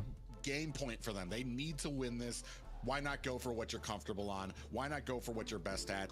DPR I'm gonna become like Dr. Disrespect, bro. I'm gonna one day show up with glasses and. Knights of Fate, I mean, they had to have read this out. They know how great he is on Martis, so they're gonna probably try to weather that early storm. A good pickup too with Hayabusa, so he's gonna be able to try to get into that back lane, try to close the distance between him and Bruno without taking too much damage. Immediately go in with those quad shadows and then into the shadow kill as well. It's just gonna be up to how this early game goes for Area 77 and if they can capitalize on it, because we just saw, Knights of Fate are not afraid of a bad early game. They can weather the storm and find those little power spikes that they need. Yeah, and right now, I mean, I'm paying a close eye over to this Valier pickup. We've just been seeing it kind of profit time and time again. It's been banned a lot in the NACT as well. Having the searing turret to be able to push them back. They banned the Hanabi, bro. The CC could work in their favor, but it was funny. Oh shit, they picked up a Hayabusa. I can do better, as we did see Zero dominate last game with the Impure Rage, just showcasing his mastery in the mid lane on that Valier pickup. So can Area 77 pull off the same thing? Speaking of same things and repeated patterns in the NACT fall season, there it goes, the Edith pickup. I'm like addicted to this like Monster Hunter game. It's like Monster Hunter now, chat. It can be, especially with an Edith, she can kind of be countered by a lot of mobility. Heroes that can it's just a really fun game. And kind of, because a lot of her abilities, they take time. It's like, and there comes a stun. I'll probably be playing it while I'm in the airport as well. You've got Zero on this Valentina. Just roaming around the airport for like 2 hours, slaying monsters, mobile heroes in the game, collecting Pokemon. So it's going to be very Merciless. Gonna have to be very patient to find these opportunities. Speaking of opportunities, I'm keeping my eye on Serbasi. You know, we mentioned he wasn't traditionally known in that main roamer position. It kind of reminds me of BTK with Chicken running in the roam position, right? Kind of a similar type of situation. They used did to play that on the PSP. Area 77 Monster must Hunter have thought it was a possible it was threat, a good game. And they took it off the live in the playing field. airport. Maybe it was that big brain good. play on that minion Airport's boring, that we though. saw that decided it. But they do have the Hayabusa to work in their favor for the Knights of Fate. He will have that mobility, like you mentioned, and not really too much to stop him. There is the Martis with the mortar coils for the chain CC, the Searing turret to watch out for, and the burst. I went live in the Japan answers, airport when I was right eating. Answers. It's gonna boil down to execution, but with the draft being finalized for Knights of Fate, they go a little bit more in the front line yet again by picking up the Grok alongside the Bane. Now Area 77 gonna round out their composition with the Queen of Poke here, the Novaria. I do want to say I'm a little hesitant. I love Bane. It's one of my favorite picks, and I've basically one-trick him in ranked. However, when it comes to this level of play, he's not. He can be prone to getting ganked in because he's so squishy. We saw Powerless pick this up against the Ohio Brothers, Interesting. and we know how those matches went last Dale week. Rome. In Ohio Brothers' favor, some of the quickest. Could be matches we've Navaria ever seen. Rome. So I hope we have a plan for us, especially when it looks like we're kind of building towards a decent amount of team But maybe. synergy. But ladies and gentlemen, this is do or die for Area 77. They need a victory here. Do we get a against the Knights sweep, of Fate or to keep are we their going hopes BO3? alive for the playoffs in NACT. That's right. Will the extraterrestrials be able to stay in the Land of Dawn, or will they be sent back to their home planet by the Knights of Fate, as we are now jumping in to game number 2, match point for Knights Don't of see Fate. team Now, comps? as we paint that perfect picture and what kind of has to happen on the board, at least for Area 77 to stay in this game. First of all, looking at the emblems, a pretty much around the board showcase from headphones are all of hurting my them ears, on what they decided to go for, but they do have Killing swapped, Spree, which is what I'm kind of keeping my swapped eye an on. actual Not for headset. one hero, but for 2. DPR and also Marcutie, as they plan on racking up those kills and also being able to sustain themselves. The double lethal ignition from Knights of Fate to be able to deal that additional damage. But speaking of damage, it was no secret in game number 1 that there was a lot of pressure inside of the gold lane. Area 77 trying to take down Powerless, and that could have costed them that entire game as they left the turtle, the neutral objective, into the hands of Knights of Fate with little to no contest in an 11-minute finish. Yeah, it's going to be very interesting to see how he go here. Powerless actually has the Impure Rage, which means he's trying to kind of keep up that mana in the Area side 77 lane, definitely especially has. against somebody. Yo, like they didn't go Mark. Navaria Rome, huh? It's going to be very interesting to see how this goes on. You can see already Powerless getting chunked down there. Like I said, very interesting pick here from Powerless. We're going to see. Oh, we have a big. I feel like Hayabusa is gonna have like Gal's Cutie on the a back end field senses day. something is going to go ahead and provide some support. Yeah, Knights of Fate already showing that they're going to try and prioritize that gold lane nice and early. They know that's where they can profit at alongside the neutral objectives. We got to see where Area 77 responds, what they decide to trade and focus on for the early game. But speaking of focus, some damage nice and early from DPR. Oh, DPR almost got caught. In comes Merciless with a big pocket up onto 2. Now activates that Primal Wrath, but gets taken out. Gal's Cutie finds a kill. DPR damn. went onto Mikasa. God damn, 3 and kills at 3 2 for minutes? Area 77 in the opening minutes. Now you see, this is why you don't give DPR the Martis pickup. That's 2 Ooh, they're kills coming in in 2 on high. minutes. I literally blinked for a second and he made the most out of the situation. Not only getting the kills, but picking up the first turtle. Wow.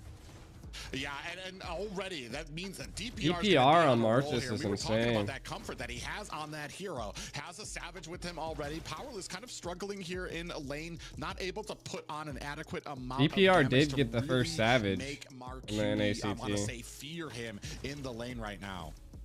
Yeah, and speaking of lanes, as we are seeing some of the items be picked up on the board, right now you are still seeing Marcutie and Powerless pretty much even in the gold lane. Even though he is running that Bane, who we don't traditionally see, he's not falling Edith is behind. And I think broken that's with one of that the ult. key things to kind of focus in on, is he did get the Hunter Strike as well to be able to get some additional speed and deal some additional damage nice and early.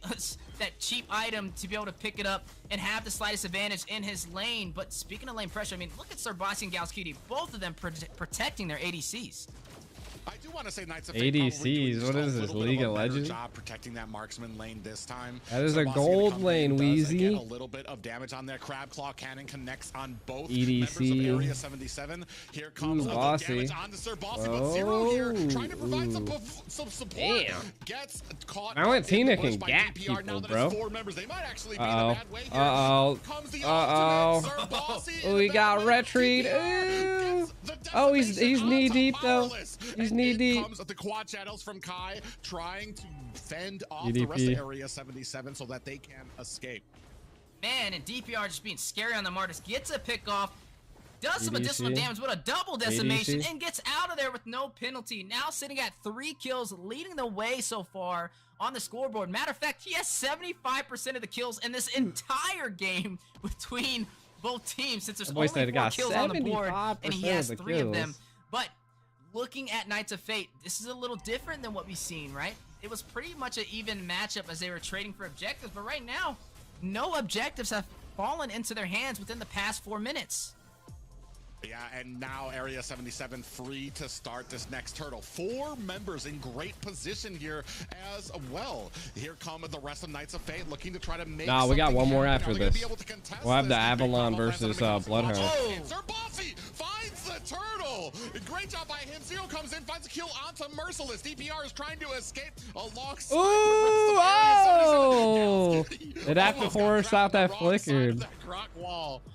Yeah, and a little bit of a wasted flicker, maybe a little bit of a panic on that battle spell for Area 77, but hey, a kill and a neutral objective, I'll take that any day. But Jules Cutie from a mile away gets the snipe onto Kai in the mid lane.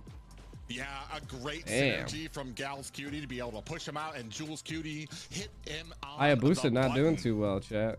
Yeah, able to take him down. The first kill for Knights of Fate, 5 kills for Area 77, but now the siege for the bottom side is Sir Bossy in position, but Marcuti there for the assistance and the denial. Now, Gauss Cutie did just pick up that Ice Queen wand, so he will be able to deal some additional slow to the team of Knights of Fate as they do try and rush in with the triple frontline composition, the Terizla, Sir Bossy on the Grok, and also the Bane by Powerless. He's not really going in for the damage, he's going in for the utility, and that could potentially slow them down in their tracks on these engagements. Yeah, I mean, we've seen it before. Area 77 can get the early advantage. Knights of Fate will sit, be patient until that late game. But, I mean, you have to have something left for that late game. Powerless on the wrong side of a little bit of fire there from Gal's Cutie. Mikasa comes in for the support for Sir Bossy. 3 members in there. Gal's Cutie putting something on to Sir Bossy, but not enough to find a kill just yet. I want to say great job by Sir Bossy to kind of provide that support here. I mean, they were able to get a lot of that gold off of the tower, but still a great job of being able to protect Powerless, hoping that he can get into that late game. That's right, and both teams trying to find a way to open up the map as no turrets have fallen so far within the last 7 minutes. Both teams able to claim a turtle and only about a 1,000 gold difference for Area 77, leading the way by 4 kills, but this all may change in the blink of an eye as the next turtle has spawned in and in the mid lane. Oh no, not able to kind of get the finishing touch with that shadow kill. Looking for snipe. Avoids orb from. I mean, Area 77 seems, I mean, they're leading in kills, but Is that gonna be enough uses? Ultimate against the Merciless. They missed the retry because they get the wild charge. Spreading to the rest of Area 77. That is 2 members down. Merciless down as well. Powerless finds a kill. DPR. Mark Cutie down as well. Only Jules Cutie left from Area 77, and we were talking about. I didn't know Flicker could cancel his whole ult neither. AOS doing so good, bro. Everybody wanted a piece of pie in that engagement. That was a full 5 versus 5 in the turtle pit. But only one team profited. 4 kills going to the Knights of Fate and a turtle in their favor to give them the advantage and also open up the map in the mid lane as we are now looking at the item differences, right? Blade of Heptases, Hunter Strike picked up from Kai will be able to do some massive damage on the initial engagement as he rushes into any of the members of Area 77. Powerless in the gold lane, running the Bane, building up the Blade of Despair, already has the Hunter Strike and some additional cooldown reduction from the Magic Shoes. On the opposite side of the playing field, though, Marcuti a little bit behind in the farm now, as you are seeing What up, Powerless what up, trail what by up? about 1,000 Welcome gold. to the chat. Yeah, and I want to say, What up? as much as Bane I've sometimes no- has issues, this What is where he really up? shines. He's no longer confined to a single lane for the laning phase. He's able to rotate around and put that massive tower. You need to damage time he put it out in to the start gap macroing between up his team. slashes to Now we're cancel coming it. on to Ooh. Merciless. Sub-Zero finding him. Beef gets flipped Gotta on have his own skill. and taken out by Merciless there. A great pickup for Area 77. Kills I don't know. narrowly There in was, their there was favor something in now. the chat. I A little don't. bit of They crit did on the the way as well, exclamation Mark. You're point picking up that Hillary and Berserker's it. Fury, off screen, but looking at what we're seeing, almost at the 10-minute mark, getting to that mid game, and Knights of Crazy, Fate man. applying Area that pressure. 77 They're had such a dominating. It is great bleeding early blue game. in terms of the turret. Right now, Area 77. But I guess they're that's not what out Martis just yet. It does, is early right? match point though, and right now it's in Knights of Fate's favor. You can definitely see their momentum boost thriving. But Area 77 still has a chance to turn this around. We've seen a little bit of flicker for hope, especially with DPR on this Martis when he opened it up with a 3-0 answer. But the flicker in, the shadow in for the denial in the jungle. It's just petty to take a jungle minion there to come in there. Sir Bossy doing a great job at the front line. Gets popped up for his efforts. Kai actually takes a huge amount of damage from Novaria on the backside. Lord down to about a quarter health. Quad shadows are DPR out. got the Does use Lord! Shadow execution. DPR finds the kill and the turtle. Mark Cutie finds a Sir Bossy as well. Mikasa in trouble DPR here is going to use that penalty zone to get away. He just a narrow sliver of health. Jules Cutie lining up a shot, finds a kill onto Powerless. Wait a minute! A slight miscalculation from the Knights of Fate was devastating as you see 4 members fall. Area 77 not only taking the Lord, but opening up the mid lane by taking the first and the tier 2 turret. Now leading by 5 kills in 10 minutes. Now they have the advantage. We talked about a flicker of hope, and there it was. Area 77 now leading the way, looking to take this to a game number 3. Yeah, Lord is up at the top. A little bit of a miscalculation by Knights of Fate. Ton of CC kind of coming out there, especially when it came to that Lord take for them. They're going to go ahead and hold the Lord at the top tower. And it does seem like the battle has kind of switched off. We only had the first set of towers for Area 77 down, and look at how things have shifted now with that first Lord. Yeah, and right now you're seeing the Knights of Fate patching their wounds, rotating around, clearing up these lanes, and trying to kind of maintain some type of pressure, but it's definitely leading in Area 77's favor right now, right? I'm kind of admiring how they pulled their punches and they're playing a little bit more passive. They're not being overly aggressive. They're just waiting for Knights of Fate to make another miscalculation where they can profit on. But Knights of Fate, they've shown what they're capable of in the last game, and they have a little bit of insurance knowing that this is match point, and regardless, they have another game to play, whether that's game 3 or moving on to the losers semifinals. And Area 77 though, is their really backs trying are to against hold the wall, on, which chat. means they're a little bit more desperate, which means they're going to be playing a little bit more safer, but also being very They're really careful on trying to these hold skirmishes. on. Yeah, then you find a flip onto Sir Bossy. Now we're starting the fight over this purple buff, looking for a big fight. Sir Bossy comes in with the wild charge. Oh, damn, they got Merciless. Kai picks up the kill there. Mikasa Oh, they're with a pushing huge it hard penalty now. zone on the back line. They Zero got finds 2 a of kill them. Oh, onto Mark shit. Cutie. DPR is in the back line looking to end his hunger Free there, fall. but gets taken out by Kai. That is a 1-for-3 trade so far. Area 77 going to have to retreat. I'll Dang. take a mile, says the Knights of Fates, and that is what they needed. Not This is managing so those back and lanes, forth man. between these teams that you never really know That's how you who get the- has the control level of this gap. game. But speaking about who has control in terms of the economy, as you are looking at the gold difference, I like to kind of focus in the gold lane, right? They're pretty much even, and we were wondering how this Bane would have played into this. Now, having a little bit of that anti-heal at his disposal, you did see the All that Hoss picked up gold. over there from Mark Cutie. Maybe that's what that was for. Time will tell, but you are going to go ahead and see both of these teams are revving up to almost full build at the 13-minute mark. Lord has spawned in. Who will be able to take this objective? Will we see Knights of Fate turn this back around in their favor, or will Area 77 be able to claim this objective? Well, they've got 2 members up at top, which means this is an uneven fight at this Lord Pit for the Knights of Fate. I think Area 77 might realize that you have 4 members coming in here. Sir Bossy at the front, Merciless dives into the back. Oh, Big Jesus. wild card comes out, but down goes Sir Bossy. Out comes the Oh, here comes the deadly KOF. catch and finds a kill as well. DPR. You're watching the chess tournament? And this is What up, bad news Marcus? For the Knights of Fate. They're going to go Hey, ahead and disengage. I feel it. I feel Misplay it. from Kai, taking down How'd the the chess jungler from tournament Knights go, of Fate, man? Did you denied win? them the opportunity for the retribution, and now you're running on the Hayabusa. I would have liked to have seen that be a little bit more patient, right? You have that quad shadow to be able to get in the blink of an eye to take that Lord, and I feel like they put their foot on the gas a little too early without their team ready to kind of take that fight. And now Area 77 will profit with this Trying to get Luminous the- Lord marching down the mid lane, and Knights of Fate down to their inhibitors. It's a tier 2 falls on the bottom side. Yeah, Luminous Lord crashing down at mid, putting on the damage with a charge. You can see the rest of Area 77 trying to force this at the bottom, but such a great job by the rest of Knights of Fate to go feel ahead you and though, bro. I clear feel you. out some of these lanes. Next wave crashing in is going to be up at the top. I'll tell you what. It won't let me. It won't Knights let of you Fate send must work stars. in the medical field because their first aid is on point when it comes to kind of putting some band-aids on their wounds. But speaking of band-aids, huge damage on a powerless. And this is what I was talking about with Bane. He's still squishy even here into the late game, especially when you're playing him as a physical build. Doesn't really have that regen that you get from the magic build and doesn't have the tank items you usually see with a jungle Bane. So you're just talking about a literal glass cannon. Yeah, speaking of cannons, there goes the Divine Glaive picked up from Joel's Cutie for the additional fuck? magic pin in the late game. Yeah, I see that. damage. I like to say with the Navaria, You can it's do kinda the like having a support, but it 2-for-1 won't in let the you- jungle. The damage from that It won't sniper let you, can definitely steal the neutral objectives and catch you off guard for a pickoff. I mean, you see I'm how not much in the damage level you up get alone. program? Just the powerless in that mid lane.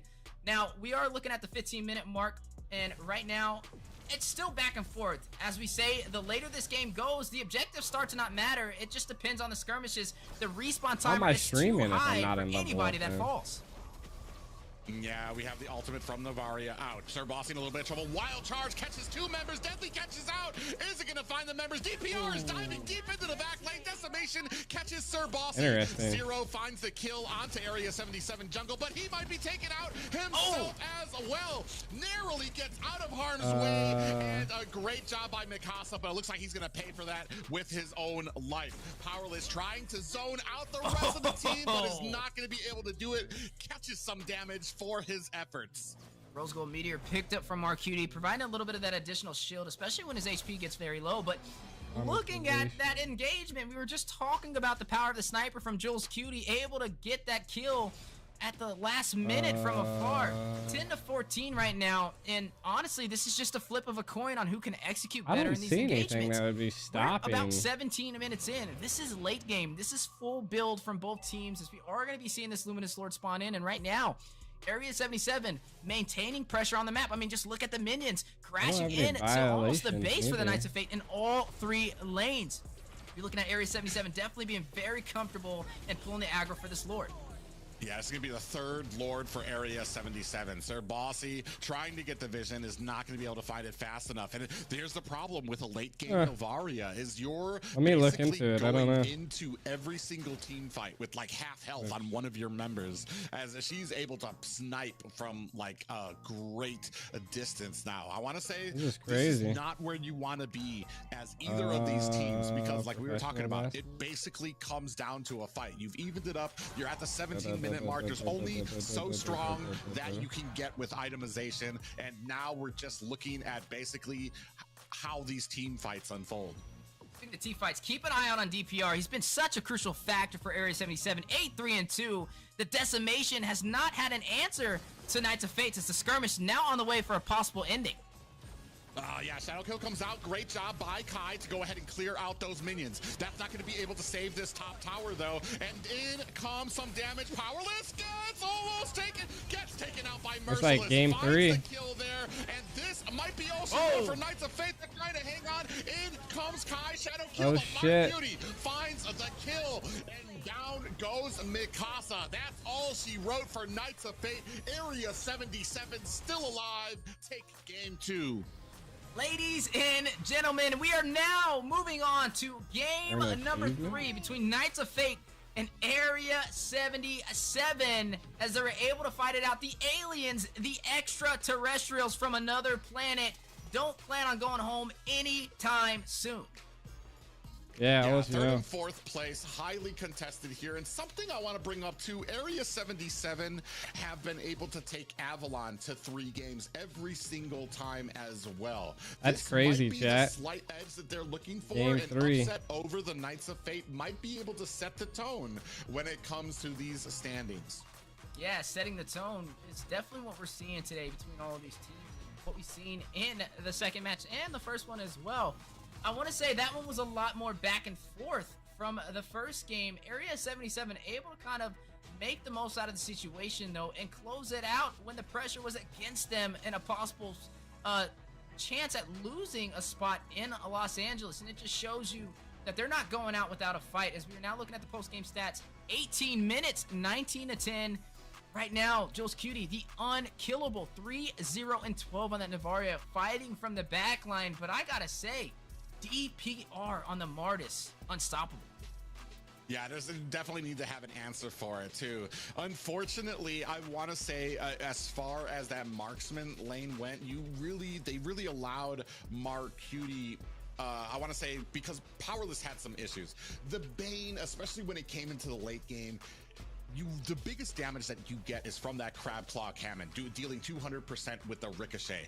He was not even able to get close. Maybe I can only see that Jules Cutie was always there with the Navaria to chunk him down to more than half health. Here, you can see, I mean, it's still having issues. Kai comes in, and I believe this gets stolen by DPR and a kill onto Kai there. And that's unfortunate. You were talking about how Kai needs to go in, get that shadow kill, but Area 77 didn't I have even allow him subscriptions, that. so I don't understand how I'm not to preface these fights with attacks of their own, so that Kai was not able it has to to be answer like the way he wanted to get those shadow kills after right when he needed to. After my just having the stream advantage and making the most out of the situation right there on the 1v5. You might as well just let that one go. But nonetheless, excellent gameplay to be able to close out that match and even out this series. Is now moving on to the post-game stats. Rich Guy going to Mark Cutie, Jules Cutie, the carry, the sandbag. Mikasa taking over 135,000 damage. But let's not forget about Gals Cutie, the forgotten one, racking up those assists up to 16. Yeah, it's as we move into this third This is draft crazy. phase, I have to say, Night's gonna be longer. There's probably gonna have to be a Martis ban up there if we don't have a proper plan for it. I think we're starting to also see the limitations of Powerless's gold lane too, as well, when it comes to possible hero pool that he has out there. Like I said, we saw Bane against the Ohio brothers as well. Did not perform the greatest. Yeah, and you know, it was interesting. We were kind of watching it, and it was pretty even in the early phases of the game. I feel like you couldn't really tell if it was going to profit or not, but you could definitely tell the difference the later the game went, right? Just having that marksman on your side was what they really needed. The Bane just kind of fell off. Yeah, it wasn't really like a problem in the beginning. He was doing what he needed to. He wasn't losing. The late game is what we were worried about. 5:20 a.m. Jesus, Gideon. For Area 77, the extraterrestrials to push through and even out this series. And speaking of series, we're on game 3, the first game 3 of today. And not only game 3, but again, painting that picture for what is on the line for these two teams. They're fighting it out. Both of them have a potential who's chance gonna win this fight in chat? Los Angeles. And to go to a game 3 just shows you their stealing tenacity, shows you stealing their that passion to fight it out, and crazy. neither of them are ready to go home just yet. Yeah, not ready to go home, but as from these bans, it's very interesting. We're still kind of sticking with the typical bans we had from the last 2 games. Fanny Open with the Kaja. Man, there's talk sometimes when it comes to when teams kind of face certain teams that are their kryptonite. And I want to say that Area 77 seems like kind of the perfect match to be able to take down Knights of Fate, despite their outside the box picks and things like that, just because of that kind of issue we sometimes have with the marksman lane. That forced Knights of Fate to kind of cover down on that lane, and they had weaknesses everywhere else, especially when that early game came and Martis was able to basically traverse the entire map, racking up those kills in the early game.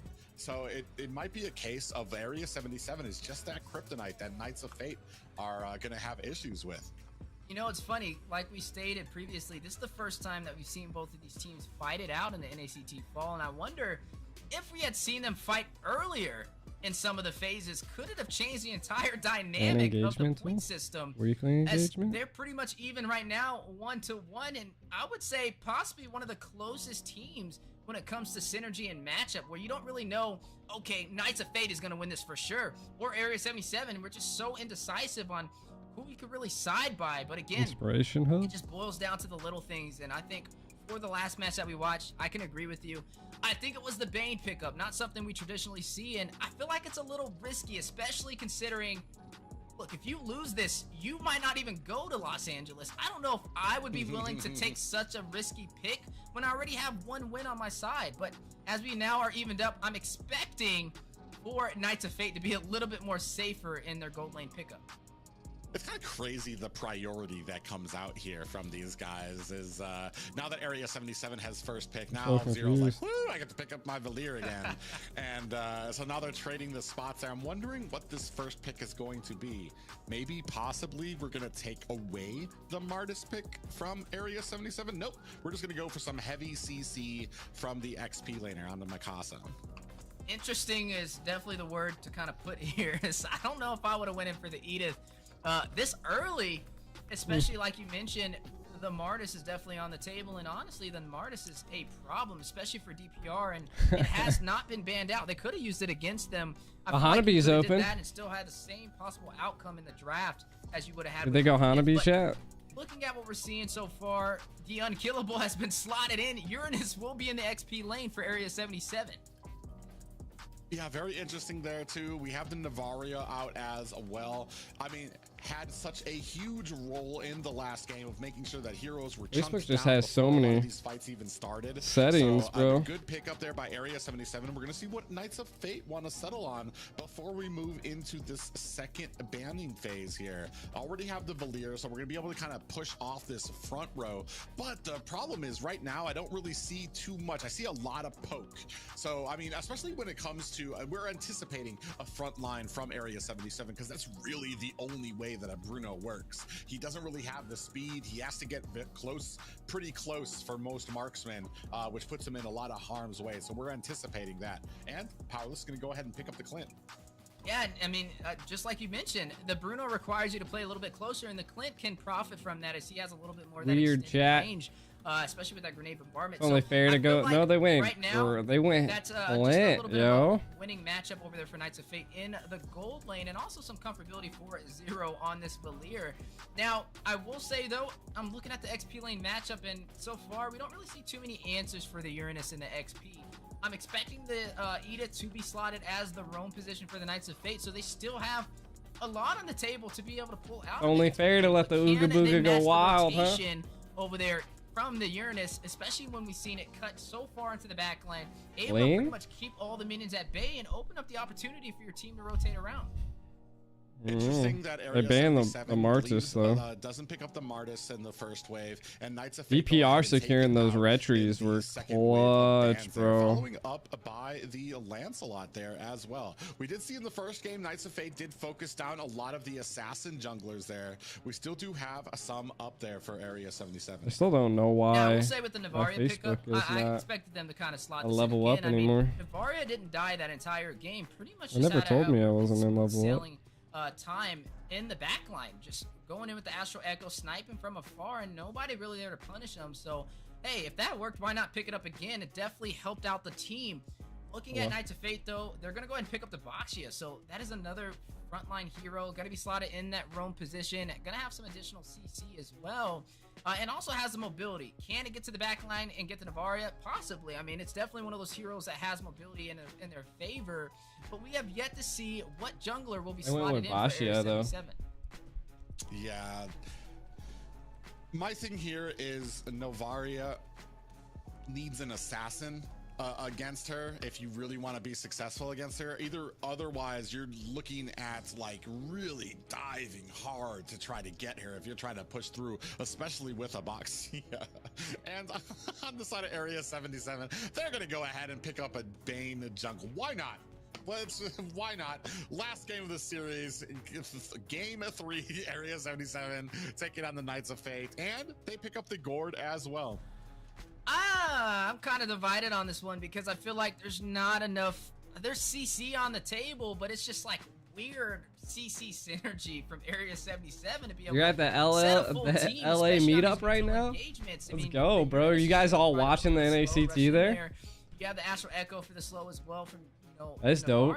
You have I heard be able to rush in and deal Wrath some was there, damage and the Bane with the Deadliest Catch. Like it all is CC and mind you, but I BTK feel Warrior. like it's not the easiest. Listen, let me get synergy into this to giveaway real pull off, quick. Be like, let's focus on this person or set the entire team. When I'm looking at Knights of Fate, though, Looking they like have a the Terizla, supporter they have comp. either both of them Yeah. can get massive sets on the team, and then you also have the Valir who can rush in with the Searing Turret to push What back do an they entire got? team as well. Lair And Rome? they have No, two Edith mages, right? You Rome. have the Navaria, you have the Gourd. Both of them have to play from afar. So when you're looking at who can kind of take that fight up close and personal, it's really there's gonna always- boil I down to always do Merciless, giveaways. which, yes, I guess the Uranus is kind of unkillable, but sometimes teams like to just rotate around the Uranus AOL. and AOF go for lost? those behind him because he doesn't really deal that much damage. You said they lost? This Why? They got really depends Valer. on Area 77 landing that stun from gourd. I want to say, just because if you land that stun from Hey, gourd, Bane. there I is don't feel like an Bane's good in the immense jungle though, amount of chat. damage that can come out from that team. You have the Are y'all entertained? Varia. Rose, do you got it, bro? Is Bossy on Edith? It really depends on how well I think the they chat can is land entertained. those stuns, and if Knights of Fate can kind of get around that. Alright, That's let's. right, as we are now jumping into game number 3. Boy, This definitely. is the NACT Fall Regular Season, he's Stage gonna 3, Day stay 3, down. Area 77 up against Knights of Fate Alright, in the loser quarterfinals. One team will be sent home, while the other will carve their way to the top in the losers semifinals. Yeah, I like the pressure that's being put on here from the side of Knights of Fate. Actually, Merciless, this is very interesting too. Oh, almost gets taken out there Ooh. from the Casa. Yeah, and 3 killing sprees on their side as well, as we are A looking at lot of some them magic. being showcased. A lot of flickers for A lot of from both magic. sides Appreciate of the table as well, subscribe. but like you mentioned, it's Welcome gonna boil down to the Jules channel. Cutie and how he Are you performs. If he not gets out early, it's not gonna look too entertained? promising for Area 77, as they don't really have your traditional go in and set a team composition. The only thing for me, though, is I feel like Powerless is the only real big damage on the side of Knights of Fate. Ooh, Actually, as I say that, oh! Knights of Fate come in here and are going to be able to find the first kill onto Mark Cutie. A little bit of a change up from what we saw from the first game, where Area 77... Oh, they're trying to respond. They hit up with the retry. Ooh, he's 1 HP! Oh my god, DPR! Ah, Kai's coming in! Yo, what a good dodge. What a good dodge. Wow, how's he still alive? See him sitting in that pool from Gals Cutie. Wow. Ooh, he got it. He got it. One on Is the it enough? Powerless and It's some not. damage from Mark Cutie on the Bruno. I love the amount of pressure that they continue to put onto this gold lane. Yeah, and looks like they're still gonna go in for the 2v1 situation. Yeah, Powerless gonna go ahead, use that little bit of dashing ability to get his escape. And Knights of Fate using this as an opportunity to find the Lord Kai. Picks it up, in comes a penalty zone onto DPR. Deadly Catch is not gonna be enough to save him. Yeah, not gonna save him. 2 kills so far for the Knights of Fate and the first turtle. And then on top of that, they were able to get a kill onto Marcuti, the marksman for Area 77. And this is where I feel like their composition's just a little too awkward for my liking. Marcuti is one of those players who keeps Area 77 glued together, and taking them out early definitely disrupts their synergy. Ooh. Gals Cutie actually in a little bit of trouble there. Kai able to steal the orange buff of DPR, so doing a good job. Looks This like is the kind of problem duels are sometimes rigged. with a Bane when What? it comes to a lot of these, I want to say, invades from the enemy team. Yeah, just right now they're just kind of I think falling Inferno and behind, Trex are and like a lot of the major 50-50. factors for the early game, right? Marksman did fall 50-50. super early, and then they lost the first What turtle. was that? Their hope is in the hands of Merciless, though, on the top side. It looks like he's putting in a lot of pressure against Mikasa, but Mikasa does have a kill to give him the slightest advantage against him. And speaking of Mikasa, oh, deadly catch comes out. It's not going to be enough to save Merciless. A good team up there from Kai and Mikasa to find that kill. That's going to leave open the top lane as we see some pressure coming down here at the gold. It's a 2v2, so they're not going to be able to push too hard, are the Knights of Fate. Yeah, and that's going to force DPR to the top side, kind of patch some of these wounds by clearing out those minions, which will delay his farm. Ooh, Mystic Gush comes out. Zero's gonna have to expend. Galscuity looking for the lineup. Misses just wide of Zero. Is gonna find himself a quick light. Oh, Galscuity out there catches some vision. He's looking for it, but he's not gonna be able to find it. And maybe going a little too deep. A flicker by Mikasa. Penalty zone finds the kill onto Galscuity. 2 for the kill onto Zero. Misses a rotating Mikasa. What are you doing, Jack? Bossy comes in. How'd you get in here? Jules Cutie, but deadly catch. DPR trying to disengage. Where you been? Sir Bossy finds the kill. Another cleanup by Knights the of Knights Fate. of Fate.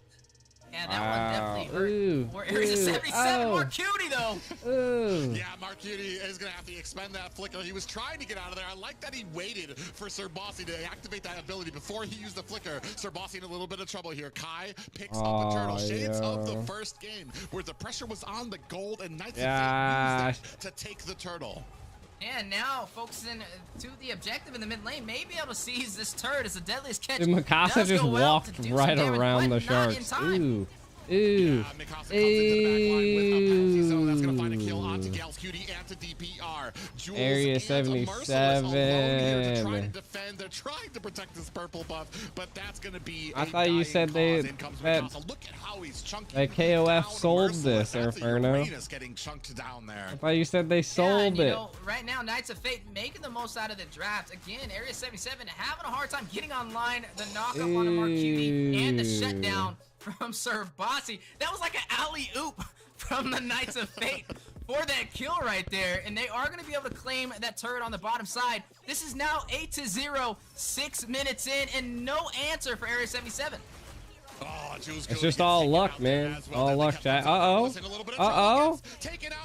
They finally got a kill. Ooh, 1 HP. Ah! With the snipe. Boom, boom, boom, boom. Away from DPR. Hill Stiller.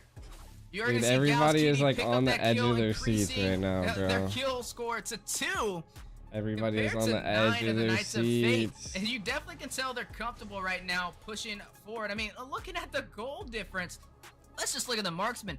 3,800 gold compared to 4,400 over there from the Clint. He did pick up that Blade of Heptases. He knows he has the advantage in gold. Why not get the Blade of Heptases and deal some additional damage on that initial engagement?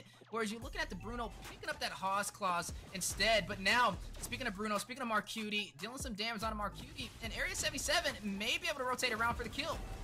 Ooh, Mikasa in a bad way here. Deadly catch and the Mystic Gush is out. Mikasa's going to be taken out here. We are hoping Zero comes in there, does activate that Vengeance Flame, pushing away the members of Area 77, but this is not a fight that he wants against. There's 4 members of Area 77. A little bit of a stun, lands on the Zero. They pushed the shit out of that tower. This tower.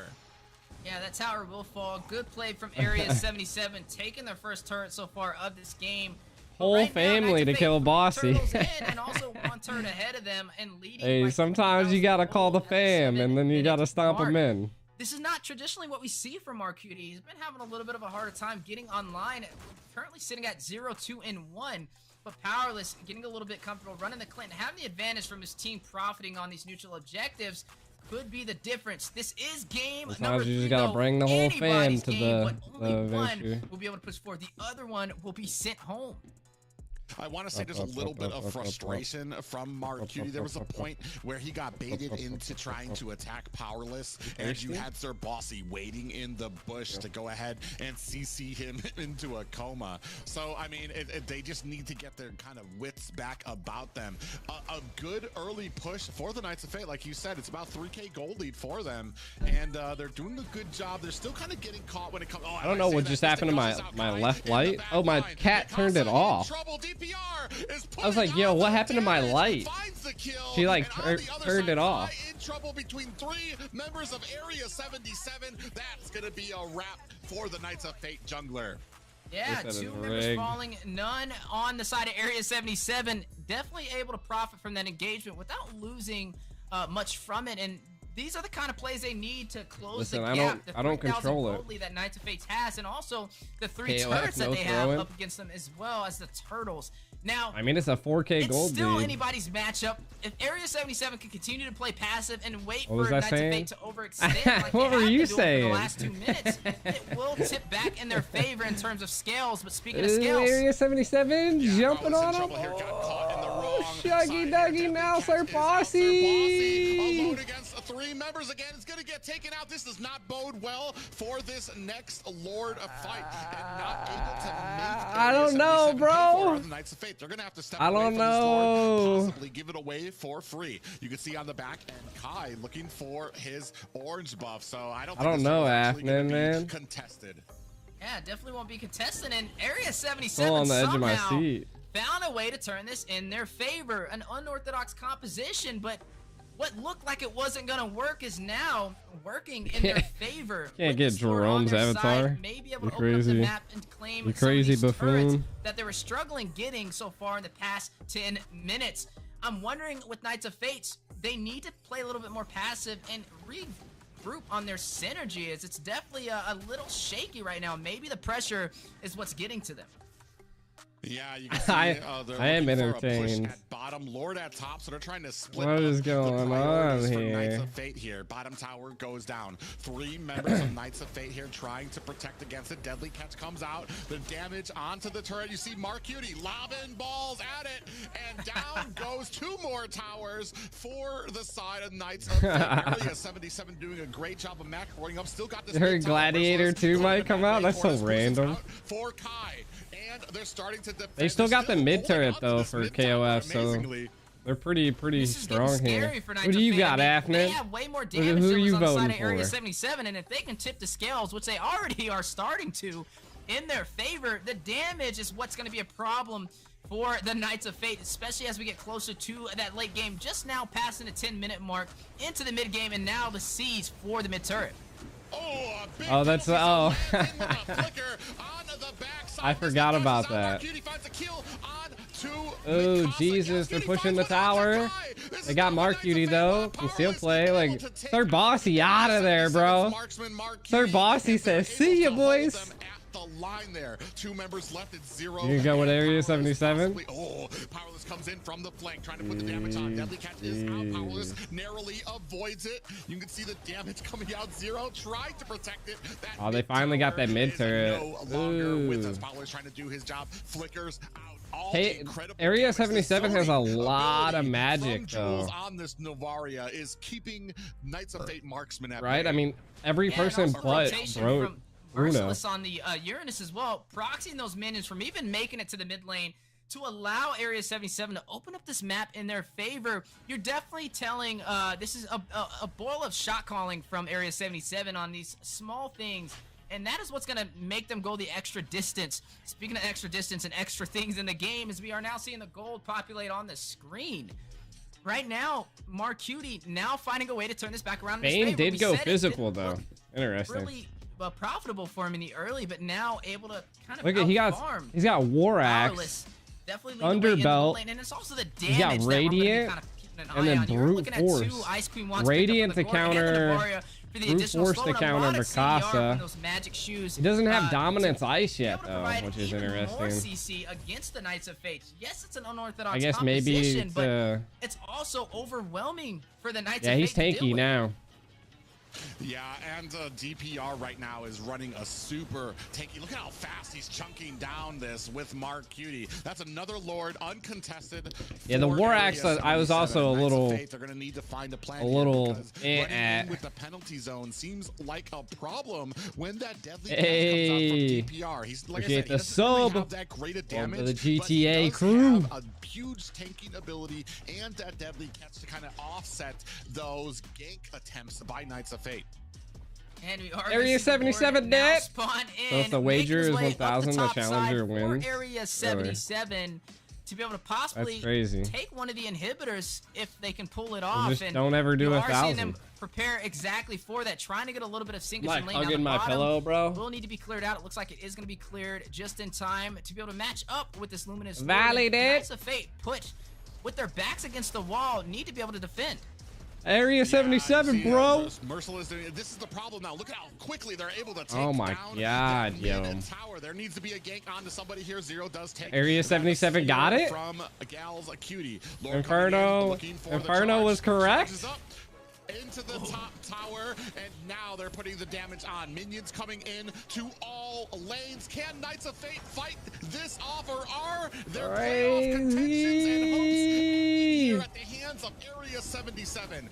You see Merciless down at the bottom trying to put on the damage. Avalon Minions versus Area 77. towers right now. They're gonna go You're always ahead right. and disengage and start clearing out Knights of Fate jungle. Oh, you got You know, Baki it's as your not the profile set photo, potential, bro. Is but it's that the are you push trying to be like potential Baki? from Area 77? That is so scary. Stacked up with the damage and a 5-man Astro Echo. Oh, a big pop-up lands on the You think they swap it? Oh, look at the penalty zone into the back. I don't know if it's gonna be enough though. They swap. Oh, GG's. Oh, maybe not. Maybe not. Okay, it could be GG's. They got a lot of defense here. Ooh. Sharks went out. They're gonna go for the turret. And out comes a deadly catch to push away the rest of the Knights of Fate. That is the What up? Anime area. Oh shit, the damage. They're bossy. Oh fuck. Ooga booga. Area 77. That's it. Game over. Area 77 take the victory. Phone home, as the extraterrestrials don't plan on leaving anytime soon. Push through in the best of 3 into the loser semifinals, taking out the Knights of Fate with a great finish. Textbook. It didn't look like it was going to work in their favor. Me and you both looking at their draft, scratching our heads, but hey, they pulled it off, and that just shows you why they are the pro players, and we're over here as the casters, and nonetheless, some flawless execution. And nobody can say they didn't earn their spot on one step closer to being in the top 4 for North America. Yeah, amazing game by Area 77. Unfortunately, Knights of Fate just could not catch their breath here. You can take a look here at the stats. I mean, a great job by DPR. Still, amazing 5 kills on basically a full tank Bane. Just amazing to watch.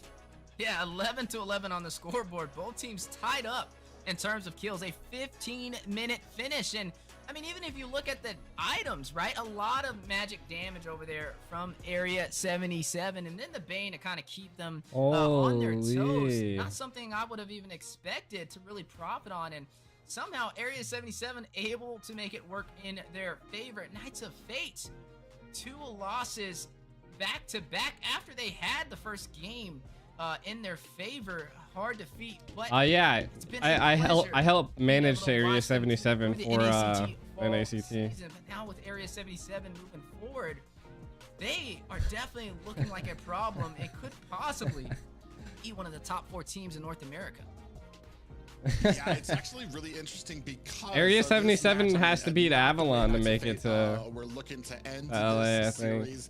Unfortunately, I mean, we saw Was it that from the now? draft, not a lot of damage, and once this game got into the late game, there wasn't much that they could Hold on, do let to me- burst down Area Let me see if I can. Let me 77 pull up my to master handle sheet real Cutie, fast. Gal's Cutie, Mar Cutie. So much damage coming out of that, especially when you're only really looking at Powerless and Zero. The rest, as soon as Mikasa came in, he was just getting burst down. It was. I might have to check this after after I get Avalon going. With a great pop I'll be right back. into a penalty zone, it just wasn't enough here. You can see how Yo, quickly they were yo. getting burst down, especially when it comes into this late game. On the backside, they're able to take down Mikasa while zoning out the rest of the Knights of Fate, and this was basically the beginning of the end. Yeah, and there's just a lot of range damage from Area 77 on those skirmishes, and just how fast they could just push through those. What do you turrets do? You guys want as we are now moving heads on or to tails? post-game stats. Rich Guy, Marcutie, 769 gold per minute. The carry, DPR, Heads. the first jungler to get a Savage in the NACT fall season, strikes again. Always head. The sandbag merciless with the most damage taken, sitting at about Head all day, huh? 124,000. And then the forgotten it one. landed on heads. But You we guys want gotta give first or him credit second? with the total assists, 7 for Gauss Cutie. Yeah, amazing job by both teams here, but Area 77 here. I mean, we talked about Mark Cutie and his prominence in that gold lane, and it showed here tonight. Especially kind of some of the off-brand picks from Knights of Fate. Not really off-brand, but I want to say like kind of the compositions and the synergy there. You can see from the first game, I mean, Area 77 had a little bit of a problem here. Knights of Fate able to really clean up, found that little switching point and that power spike for them to able to come in. But then, I mean, Area 77, such a great job in the next 2 games, found the answer.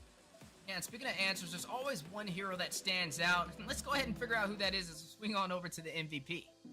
Yes, what a series, guys, and way to give me my second loss in predictions. Area 77 denies Knights of Fate the victory and claims the win for themselves. They eliminated the Knights of Fate off the board. The OP DPR is our MVP. What made him the MVP here, guys? Well, he's been just one of those statures, those prominent figures when it comes to these games. Whether it was that Martis from the second game, Martis 9-3 and 4 did such a great job of being able to get those kills in the early game and making sure that when Knights of Fate wanted to kind of turn things around, they weren't able to because they were at such a deficit, it didn't matter. In the third game, I want to say picked up the Bane, but then did something we don't usually see on Banes too often, not just like some tanky items, but full tank. And his only real purpose there was 1, to get out that deadly catch, but 2, to really burst down those objectives and those towers. Yeah, and I mean, hey, the proof is in the pudding, right? He's definitely known for that Martis, and I think one of the things is respecting what some of these players are comfortable running on and not allowing them to pick it up. Is it's almost proven for them to win when they have those heroes at their disposal. And nonetheless, congratulations to the extraterrestrials. Area 77 is there one step closer to Los Angeles. Yes, congrats to Area 77, and thank you for being part of the NACT Knights of Fate. We appreciate you being here and participating, and we hope to see you in future tourneys. But we've got Avalon versus Bloodhounds clashing up next to avoid a knockout. We'll find out who will stay on the board when we come back after this short break.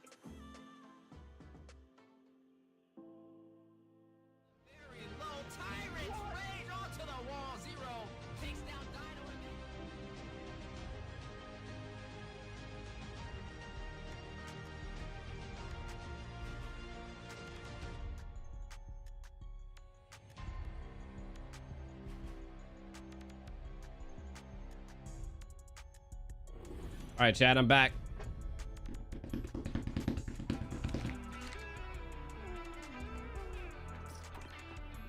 KOF lost. KOF lost, bro. Okay, now let me oh shit, I gotta mute that. Okay. Let's do some let's do some math here, chat. Let's do some math here. Let's get wild with it, right?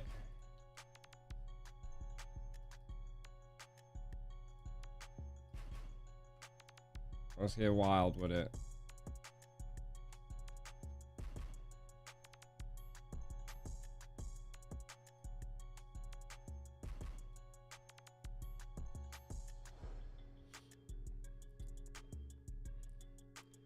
What the fuck?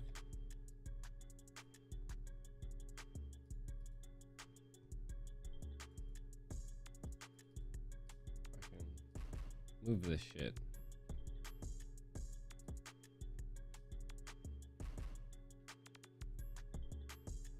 Fourth place spot is definitely interesting. Hold on, I gotta. For some reason they got rid of the points. I forgot what the points are. I guess I can figure out what the points are.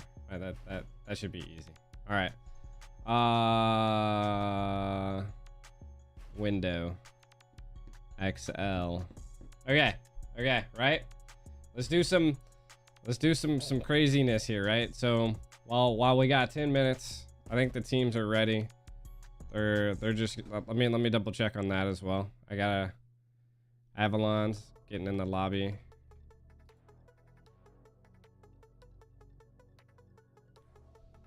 So theoretically, let's say the Ohio Brothers hits first place. BTK once again does what they did last time. Gets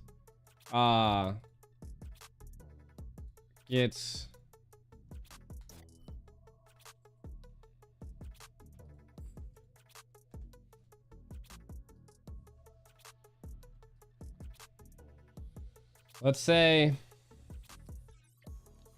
so this is where it gets interesting, right? Because Knights of Fate just got 60 points. Bloodhounds, if they lose here as well, they get 60 points. Which then puts them at 190. So then, if I...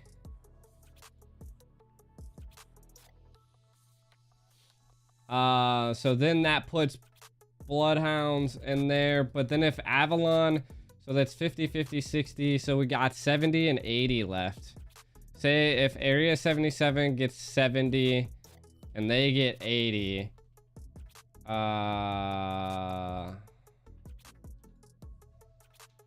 Then it would still... It would be 10 points off. So Area 77 has to beat Avalon.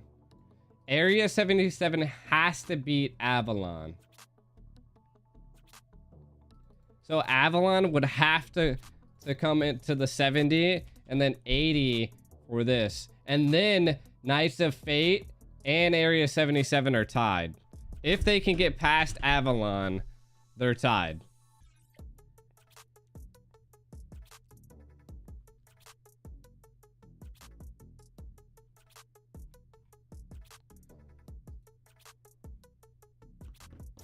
So then they would be tied with Knights of Fate, and then it would go into a tiebreaker.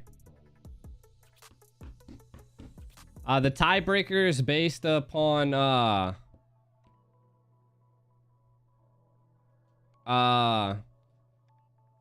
it's based upon how many matches you've played, if I'm not mistaken. Hold on, I got a new... Someone mentioned me.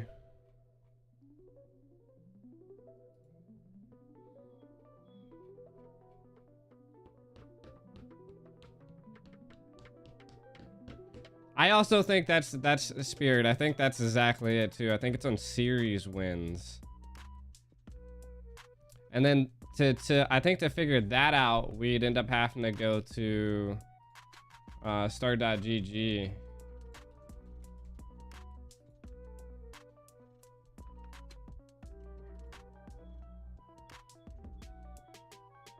Alright, let's stop whining.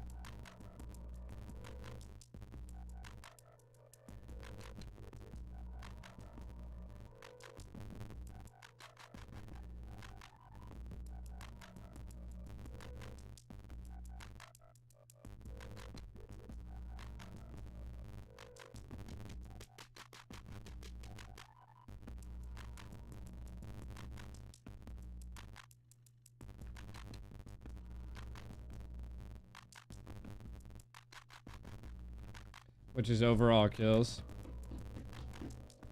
I don't know if I'm able to see like the overall standing.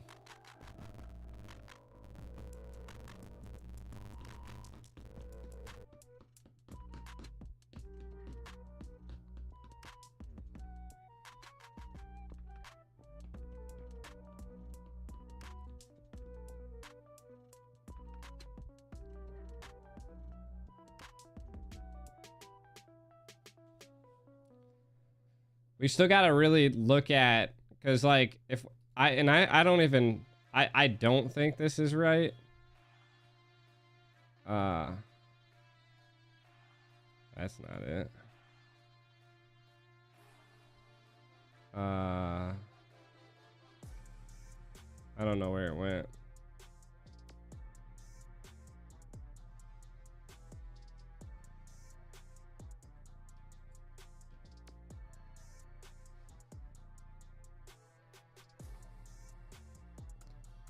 So it's interesting. It's an interesting pick here. Right now, and I don't know if, I guess the real question is like, are they basing it on this stage or are they basing it on the overall throughout the whole tournament? I think it might be this stage.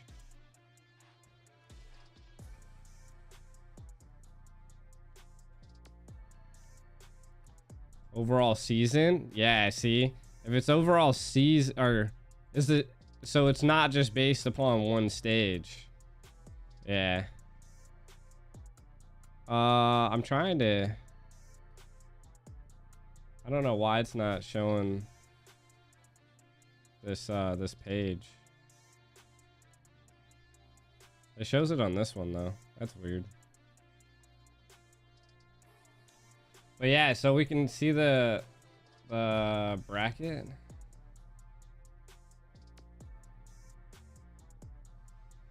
So Area 77 has to beat whoever wins this next series between Avalon and Bloodhounds.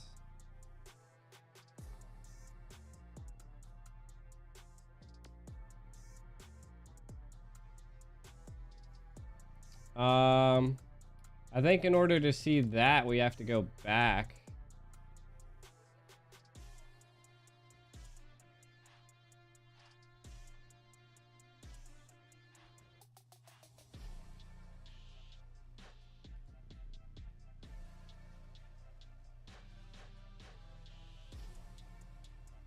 So Knights of Fate have, so it's 3-1 in the first one.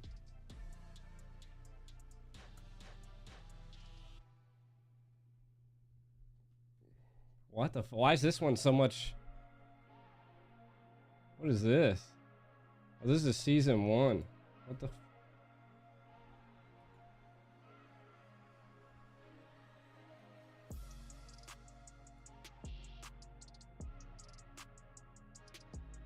Regular season 3.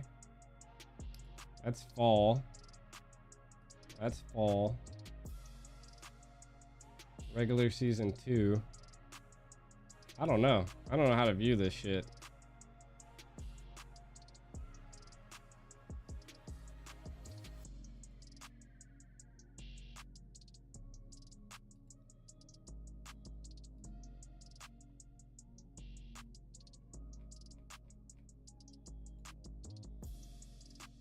Oh, here we go.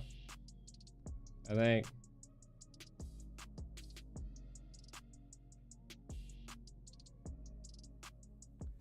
I feel like it's these, but they're like regular season.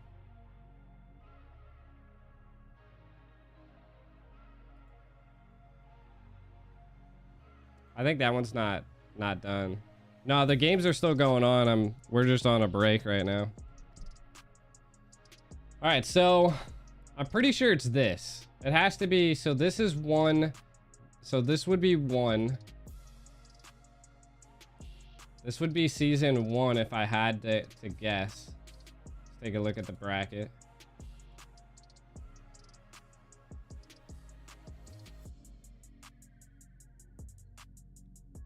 So we got what? 5 to 7. 5 to 7. Area 77. KOF. So KOF 5 to 7. Okay, 5, 7. So that was round 1.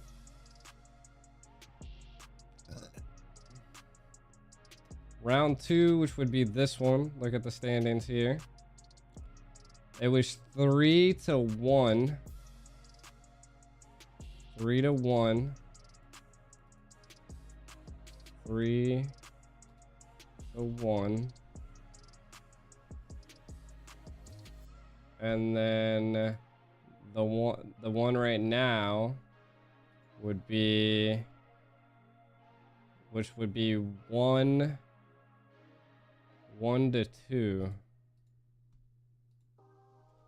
2, 1, Knights of Fate, right?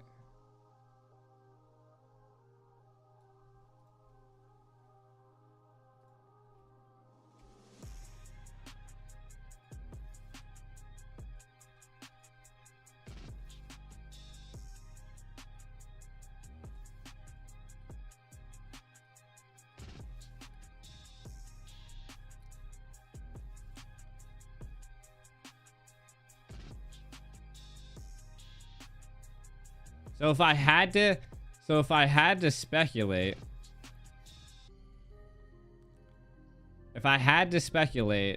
I would say right now at this current standing, Area 77 has 10, where KOF has 9.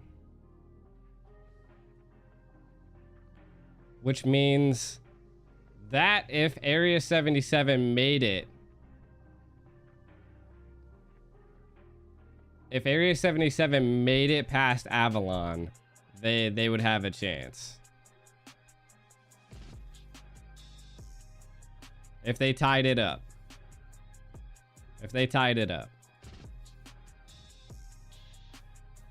So wild.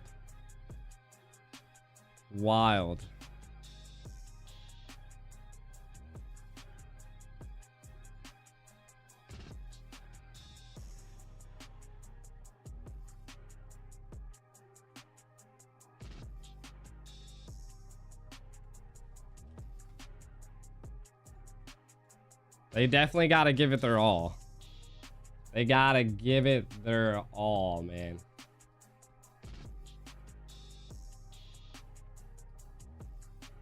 Got to give it their all.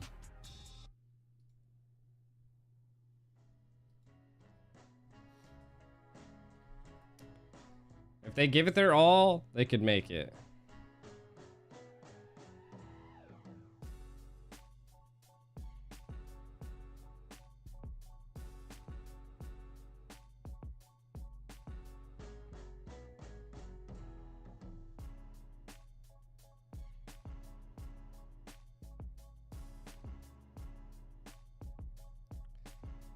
If Bloodhounds wins, that's gonna be great. There's that. I feel like that's almost next to impossible. Alex and Levi are the same guy. I also think Area 77 going all the way is kind of next to possible, but who knows? Again, I mean, I didn't think BTK was going to beat TOB in the grand finals, and it happened. Wild, right?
It is so up in the air, bro.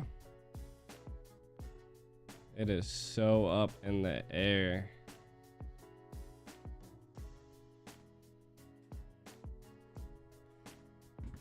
A New York meetup? And ML, you have 2 accounts as well. I mean, hey, sometimes you gotta have a Smurf, right? Smurf it up, baby. Smurf.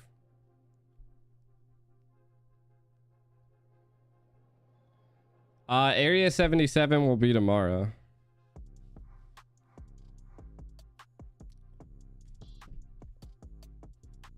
We have Area 77 versus the winner of this game. Then we have the finals of the lower bracket, and then the grand finals of this stage.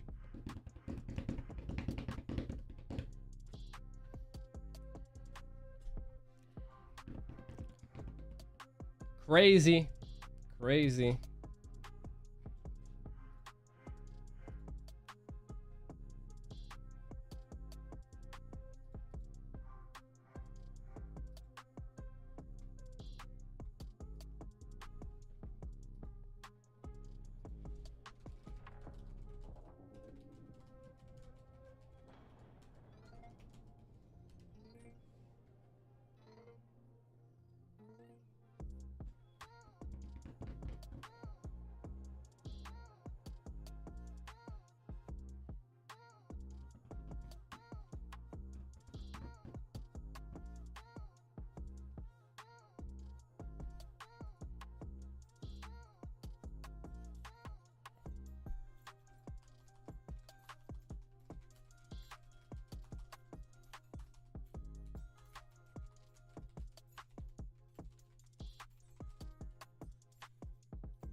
Crazy, bro.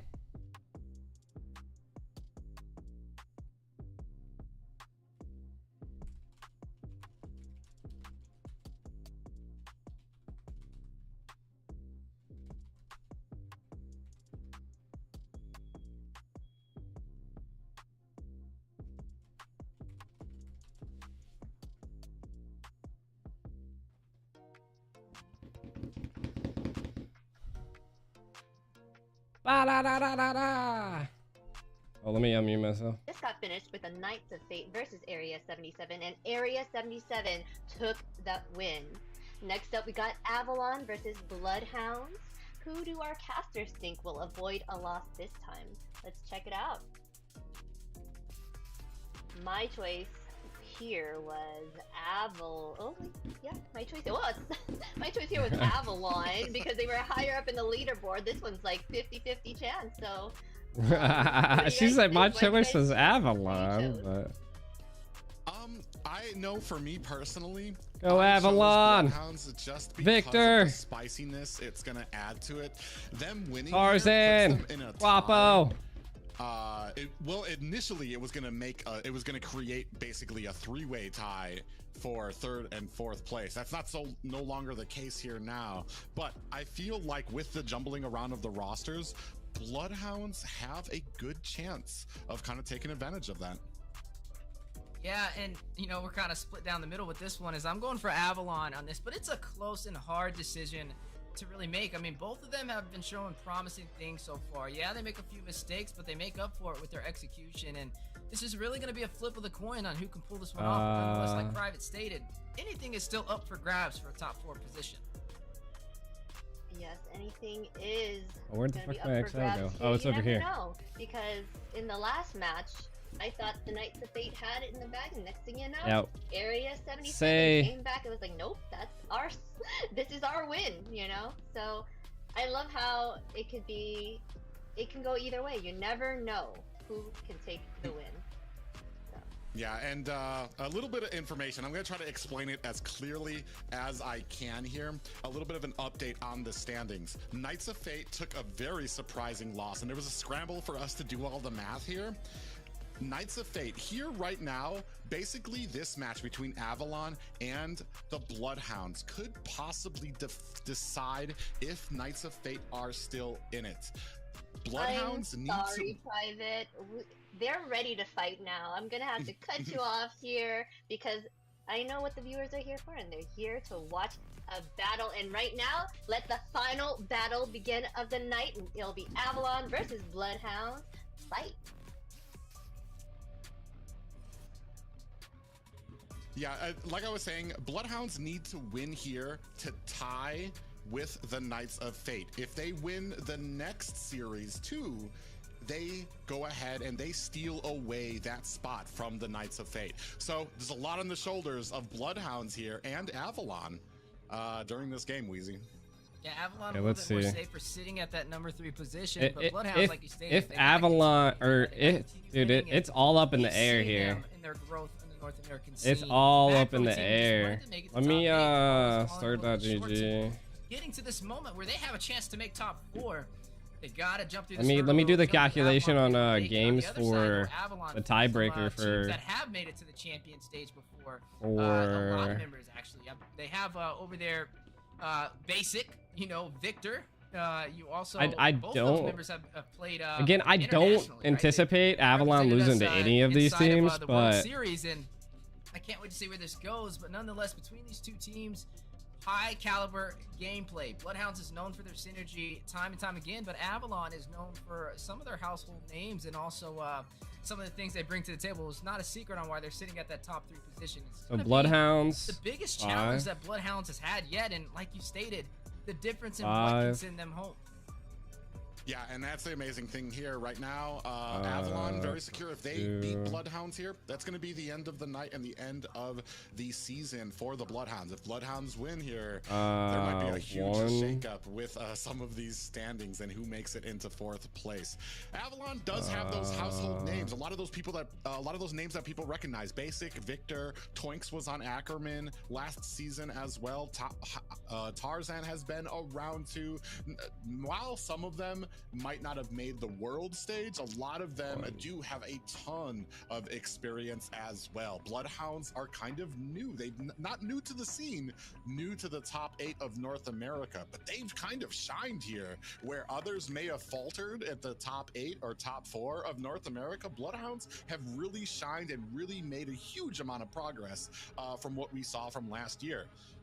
You can see on Avalon a couple of smart pickups there for the bans, kind of focusing down a little. Yeah, Bloodhounds only have 7 Series 1, where KOF has 9. Thinking that exact thing, right? This is definitely a Boca Roscoe.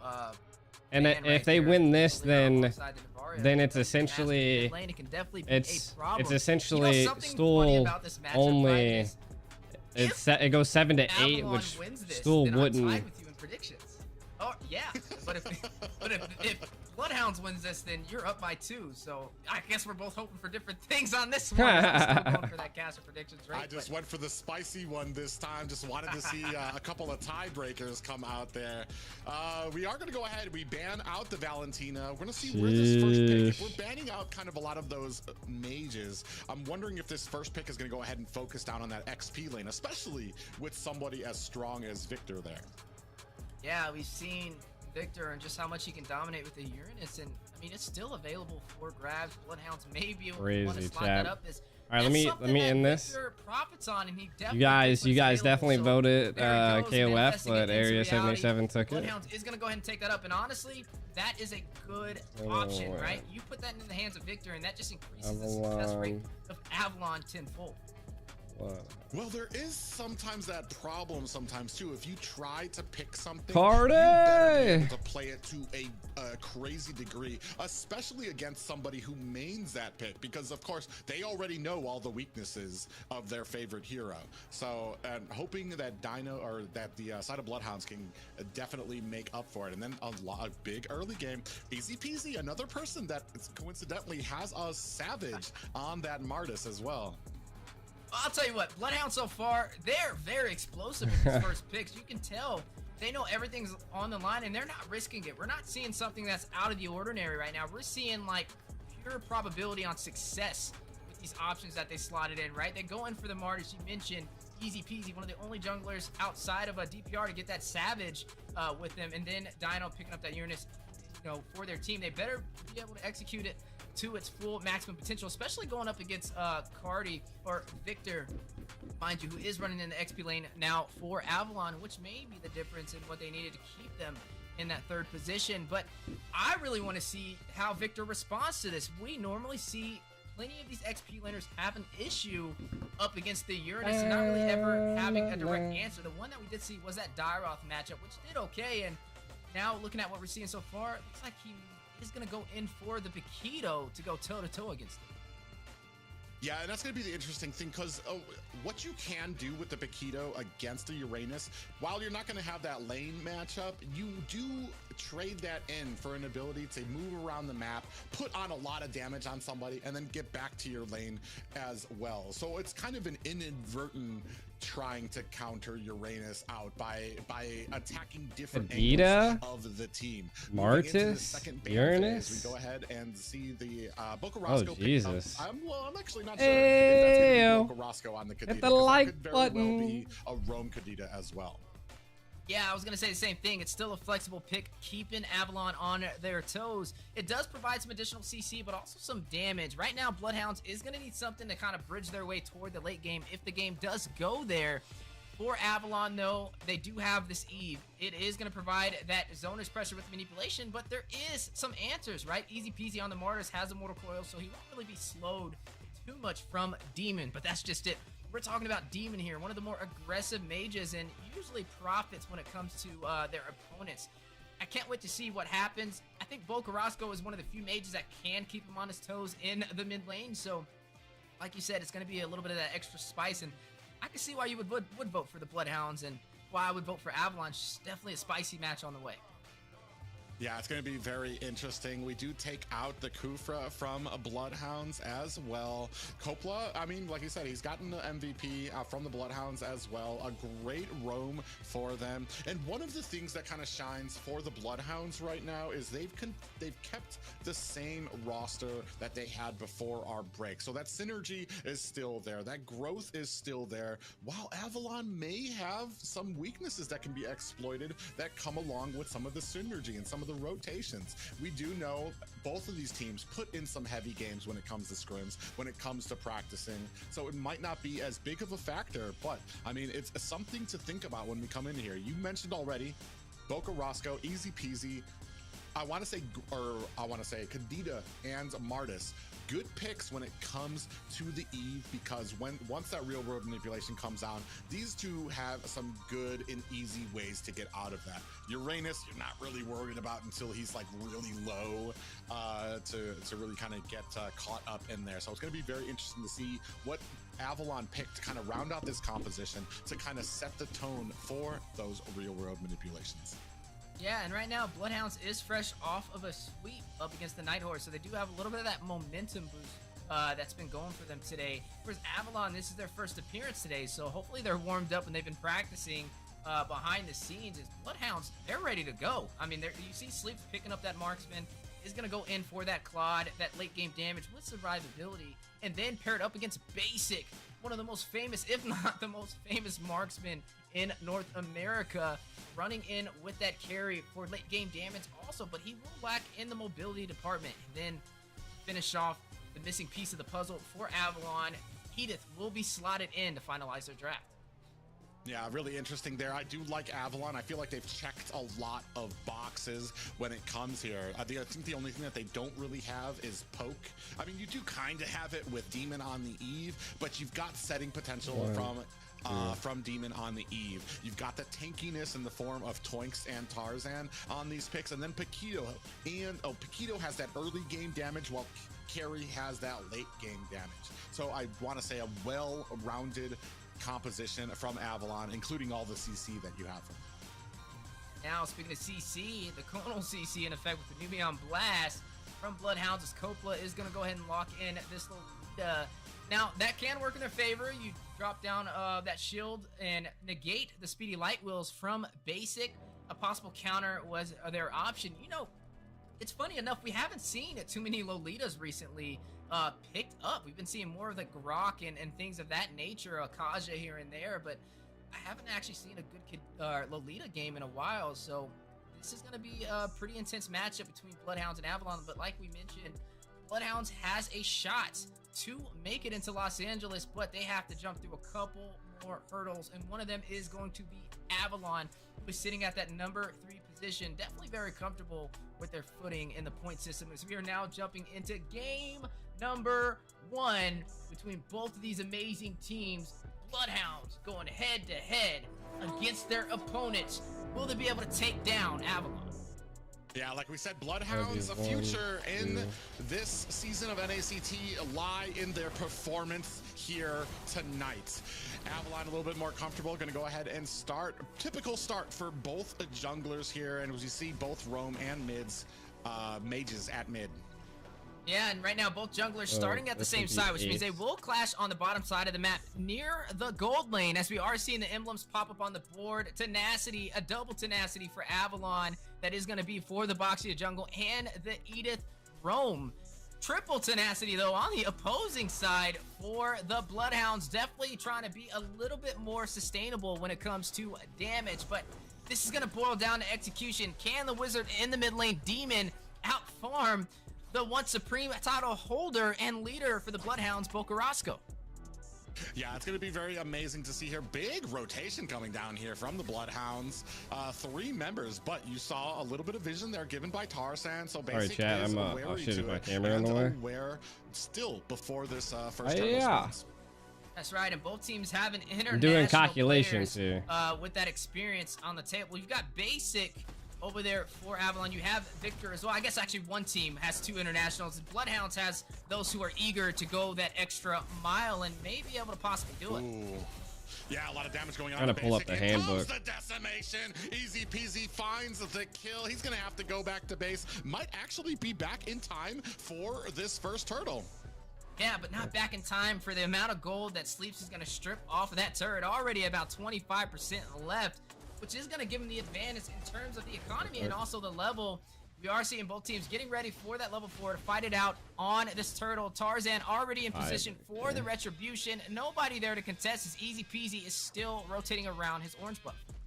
Yeah, Dino gets some vision on it, and Tarzan's going to easily be able to pick it up. Still in the lead, though, Bloodhounds still have us a very slight gold advantage, so this speaks well for their farming ability right now against Avalon in the early minutes of the game.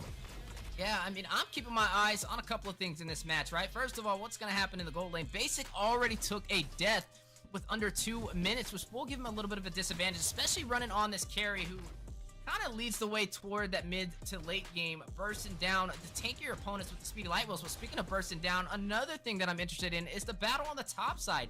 Victor going up against Dino.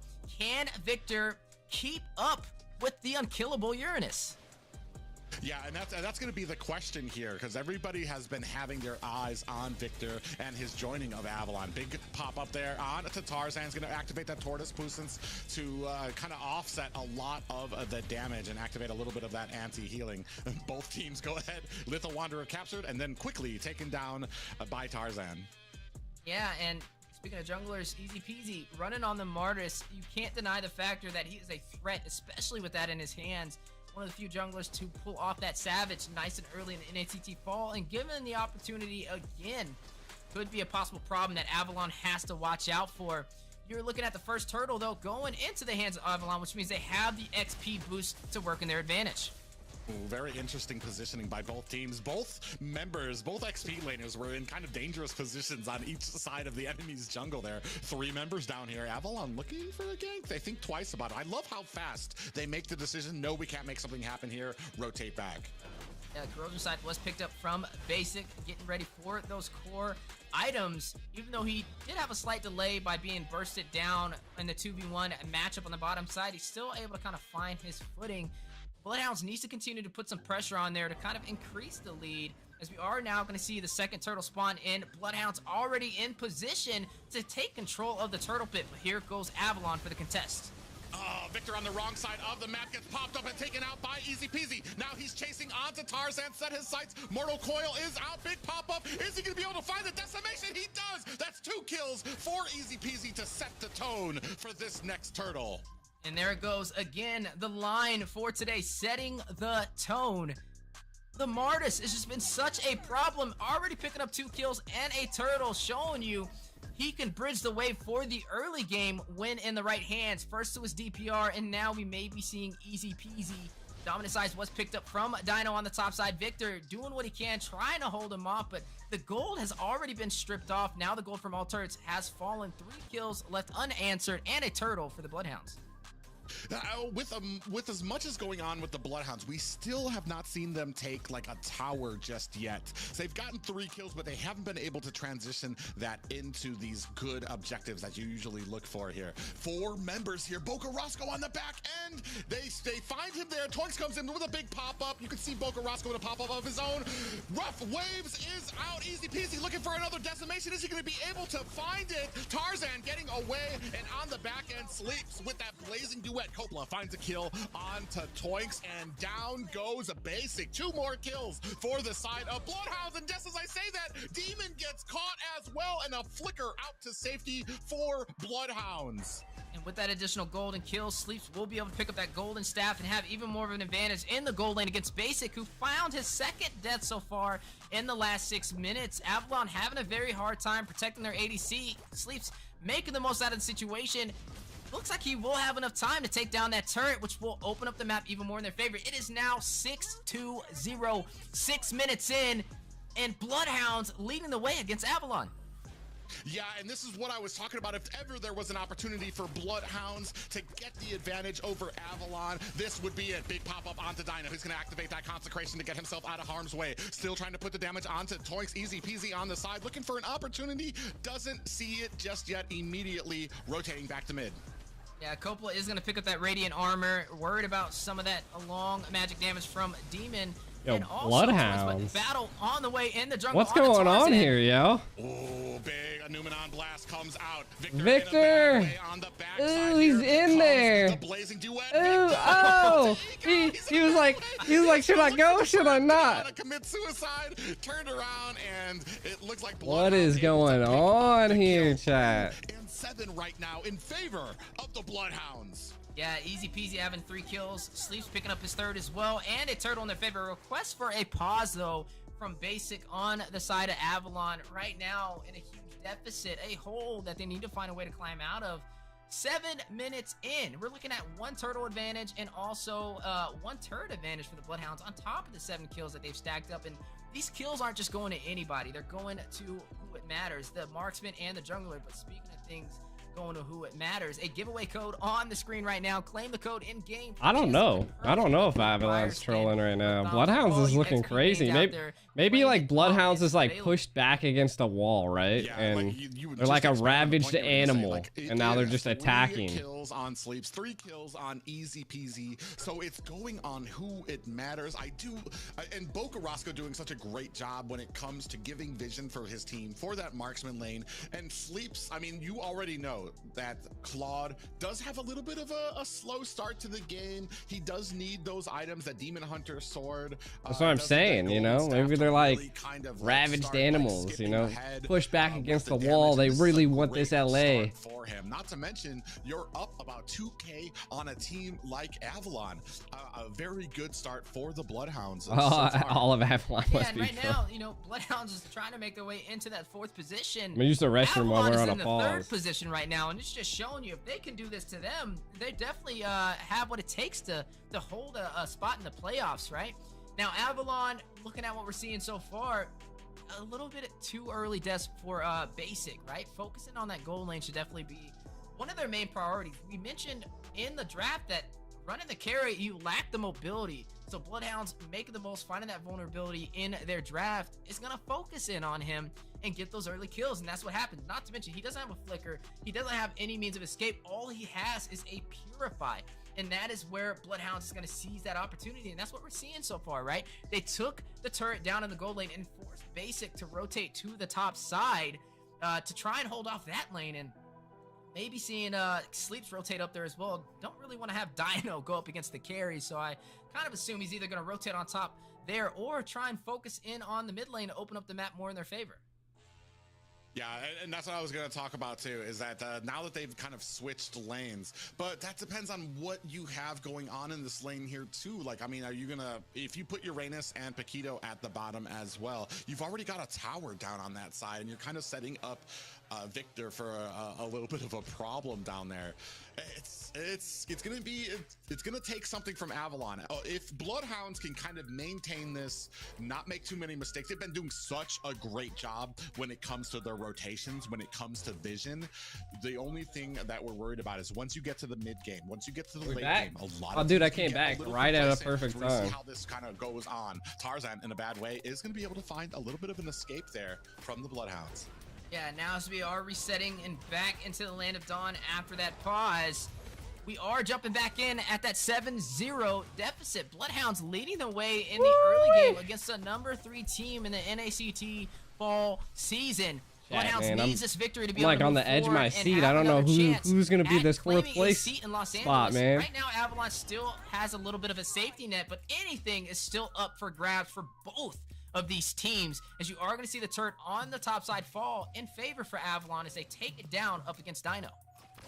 Yeah, really interesting because we saw Easy Peasy did find Tarzan, but didn't want to engage because he didn't have his team there. Speaking of engagements, big pop-up lands on the Avalon. Coppola finds a kill onto Toix. Tinks. Oh, and then we do have the Numenor Blast coming down too, chasing down Tarzan as well. They find the kill. They're looking to make something happen here at the mid lane. Meanwhile, on the other side, Victor finds a tower of his own. So, a good job by Avalon to go ahead and trade out one of those kills for an objective, which I think might actually outweigh the kill that you just took. Yeah, it outweighs definitely the kill and gives them the slight advantage on the map for more opportunity, but Sleeps, without wasting any time, will take a turret of his own on the top side. Yeah, it looks like he might be looking for the second tower, might be a little greedy, but you have Easy Peasy and Coppola there to go ahead and provide it. So that's another mid-ground tower for them. As far as racing for this macro, I want to say Bloodhounds just narrowly a few steps ahead of Avalon. Yeah, even though Avalon doesn't have as many kills, or actually no kills so far, it's still interesting to see how it's not really one-sided, as they are still able to provide some pressure, but they're definitely falling on the back end as Bloodhound is leading on the map by 1 turret. The Lord has spawned in though, and now I think this is going to be the deciding factor on who's wearing the pants and is in the lead for this match. Yeah, you see Victor around the side, maybe looking for a flank or possibly looking. Oh, he does catch Uranus there. Both teams kind of waiting here, being very patient. A lot of respect here between both of these teams when it comes to the damage they're able to output. They definitely don't want to be the first one to make a mistake. A little bit of a slow play on to this Lord. Sleeps comes in, gonna get himself some stacks before they start on this Lord. Bocarasco takes a few hits from Tarzan. Now 2 members, big conceal play comes in. Toinks finds the pop-up on the Coppola. Coppola goes down basic with the damage there as well. Big pop-up lands on the Bocarasco. He comes in, finds the Purify onto Demon. He is not going to be able to finish it off as the flicker from Demon able to create that distance while Basic finds the kill. That's 2 unanswered kills for Avalon for this Lord fight, and now they're starting to set their sights onto the tower, which will allow Avalon some time to take out this Lord. Yeah, and 2 kills for Basic, a Demon Hunter sword picked up as well, and that really played into Avalon's favor from Basic's positioning. Played patient, waited to go in and got the kills, and also didn't take any damage in the process. I mean, Marcus does fall off late game, so who has the better late game here? Claw's kind of getting fed though. They do have another tower. Tarzan in a bad way. He's getting chased out. 3 members. Numenor Blast on the way. Dino with the killing blow on to Tarzan, and that's gonna free up this Lord, hopefully, for the Bloodhounds. Yeah, Basic rotated to the bottom side. He was trying to clear some of the minions for them to push up to the tier 2, but he should have stayed in the mid to hold off that mid turret from falling. Easy Peasy will be able to claim this Lord for the Bloodhounds. With the Lord and the mid turret opening up, they definitely have won this trade. Yeah, and doing such a good job too. Now you can see them doing, trying to start taking advantage, starting to try to refuse the purple buff from Avalon. It's just Coppola here by himself. So it's going to be very interesting to see if we can kind of continue with this. And here comes Tarzan, 4 members. Coppola decides against continuing on this aggression at the purple buff. It's crazy to think that we're only 11 minutes in. I feel like we just started this game and already at the midpoint. Right now, you are looking at Bloodhounds pushing through with the Lord on the top side. What a beautiful combo there. Numenor Blast mixed with the rough waves, but down goes Copla, the big group from Avalon, able to make a mincemeat of the Bloodhounds roam. And you can see them kind of transitioning their focus now. Left to only the high grounds is Avalon. This isn't the start that you want, but there's still a lot of fight left in them when it comes to clearing up these minions and rotating to kind of try to secure these objectives. Yeah, Bloodhounds definitely having that dog on them, and they are on the hunt to shut down Avalon, as we are now looking at the gold difference between both teams and some of the items popping up on the board. Already hitting double digits in terms of gold for Sleeps, running on the cloud, out farming Basic by over 2,000 gold at full build almost as well. He has the Demon Hunter Sword, the Golden Staff, the Corrosion Sight, and the Wind of Nature to negate the physical damage on top of a Legion Sword for that additional damage. Basic trying to get there, does have the Demon Hunter Sword and the Corrosion Sight to work in his favor, but just behind in the economy, and that just leads from that early game advantage that we've seen Bloodhounds kind of trickle into. Man, it's just been an amazing sight to watch. While Bokarosco doesn't have the kills, he has been on point when it comes to coming in, swooping in, especially on to Demon, and then to back him up, Copla is always there with the Numenor Blast as kind of like a fail-safe in case Bokarosco can't get that kill, can't get the damage needed to take him down. And it's been that for most of this game. Avalon really need to find something in them if they want to make it through the next potential minutes of the game. Yeah, and I say right now for Avalon, play to the late. Just be patient. You have Basic. He's running on the carry. The later this goes, the more damage he'll be able to deal, and the later the game goes, the longer the respawn timers will be. Right now, the map is not in their favor, and they are down in the economy by over 7,000. You're looking at Bloodhounds being very comfortable, but keep in mind, Bloodhounds, this is their first time in a top 8 position, where a lot of the players on Avalon have kind of held a spot in North America in top 8 and beyond.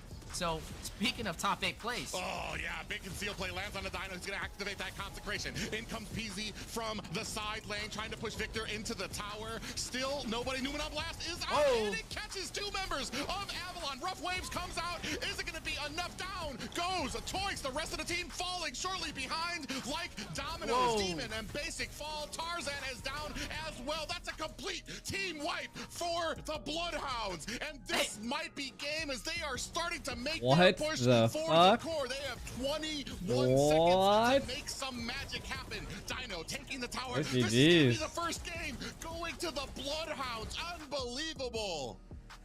Unbelievable. As we see them push through under 15 minutes to be able to close out game 1 against Avalon in this best of 3. Bloodhounds showing they got that dog in them. They are on the hunt. Showing them that they got the dog in them. And they may be able to pull it off, because that was what we call a one-sided story. Now, I don't like seeing one-sided stories. I like to see what does the other team have to do to make them in favor. And also because I voted for Avalon. Yo, where did Bloodhounds just get this energy, rate, so chat? Just being honest, but Avalon there is looking a little shaky, right? I mean, a lot of pressure on to Basic in the gold lane. Wow. Some early deaths left unanswered, and then when he had the advantage on that Lord play, he kind of shifted down to the bottom side for the split push instead of protecting the mid lane, and Sleeps was able to take that and open up the map and take the Lord in their favor. As we are now moving on to the post-game stats from that crazy gameplay that led to a victory for game 1 of Bloodhounds, 15-3, 14 minutes in. I just want to say what a great composition from the Bloodhounds. Allowed Easy Peasy to kind of get some of those early kills, but alongside that, he also had Sleeps next to him, so that Claude was able to get fed early and be a huge menace during a lot of those team fights. And then when you mix it in, Numenor Blast, like you see here, Numenor Blast comes out, and then in comes Bokarosco with the win-loss rough relationship. waves, and just so Team much Alpha damage versus and Team CC, Beta and then have into same the points backline, by you the can see end of Sleeps the putting regular the finishing season. touches on there. I think that Alpha was and 3 Beta had kills for total him 5 as matches well. during And the then regular alone, season. it was The just final Victor result by himself. 3-2 Man, a collective in the gasp favor of from Team Alpha. Knights of Fate fans And everywhere. Team Alpha As this will acquire win the might highest. actually knock them out and secure Bloodhounds into 4th place.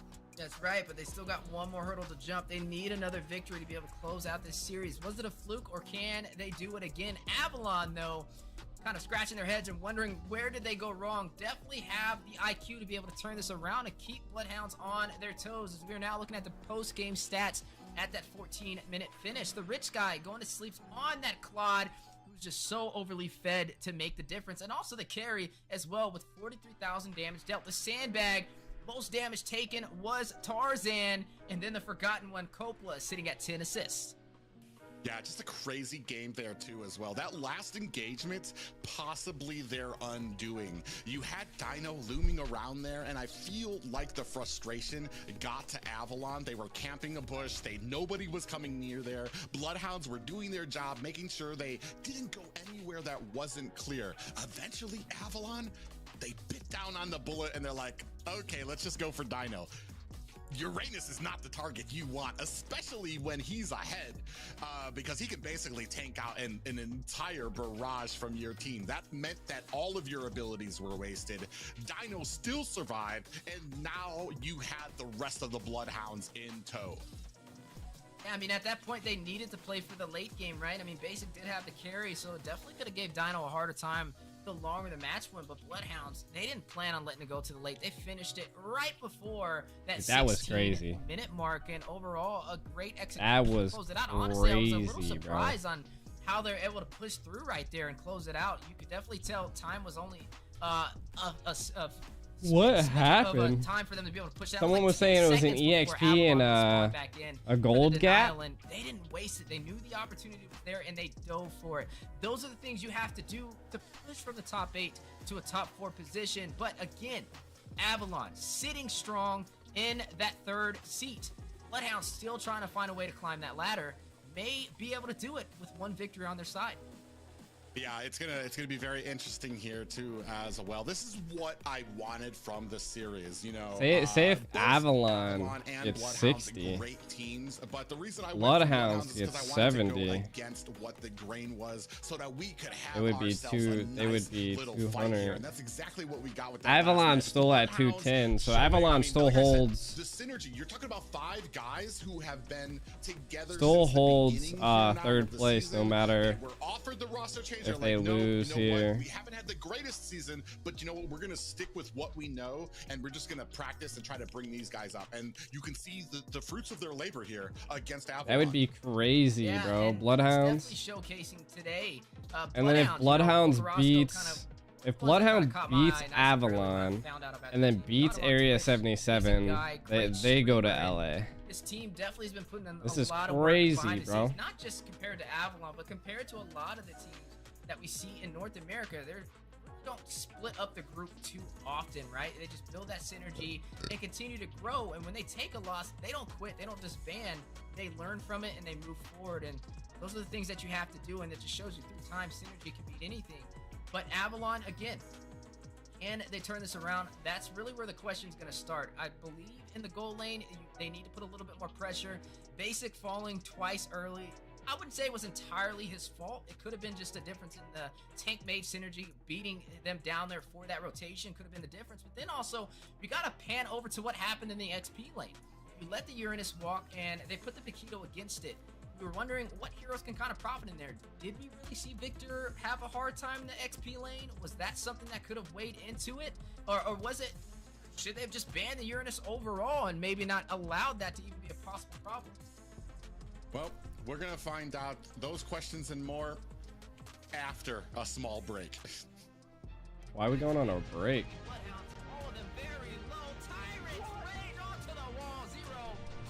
What happened?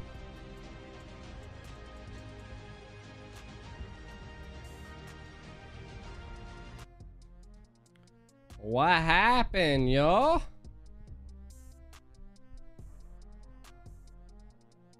I can't join the VC to figure out what, because there's too many people in the VC.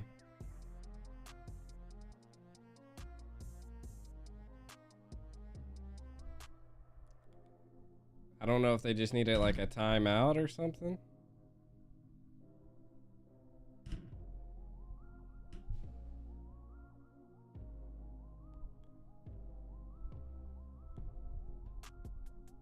I'm looking at the lobby, but I don't know what happened.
They are still not ready. I don't know what's going on here.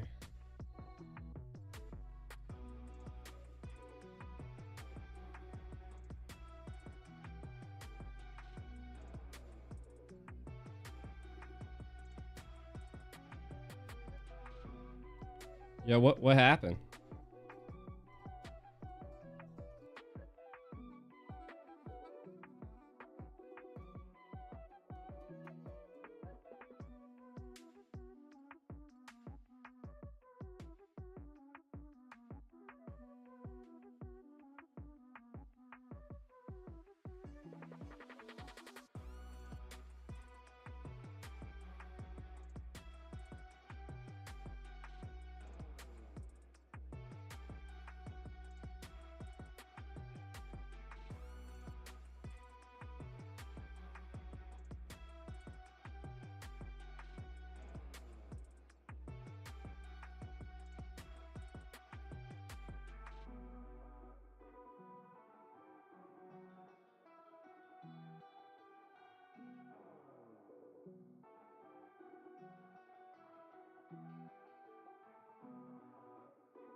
Kadena, maybe leave open some of those outside the box picks that Bokaraska seems to shine on. Yeah, I mean, you can see him pull out the Navaria, you can see him pull out the Valir. Just has such a strong presence in the mid lane. Now, something else that's still on the table is the Uranus. Do you let this walk again, especially for the side of Avalon? They do not have first pick. Bloodhounds could slot that in, and yes, it did profit. Even though Cardi was rotating around, was able to take some of the turrets in his advantage. The Uranus is I'm back, chat. definitely a problem for so many teams in North Yeah, America. I'm not I really said sure the if that's same so thing, viable. Inferno. Bloodhounds absolutely Well, I wanna say spanked it's it. almost Dude, I like thought it's they almost just kind of threw the changed. At casters beginning of on. the season, we saw a bunch of teams picking up Uranus, and he didn't actually perform that well. It's only until we got to the later stages where I think people finally kind of found their ropes around Uranus. However, we're talking about when on Avalon side, you're talking about Victor, who kind of specialized with that all the way from like M3. So he already knows how to use that. On the Bloodhound side, I mean, Dino did a great job. You already saw how big of an impact Uranus had for that last team fight, tanking 5 members of Avalon, waiting until they use all their abilities, and the rest of Bloodhounds All right, let's see, swooped chat. in to find the team wipe. I would almost say with this matchup, at least based off of what we've seen in the last game, Basic may want to run for a marksman that has a little bit more survivability and also mobility, especially if his team's not going to rotate on the bottom side and help him out. I mean, I wouldn't really say he was at fault for those first 2 early deaths. I mean, there's only really so much you can do with a Purify and 3 members rotating around for that early pickoff. That's really going to boil down to the tank mage synergy, and if that's not going to work in your favor, then you have to make up for it for a marksman that can keep themselves alive. Maybe the God, maybe the Brody could be an answer. But If as the first bands have if Bloodhounds wins this, an answer over there. then for Area Ron. 77 Nine, that has to opens up the beat Uranus that we Bloodhounds. talked about, Private, and there it And is, then wasting no time, Bloodhounds picking it up. Area 77 wins. Yeah, and I want to take or goes to on that LA. side too. Basic picked up that carry after the Martis was already out there. Avalon's So already you're talking got a about seat late game into Marks even if they take lose off in right early here, game. like they still got a seat in LA. So it's not like though this is like edge of the seat, like crazy that Bloodhounds is beating Avalon's. It's still like teetering, right? Like it can still, like it's not, it's a make it or break it for Bloodhounds, but it's not like so much of a make it or break it for Avalon. So still pretty crazy though. It opens up 2 picks for Avalon. Four teams are going to LA. 4 Frontline teams. picks at that is they're gonna go ahead and pick up the Fredrin alongside the Grok. That's some good A presence long-ass for fingers. being up close and personal, but you open up the opportunity for a late game marksman or a tank burster marksman to be slotted in here. A possible carry is screaming at Avalon right now, or Bloodhounds right now, to pick up and burst down not only the Grok but also the Fredrin. Now, yes, the Grok can be rotated into the XP lane. The Fredrin, It does show. Jungle, the Fredrin could also be It's rotated into the XP lane. it's actually pretty crazy. Nonetheless, it doesn't change We the fact don't that know running what's gonna fires happen. Like this there's early in the no draft, absolute which guarantee. tells Bloodhounds we You need know? to play for something that can burst into the frontline composition and also deny them from being in the front line. And there it goes. The only teams that are like 100, like, well, of course Avalon's there. I'm a little worried. Only because Yeah. I'm a little worried only because it was such an obvious draft. You pick a Grok, you pick a Fredrin, 2 of the tankiest characters in the game right now. You're basically saying pick the Valier, because that's going to slow us down. That's going to be able to counter. And we already know Boko Roscoe loves that pick. So I'm wondering, do they have something else in mind? Because now, yeah, you have the carry out there. But what we're lacking from the Bloodhounds is that early game. We still need to be able to MPLNA? see Nah, this there ain't no. composition through. No MPL here, dude. Yeah, right now, even with the Paquito, again, like another frontline composition hero, and they're just playing into the Bloodhounds' favor. Right now, if I'm looking at what did they gain from this draft versus what No they MPL lost, here, dude. this is in I the Bloodhounds' wish. favor. I mean, they have a composition where the carry is going to thrive, and also the Valier, because Paquito needs to get up close and personal to deal that damage. And also, I mean, maybe the Paquito may be able to catch up to the Uranus, but again, we're talking about a Uranus in the What the XP fuck? lane. He may be able to catch up to him, but he's not going to be able to out-rotate him. Zaya And I is think streaming. that's really where the Uranus is going to shine. So, looking at what we're seeing so far, an answer possibly to be able to dive in and take out the carry at this point. I mean, we don't know who the marksman's going to be yet, or the mage for Avalon. And for me right now, this is so intense. You can tell with how much time they're taking for this draft too, like letting every second go down before they even get those bans in. There's a lot to consider here, and I like both of these teams are taking a lot of I feel time like the to NACT is consider essentially what the else is MPL out of there and NA. what they need to do. They are going to go ahead and ban out the Boxia, But just it's which just means that we they don't might have be the looking ability for, to kind of maybe it's add it's just something not else to the pack easy here, for us as in a North bit of a America to regen. I have wanna like say a this is building actually a decent composition dedicated already when it comes to regen, mobile whether it legends, comes to Fredrin, you know? Paquito, Like especially Moonton if would you, have to throw an buy. Oracle on him. He has a lot of regen in that shielding that Moonton comes would off have of to him. So buy I like the land ban in from America. Avalon here, the Boxia, Like they would have to buy a would've building been a that they great did all of choice this for them. in, and then But, I mean, it's not only very that, then they would interesting. probably Like, want DC, I feel like, to shines on some of buy those more buy some type of mechanical housing to be heroes. able to house We'll the see how that players, kinda plays out because here. It could it's be just them gonna be taking off the line, so from Bloodhounds. expensive. And right now, I'm really hoping Avalon can kind of turn this back. Shout out to my wife. Because this is looking like Where's a recipe PG? for disaster in my Where's opinion. PG If they at, don't bro? find a way to get some late game damage. That's but also Mr. find That's a way about to it, get to the man. back line, that could be a potential problem, right? Bloodhounds, they Yeah, have it's just damage so every expensive to step of the way. fly Avalon, people. yes, they have damage, yes, they have It's sustainability, and frontline it's expensive to competition, but own there's so much that they have to buildings. rush against. It's like running with a knife into a gunfight at this moment, right? It's really 9 times out of 10 not really going to work in their favor. So looking at what's still on the table, we can see a mage pick up. And speaking of mages, some of them already taken off the table, and marksmen as well. The Valentina's gone, the Kadita, the Claude has been taken off the table, which would have been a good answer because they need some survivability and a way to. And then you get also the have to back think line. about like That paying the Claude could have production made team that and extra stuff like distance that. they were So hoping for. This is But like now with good what we're testing seeing, grounds, their bro. options are very limited to really have a solidified draft against the Bloodhounds.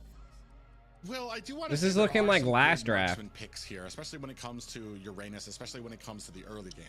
Brody has a decent early game, especially when he starts moving into that mid game. And then you're talking about a hero that does a lot of damage with fewer hits, where opposed to other marksmen who do a lot of hits and not as much damage. You're talking about Brody, I believe Bruno as well, who hasn't been banned as.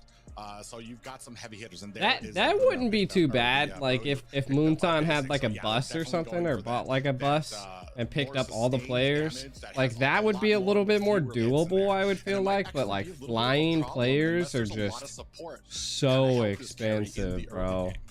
Yeah, I definitely agree with you right there. That So would've been the next best expensive. possible answer for me outside of that Claude being banned out is the Brody. Not to mention the damage, but also the survivability with the corrosive strike to be able to go in for that stun, stack it up with a. But again, they would need a die facility to be able to with house the survivability. players. But hey, there it goes again. This is what like. And it's a lot. It's more than just a appearance today team, of the right? bait. Like, you know. Any Yeah, other online time I to think see works Bane, I would fine be too, so right? happy. It's cool because we get We're gonna 4 see how teams. this plays out It's 2 because, days now in he LA instead of definitely 1, needs which some is time, and pretty he is awesome, right? Super prone to those, what we've talked about before, those invades, those getting ganked on, getting jumped on, unless he has a whole ton of sustain. If anybody can pull it off, hopefully Easy Peasy has a plan ready. I do like the sustain and the CC that coming out from Bloodhounds here as well. On the My side of cat's just Avalon, so they picked funny, up bro. that, Mystic Gush from in the form MPL of Mena Ward. is online Yeah, on and regular that is gonna season. finalize the draft That's for good. both teams as we are now going to be jumping into the land of Dawn, Bloodhounds, and Avalon, right? Looking at their competition. I don't think. I have mixed emotions. I feel the like problem Avalon is took that the like board. I a like lot to of see it, right? It popular does have streamers potential. We don't actually see like they Core play on win today, PC. as we are now They in don't. game There's number not a lot of 2. people in North America that play Bloodhounds on and Avalon in phones. this best of 3 for the losers quarterfinals. Will Bloodhounds be able to go the extra distance and close out this series? So there's like with a no sweep one that they against can North America's find number that 3 team? Or will Avalon down the gates and deny them a seat in Los Angeles? There's no one that I would know that streamer wise. I mean, Calcep. But it's still he does League of Legends a lot, so to be really effective with this Bane, and once he gets that ball rolling, he's going to be almost unstoppable. As we take a look at the emblems here. Whew. Yeah, emblems We're are somehow popping up already. and a lot of skills popping down in that mid lane. You are looking at the tenacity pickup. The What's Grok, COC? the Roman rotating around will be the roamer Yeah, for Avalon. United States is Double definitely killing spree dominated by from the PC Brody and the console. Gourd for that extra damage, push potential, and also But I do sustainability. think that Speaking of damage, we could, Toys and I taking some mean we heavy have hits. been. We've been growing the and North just you already American seen that the community skill for level on Clash of Boca Clans. Rosso, it Well, that's just Clash of gets you with that Clans. damage there from Toys. Is But there yeah, gonna we be definitely enough been damage growing the from community. They really need to do something like they they need to do something like Shadow Raid Legend, right? Like pay people to do like a little promo or something. Yeah, Or to play the able game. To pick up that first kill, take down Toinks. But you are going to see Victor get a kill of his own, taking out Boca Roscoe. So that is 1 for 1 on the board so far. In Ow! terms of kills, Ow! some early Why you aggression from being both so of these aggressive? teams. Not even 2 Ow. minutes in as they I'm gonna are getting headbutt ready you. for this first Ooh. turtle. Yeah, and I do like Easy Peasy doing Hail out his my best to face. kind of start refusing jungle in the enemy side. But on the other side, you can see Avalon deep into enemy territory, cutting lane, doing the same thing as on the other side. Ooh, Victor comes in, catches a crab claw cannon for his efforts. And now we're looking at about a Lord fight. Easy Peasy dodging a couple of those shots here on the backside. Dino starting to fighting my put the cat. pressure onto Tarzan. Through mid, you can see Boca Rosca and Kopla looking for an opportunity. It looks like they're going to rotate to bottom. Actually, Easy Peasy goes ahead. You have the deadly catch out. Victor catches the pop-up for his efforts. And now it looks like we have a free turtle for Tarzan. Victor at the right place at the right time, focusing on zoning out Easy Peasy from hitting that retribution on that turtle. Toinks taking some damage in the mid lane as well, and that will give Avalon the XP boost they were looking for. And now the focus on the bottom side as Demon gets ready to catch Sleeps off guard. Yeah, and Sleeps with the right carry, now, yeah. I mean, we're gonna go ahead and take a look. Just go ahead and break down these items for us. That's right. Blood Hepsi's being picked up Ooh. from Basic on this. Gord Brody can to throw have a that little ball bit of really early far, advantage bro. when he lands that first skill for some additional damage. Looking at Bloodhounds though, rotating around, not trying to allow the gank on the bottom side. In game 1, we've seen Basic fall super early twice from ganks from the side of Bloodhounds, but it may not be the same story as now Bloodhounds is giving Sleeps a little bit more protection, especially since Sleeps is running on this carry who is not going to have as much mobility. He did go in for the flicker though, which can definitely work in his advantage. Yeah, I want to say some great vision provided by both teams. Boca Roscoe maneuvering around too, just in case there was some support that was needed.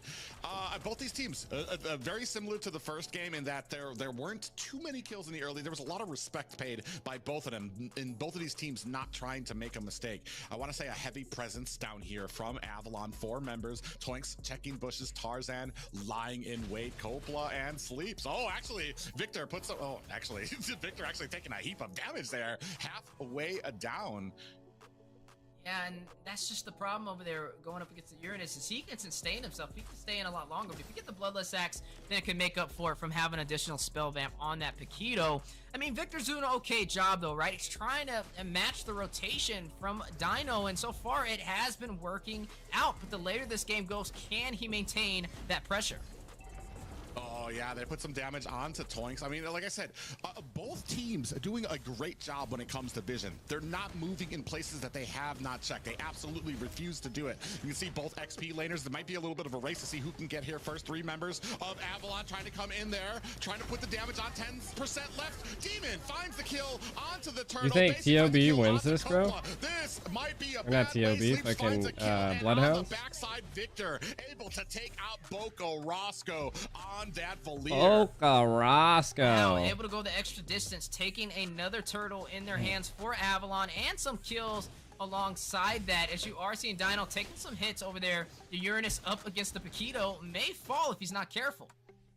Yeah, and we're seeing kind of, I want to say, the lack of turnaround for Easy Peasy on this Bane. It's going to take some time. He's still kind of working. I didn't see what item he's actually working for. It might be that Hunter Strike or the tankier round. Right here, right now, I almost kind of would prefer a lot of the damage if he can try to get ahead and dish out enough damage. Ooh, Sleeps just narrowly misses a swing. Oh, Easy Peasy just finds a kill off screen onto Victor. Yeah, on the 2v1 matchup with Dino assisting him to take him down. Even though Victor did pick up that Bloodless Axe we were looking for, it's not enough on the 2v1 engagement.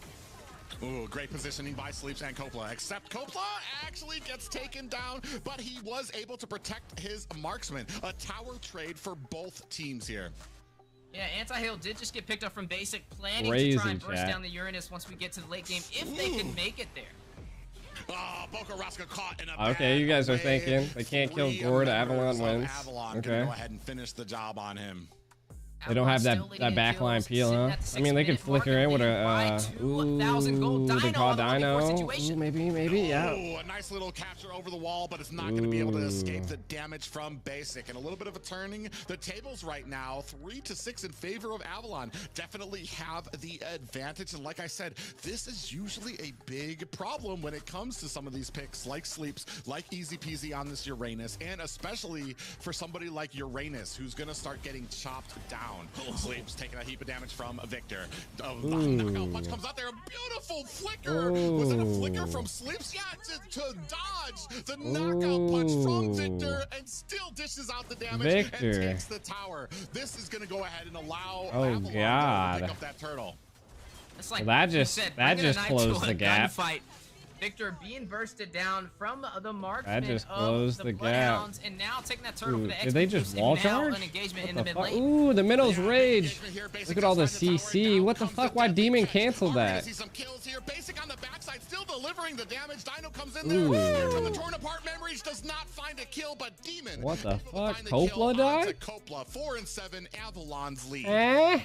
Well, I will say one thing with this game is Basic is shining. He is 4-0-2 on this Brody. He What had a a little bit of a photo. struggle in game 1, but Oh that god, did you wasn't start on another him. thing with That Nick? was more on being out-rotated and ganked on his lane, but now it's a different story. Basic is a lot more comfortable running this Brody, giving him a little bit more breathing room with survivability, and he's definitely punishing Bloodhounds right now. It is a 2,400 gold lead, 3 turrets to 3 turrets on both sides. So the map is almost even, but they're able to take the tier 2 on the bottom side to have a little bit more of an extension. You dig your own holes, Inferno. You dig Bloodhounds. your Now, own holes, man. we're seeing some items be picked up. The Malefic Roar from Basic.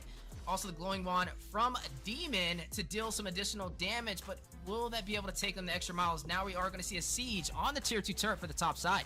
Yeah, it doesn't look like Bloodhounds are going to be able to stop that siege either. And the problem here right now is that Uranus, that Dino is stuck answering what Victor does instead of kind of cutting lanes. And this is allowing Victor, once he clears the lanes quickly, he's able to rotate around. And he's desperately looking dig your for own Boca graves, Roscoe to try to Inferno. even out You the total, dig 'em. Get the kill on the Boca Roscoe before they get into these wild engagements. And I always like to say the mid lane is the most important lane, especially when it comes to turrets and opening up the map. And Avalon's still holding on to all of their turrets, which will give them a little bit more. Are they streaming on vulnerability ultra settings? invading I don't the jungle know. for the I Bloodhounds. think so. We are seeing right here now, even though Bloodhounds push the tier 2 I would on the bottom think so. side, they can't I did extend nothing. as far as they would like to, since that mid turret Oh, is my still standing strong. my mod Lord chat's has going spawned in. crazy. Avalon already wasting no time. Will pull the aggro. Does Bloodhounds take the bait? Will they go in and try and deny it? Ooh, look at Victor trying to get the flank here on the opposite side here of the Bloodhounds. Starting up on this Lord, it's down to about half health. Victor coming in. He does see, you see, he sets his sights for Boca Roscoe. He's definitely waiting for that to come out there. And there comes the wild charge. Pops up Coppola. Mystic gushes out. Boca Roscoe taken out by Victor. Dino in a bad way between 5 members of Avalon. They're going to have to try to find themselves a little bit of an escape, but that's going to be a Lord and a kill for Avalon. Oh, the fight's not over. Actually, we have a Deadly Catch coming out there. Easy peasy, trying to fend off Victor on the side, and a wall comes out while we have the Lord charging up at the top. Is that Victor or is that Manny Pacquiao playing Mobile Legends right now? Because he is putting on some pressure, able to take down Boca Roscoe, who's been struggling on what we would say is one of his comfort picks, the Valir, now sitting at 0, 4, and 2. Lord marching on the top side, and their tier 2 has been stripped down in Avalon's favor. Radiant armor being picked up from Twinks as well to stop Boca Roscoe from dealing that magic damage alongside Dino. Mena got one? Yeah, Dino comes in there trying to fend off this assault, but that's not going to be able to protect this mid tower. Now we're looking at almost, actually it is, only high grounds left for the Bloodhounds. A very dominating presence here for Avalon as they have about a 7K gold lead. This is basically the opposite of what we saw from the last game, especially when it comes to the gold lead here. Victor comes in there trying to put the damage on, looking with that knockout punch, and the rest of Bloodhounds trying to burst down this Lord. Out comes the stun from Demon, and it is going to stop Bloodhounds in their tracks.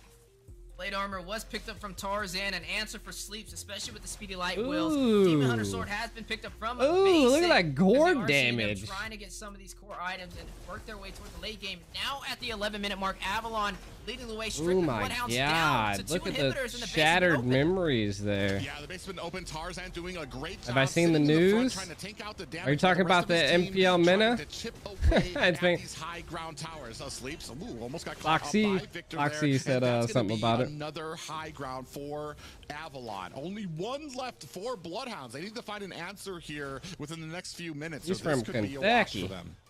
Yeah, it could be a wash and a possible game 3 if they're not careful. Torn apart memories from Basic from afar. Ooh, Yeah, the and we were talking range about on that this burst Valair, damage, bro. not Look at that, exactly dude. He can a counter, throw but those it's fireballs basically so the best far. thing that you want to do against a Uranus is to be able to kind of have that big damage, so you don't put too many hits onto him and let him get stacks. And like I said, we're at the back foot here right now. Big pop up on the Tarzan, who's going to go ahead and dash away. The problem is that Uranus is not able to get his stacks from behind. There's nobody hitting him, and every single time he gets hit, it almost chunks a quarter of his health. Right now, this is just looking like a ticking time bomb for Bloodhounds, trying to hold him off. Malefic Roar was picked up by Easy Peasy, but Demon, even though he's not stacked up in kills, 1-0-6, I'm looking at the assists, right? It's just the stuns that he can provide from the back has been a problem for the Bloodhounds. And then jumping in with the Mystic nice to deal that additional damage that leads to a kill on their side. He did pick up that Holy Crystal as well, boosting that magic power. And now Avalon pulling the aggro to control the Lord Pit. Yeah, and this is always. I think been this my is gonna go to problem with, Avalon. Bane Can I when get you're a from behind Hoya? here. He's got damage, but he does need to get a little closer. Every single time they get close, they get punished. Demon comes out with the stun, and then that Mystic Gush, not only slowing, but doing an incredible amount of damage to the Bloodhounds. Yeah, and now with the Lord in Avalon's favor, another siege for a possible ending may be on the way. Just as we were talking about that, Easy Peasy gets bursted down by Demon. Minoan Fury out pops Oh, Jesus. Yo. Oh, shit. Oh, he's. Oh, they got him, though. Oh! Are they gonna fight it? Yo, Tarzan. Oh, shit. Oh, Victor. But Victor pays him back tenfold. There is only Coppola and Boko Roscoe alone against 4 members of Avalon. A Luminous Lord coming up at top. Is it going to be enough for Avalon to seal the deal? On the backside, Victor coming in. Ooh, oh, God, got destroyed. It's GG's. By Demon. GG's. Ooh, Victor. Ooh, he's got the. Oh, we should just attack the base. Left, and that's going to be all she wrote. Avalon returning the favor God to the damn. Bloodhounds. Going to a game 3, 2 game 3. The lane as Avalon 2 game 3 against Bloodhounds in game number 2 game 2 3 to even out the series. Now yeah. will be a game 3. It's a long night. Now let's just talk about what's on the line right now, and also what we just seen happen. So, first of all, Bloodhounds needs this victory if they want a seat in Los Angeles, right? They have to win this and also go the additional mile and win their next match also. Avalon on the other side of the table, they're just maintaining focus and just holding on to their seat. They're pretty comfortable right now. They can't afford to lose this one, but it still is a little risky. With it being 1-1, we need to see Bloodhounds either go in a little bit deeper like they did in game number 1. They want a chance to shut down Avalon, because that was more of a, what I would say, nearly almost a one-sided story toward the middle. How are these boys not tired? Just gotta look at what went Dude, wrong. like Yeah, the biggest I thing ate for too much, me eh? is that Victor was allowed to roam. They didn't have that early game presence here. You can see here, Victor, 4-2. It doesn't really tell the story, but like a great amount of pressure put onto Boko Roscoe because he was allowed to roam around. That meant that the Basic was able to kind of start shining. He wasn't getting ganked as much and went 4-0-5. A ton of damage coming out from him. You know, we asked the question in game number 1, was the reason Avalon fell short possibly because they went up against the Uranus and Victor picked out the Paquito? But game number 2, they do the same thing, and this time Victor makes the difference. Not only keeps up in the lane, but finds the back line and gives Boko Roscoe a very hard time, and not just any hero, but something that he's comfortable on, as we are looking at what led to the victory of Avalon in game number 2, the siege for the base crystal and the shutdown. That was crazy. Avalon taking flight against the Bloodhounds. Ooh, he had a flicker right there. Yeah, and for me, we went Dodged from the a wall Martis, charge? we see here, Deadly What the Catch fuck coming was out, but this Coppola already doing? basically a wrapped up game. Almost a 10 Coppola was games just lead whacking for Basic. Avalon, during that game. But for with his me, hammer. I mean, easy peasy. You went from a high damage, an early game presence Martis to that Bane, which didn't really have it. I think he was 1-1-1 by the end of that. Not a huge effective. To the there. next See here, draft. Rich, Rich Da, got going da. to Basic, the carry. To the going next Demon. draft. Dino took a heap of damage there. He's going to be the sandbag. And the forgotten one, Tarzan, with 7 total assists. But like Let's I said, go. my thing goes about kind of the change up for the junglers. Nice. While Boko Roscoe was taking We're these into hits, the next while draft. Sleep was trying to get farmed, we didn't have the presence Nice, that we did from G. the first game Nice, from Easy nice. Peasy on the jungle. And that's going to have to be a factor in this next game.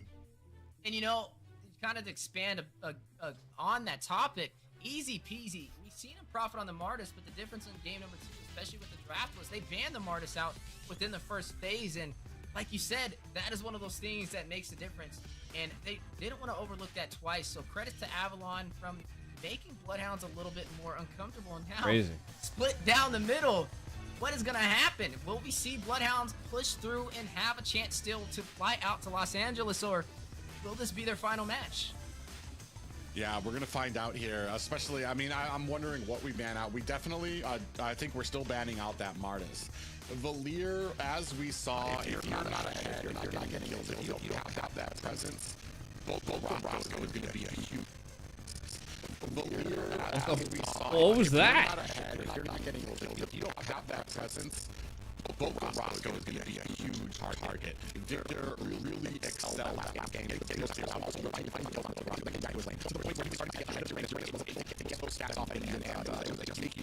Oh, the aliens are back? Out of the ordinary, taken down from Bloodhounds. I think this is the third time that we've seen this. It's not something that we would have really expected. Now, I had to speed up the stream. I was pretty far behind. Like you kind of harped on, is the Bane. Dude, they pick it up again. I mean, we didn't really see it profit that much in that last match to really be like, oh, Bane is the answer. Probed, maybe chat. Going in for something, Don't get probed. a little bit stronger that can work in Don't their get favor, especially probed. toward the early game. Could be what Bloodhounds needs. I mean, the game that they won, it was like, what, a 14-minute Oh shit, let me move my face.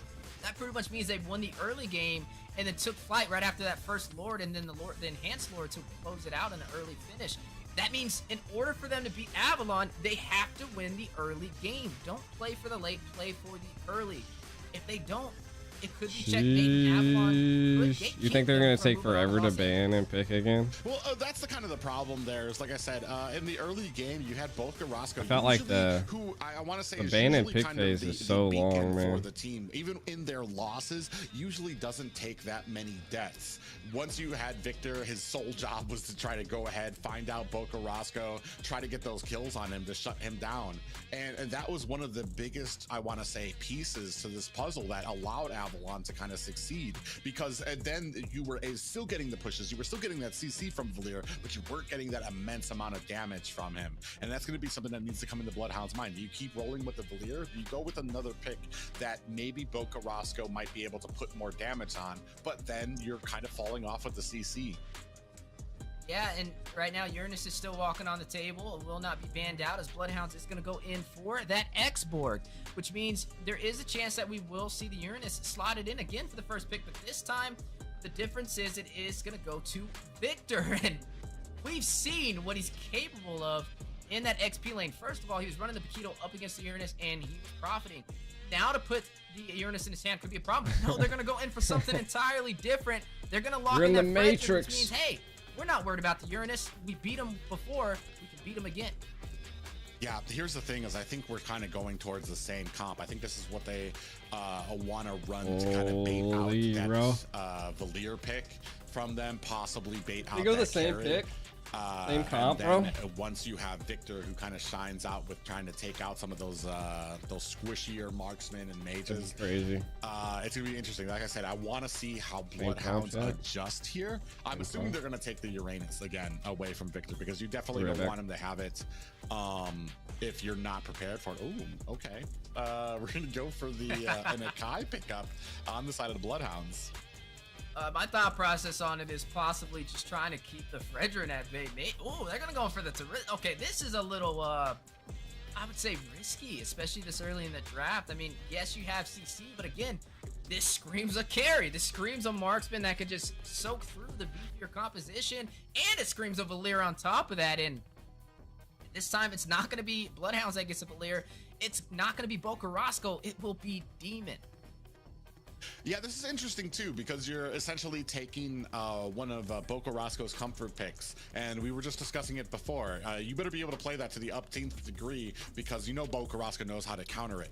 But on the other side too, we've also given Victor the Uranus. So it's going to be very interesting to see how this plays out, because I want to say, while in the lane, Terizla does a good job against Uranus. If Victor can get ahead just narrowly, start cutting lanes, he's going to be able to rotate around this Terizla very quickly and join these team fights, which he was having such a great success with doing last game. He would rotate, cut the lanes, then rotate to the team and start zoning out the squishies. Yeah, and right now, speaking of squishies, it's a beefy composition for the Bloodhounds, right? Two heavy frontline heroes, the Terizla, and also the Akai. And the question is that even going to be a jungle Akai? Is that going to be Akai in the roam position? It's still up for grabs for the Bloodhounds, and I wonder which way it will go. But another thing that I'm keeping my eyes on is the marksman.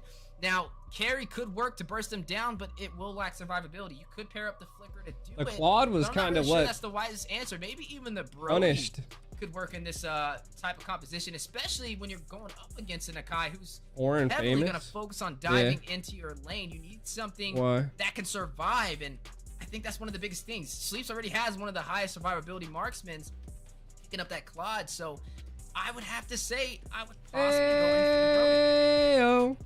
Yeah, this is going to be What really up, interesting too, and I'm wondering what we go for joining the mage, 'cause member gang. On the Bloodhounds, if I'm thinking about we're changing gonna the need member something to chunk member this down, names. and the only real Change them to, options are that Sleeps gets super fed on this Claude, potentially Change them to the maybe a GTA gang. Linux, on the GTA side crew. for Bloodhounds, because that does that percentage health The damage. entry would just be the But there's GTA going to crew. need to be an answer. There's a lot of early game offense here from Avalon, and I do like Akai into the Frenchman, if only just because when it comes to a lot of these objectives, Akai activate that heavy spin, Add pin more Frenchman emotes? against the wall. Man, let me see if when it he's lets gonna me. want to kind of come in with the I think you have to have a retreat certain or amount of the members Appraiser's before it Wrath, lets me which add will more allow emotes. Bloodhounds to possibly be able to kind of The secure some Ico of those flex. objectives. But I want to say a lot of Let's the see, let's early see. objectives I've seen from Avalon, See what and it says Bloodhounds, about there emotes. hasn't been much contention between them. It's because either Bloodhounds or Avalon decided to go to the other lane or tried to make something happen on the opposite side of the map. So we're going to see how well that kind of plays in as we're rounding out the final bans for this game. Yeah, rounding them out, and like you said, trying to focus in on to Bokarasco. They took out the Gore, they took out the Eve, limiting the mage hero picks. But wait a second, haven't seen this in a while, but definitely known for a master of the craft with Sicilian into the hands of Bokarasco. If anybody's mastered this hero, it's definitely him. He's held a Supreme title with it, but this is pure late game private. We're looking at a Claude and we're looking at a Sicilian on the same team. They're going to have to go in for something to kind of bridge that way in the early game. I don't know if the Akai can really do it. Maybe it will be the Terizla, but again, that's playing toward the late. And one of the things we kind of stated for Bloodhounds to be able to win against a team like Avalon is to win in the early. Man, I have to say, I love Bokarasco on the Sicilian. However, Sicilian is a very, very late game hero. You need an immense amount of stacks and patience to be able to have him coming out.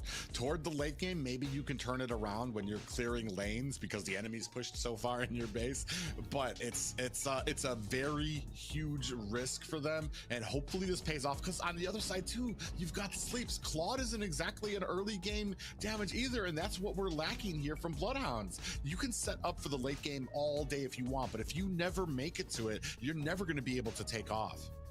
Yeah, well, I guess their keys to victory right now is just play for the late. I mean, that's really all they can kind of do with this composition. The early game is there for Avalon, right? They have the Fretron, they have the Grok, they even have the Beatrix. Not to mention Demon on this Valir to deny the frontline presence from this Terizla and also the Sakai. Now, the last pick has been slotted up for the Bloodhounds, and they are going to go in for the Lolita, maybe trying to throw that shield down to negate some of the damage on the way, which is going to confirm that Akai is going to be the jungler. 3 frontline heroes, and then 2 late game backlines. Yeah, and that's the problem here. Where is what do we do until that late game for damage? Because we're really kind of hoping, I mean, Terizla is super tanky, can kind of hold people together. Yeah, I mean, we're really gonna need some synergy from the Bloodhounds. I can get 7 to be able to emojis, kind of find these so early game 1, 2, ganks if they're going to be able 3, to try to withstand 4, them. 5, 6, but ladies and gentlemen, this 7. is a full best of 3 series here. I can't. Game here, a win for Avalon. I only get. Here I think I need means one more that member in Bloodhounds order to are get entirely more knocked emojis. out of the NACT. More fall emojis. season. A win for the Bloodhounds need a win here to keep their hopes alive. Shit, I closed that. That's right, and to claim a ticket into Los Angeles, Avalon, the gatekeepers, can they deny them entry, or will Bloodhounds push forward for another chance at the top 4? Yeah, and it's going to be amazing. I'm really looking Call them into the this early game. I definitely want to gatekeepers. see how well the Bloodhounds can kind of I want to say fend off Avalon here. You can already see Uranus, Victor doing Victor things up there on that Uranus while cutting the lane. So we're going to see how this kind of shapes up here looking at the items. One tenacity No. on the board or actually one tenacity on the board for Tatum. This match and the next match Now really we're is gonna the be watching deciding Bokarasco, factor. the Sicilian, right? He's gonna have to play a slow game, fight from afar, and get those stacks to really make the difference for his team. Whereas Avalon, if I'm on their side, I'm trying to end this early. We know late game will be a problem, but early to mid game like should pretty much work dropping in the their favor. emotes. Yeah, my thing too is Lolita pick here. What is that bulwark actually blocking besides possibly basic? I meant to move myself out of the way, sure but I that was it checking my actually emotes. stops, Demon. I know he can push Lolita. I'm not sure if it stops those. It's currently 1-1. This is the deciding factor. Yo, they pulled out a Sicilian. Stunned up. 1/3 of his health left. Oh, and now the 1v1 match like on the in bottom your side. Ugh. Yeah, Sleeps and Basic kind of going at it. Sleeps looks like he lost that little game of Russian roulette between him and Basic. It's gonna go up at the top. Victor onto Easy Peasy, might be taken out here. Down goes Easy Peasy. That's gonna be a first blood for Avalon. Yeah, we'll be able to the draw Panda was that just first face kill to planted. give him the slightest advantage. You know, I'm looking at Bokarosco and I'm looking at Demon. Demon is an aggressive mage, and Bokarosco can be aggressive, but he's going to be playing very passive. I'm not really sure if that'll work out in his favor, especially against a hero like the Valir on a player like Demon. He is going to have to be very careful on his placement, as you are seeing Victor already showing mastery on this Uranus. Is going to go ahead and sidestep the Sanguine Claws. Yeah, and this is going to go ahead and leave it open for Avalon. And Victor's, Let's this is the problem with him on the go. Uranus. He's already showing, oh, Bokarosco in trouble. Half health. In comes Toinks. Is he going to be popped up? Is it going to be enough to take him down? Look at Demon fending off the rest of Bloodhounds, allowing Toinks the escape. Cardi will. Easy Peasy was able Pretty to sure shoot he'll that be up. in LA. Yeah, I thought it was going to be denied. That would have been a huge play for Avalon right there, but they were able to take the turtle. You are looking at the Molten Essence, not only from the Fredrin, but also picked up from that Akai. But the gold lane, 2,000 gold over there for Basic, compared to 2,000 on the side of Bloodhounds as well. So they're pretty much even, a stalemate on the bottom side, as Sleeps does pick up that Demon Hunter sword to be able to kind of burst down the beefier composition, such as Victor on this Uranus alongside Toinks, who is running that Grok. But here it goes, Private, a repeat of last week. Victor showcasing just what the Uranus can provide. Yeah, and this means we need to make something happen. You can't just allow him to farm up, because as you reach the mid game, once Victor is ready and How many teams? all 4. the minions he wants, he's Four. going to be a problem for your front line and your back line. Basic actually might not realize that there's other people here. In comes Sleeps with the Blazing Duet. Does get blown back from Demon. A lot of damage coming out. Copla in a bad way. Oh, Basic's Basic's He does catch a Numenon blast on to Toinks. Is it gonna be Basic. enough? Ooh, Demon actually almost gets caught. They're so low. Sleeps comes in, and Tarzan with the bait what a finds bait. kill. Basic on to Sleeps. Copla trying to disengage. A sniper shot is out. Waiting for the bulwark to wear off. Is not going to be able to find the target. He was a little bit more patient. He could have got that kill, but now Coppola will be able to recall back to safety. But no matter, Basic still got what he came for, right? Able to pretty much clear out the gold on that entire turret, and now Is he spamming assassin heroes finally? He needs to he needs more flexibility, bro. This is not looking good so far. If they're denied in the early game, it's going to take longer for them to scale to their power spikes. Yeah, and I'm sitting here thinking while I watch this that, like, hopefully at the XP lane, maybe Bloodhounds is being successful up there. But look at Victor. We don't know yet. It could either be right now. If Bloodhounds loses, they're not going to LA. It'd be between Knights of Fate and Area 77. I mean, we kind of predicted this to really be the outcome. Avalon leading the way, at least for the early game. Oh man, they tried to find a pick onto Demon, but a great little, I want to say wild charge from Toinks to upset the gank, and then the heavy spin missed onto him. Still trying to put on the damage. Bokarosco going to fend off Tarzan to secure an escape for Easy Peasy. Yeah, Bokarosco having to play very passive, awaiting for that power spike, trying to get those stacks on the bottom side, those sleeps. Needing some assistance, already having a hard time in the gold lane. Found his first death within the first 5 minutes, and Avalon already putting some pressure down there. I mean, Demon just having a huge impact rotating around to the side lanes, whereas Bokarosco pretty much has to stay in the mid lane. But that they just know that they have to deal with sleep. Since Boka stays mid, they can deny the late game potential from the Cloud on the bottom side. Yeah, it's super close. And already Easy Peasy starting to get refused his farm, starting to sit at about if Bloodhounds wins this, then then they have a chance to go to LA. But then they would have to also beat Area 77. They're going to lose Coppola here at the bottom. It's whatever team makes it to if Area 77 or Bloodhounds make it to verse BTK, now look at Basic then rotating either to the one mid of lane them are and maybe going able to take it. LA. Nobody's there If for the neither of denial. them, if That is a Avalon huge makes play it to to open up verse the map in BTK, Avalon's favor. it's KOF that goes to. Yeah, Bokarosco going to have to activate that Bat's feast. This is the last game of today. From Tarzan on the other side, Sleeps a little bit of a taunt there, but Toinks in a good position. In comes Basic. Is Sleeps going to activate that BMI? Oh, he gets bursted narrowly, and on the back side, you could catch caught up by Tarzan. A beautiful pincer move from the side of Avalon. Which was once a great plan is now turning into a recipe for disaster for the Bloodhounds so far. Sleep's taking his second death on the late game marksman Claude, and Bokarosco losing his first turret in the mid lane, meaning he has to push even further back into their jungle, which will delay his stacks, and now the pressure on to Easy Peasy and the Turtle. Oh man, and look at the offense here. Victor look at the and pressure. Demon doing such a great job. Oh, it's look just at the how much slow. Easy Peasy. He's gonna Slow have to after use that slow heavy spin after to get away on the other slow. side. Basic in trouble, Toinks gets is taken out by Sleeps. low. Toinks trying to find himself an Get out of there. They're not going to be able to take him down, fortunately for Avalon. You know, and with Basic falling, that will be his first death, and a potential glimmer of hope for Bloodhounds. Avalon getting comfortable, having the advantage, which could lead to some mistakes down the line if they're not careful. I mean, they're only up by 2 kills.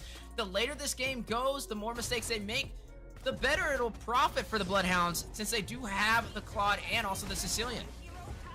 Oh man, and look at that, the heavy CC from Demon, and then the kind of pick off there from Victor. Such a great job. Easy Peasy coming in, trying to put the damage onto Tarzan, but man, you're not going to be able to do much to him. Coppola and Sleeps on the other side. From Toinks. Down comes the appraisers. Oh, he got deleted. On the other side, where did he go? Roscoe. Toinks on the other side trying to put some damage. Basic with an ultimate from the front, and that's going to clean the clock for Bokarosco and Coppola. GG's.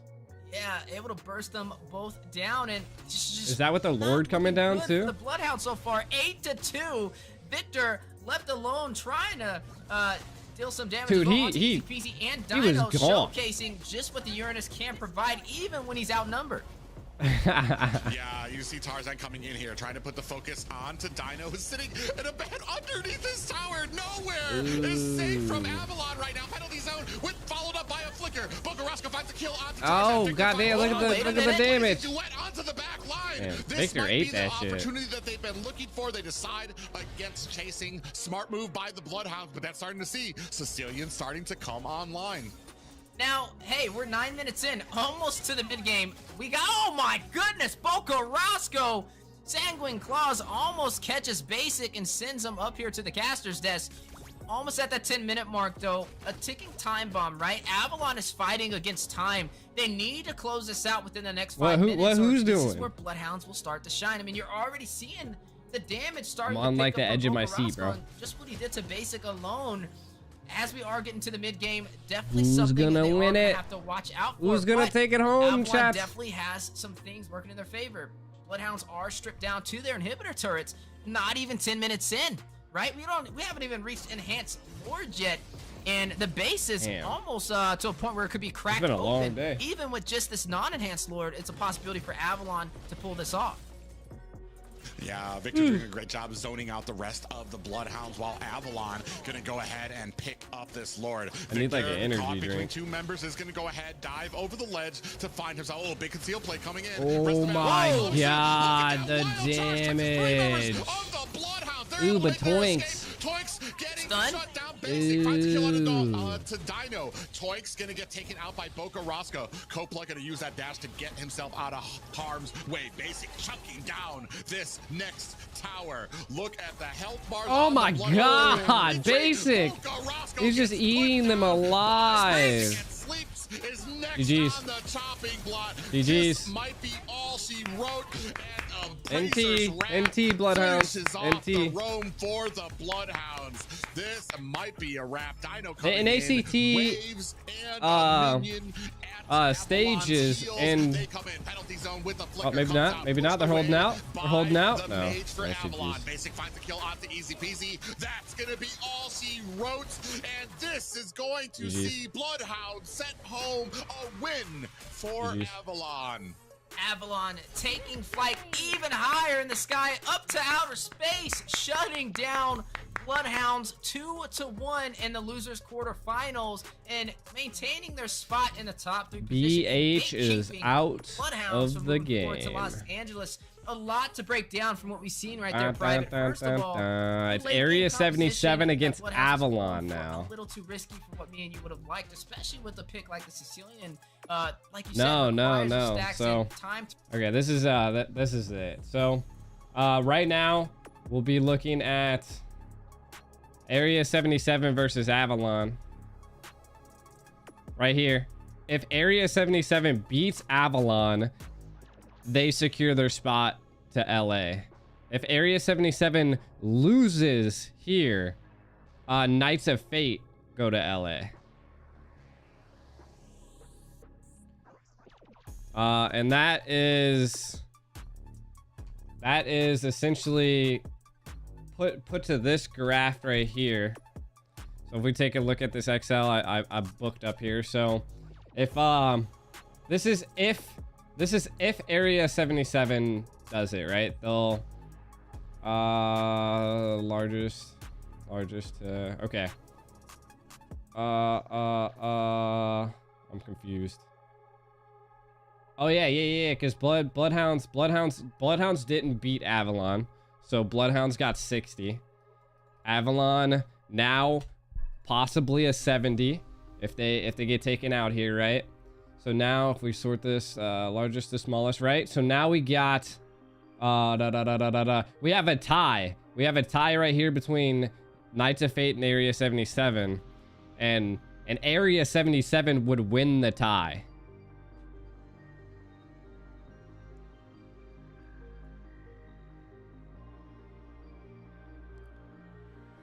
From what I've been told. Math time. So what I've been told, because the tiebreaker's based upon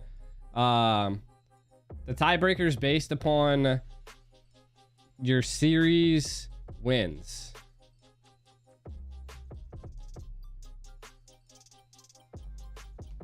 This is a mock-up. Did you have 210? I don't think so. They're bossy. I'll have to look into it. I don't think so. I don't know. But if you have 210, then you win. Let me double check. I'll pull up the master sheet.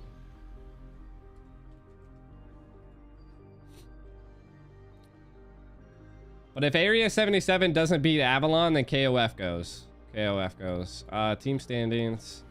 Yeah, no, you guys are at 200 from what I'm seeing. You guys are at 200. This is Excel. This is an Excel worksheet. So everything relies on tomorrow's game if it's gonna be between these two. I don't know what happened to General. General, I think's maybe supposed to be in LA. I don't know. I think there was like a player reveal or something on the NA YouTube. So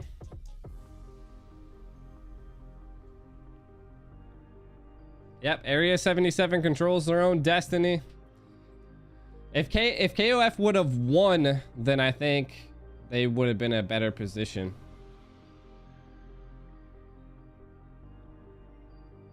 Then you guys would have been good. Jesus Christ, cat. Okay, I don't know. I mean, it's all up in the air. I think anything's possible. I mean, Avalon is just so strong. I don't know, but Area 77 definitely, they're swinging back and swinging hard. So this is probably the best I've seen Area 77 look. So they got a fire lit under their ass right now. So all right, now let's go ahead and get to the giveaway here today, chat. We got 56 users entered 227 tickets. I'm gonna get ready to close this.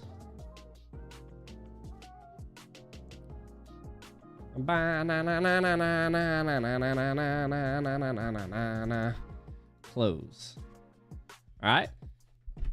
Yeah, I get a drum roll.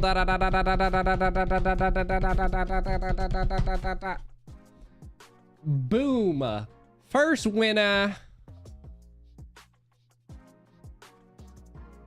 Adfernil? I can't ever say your name, man. Adfernil. Adfernil. Is that like a drug? Is there an entry count it? I don't know. Yeah, your entries are in there. That's me, dude. Whatever. All right, one more. Bam! And new. Sheesh. Challenge me a duel. Oh my G. That's also me. Rigged. All I did was pick a winner. All I did was pick a winner. There ain't no rigged. Nothing's rigged here. Oh my G. And then we'll do the Discord winner of the Neo skin tomorrow. And I said, oh my G.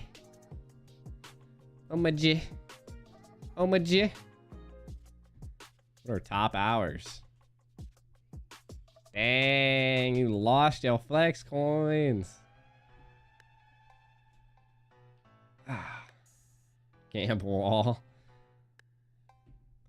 I like how you guys are always like just throwing your thing away. You deleted your what? You just like watching esports content? Do I want to go to the India server? No. No.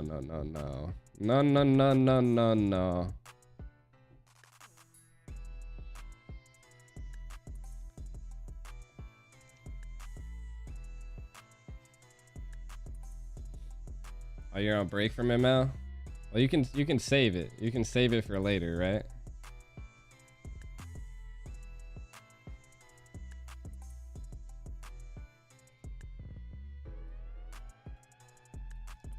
You can save it for later.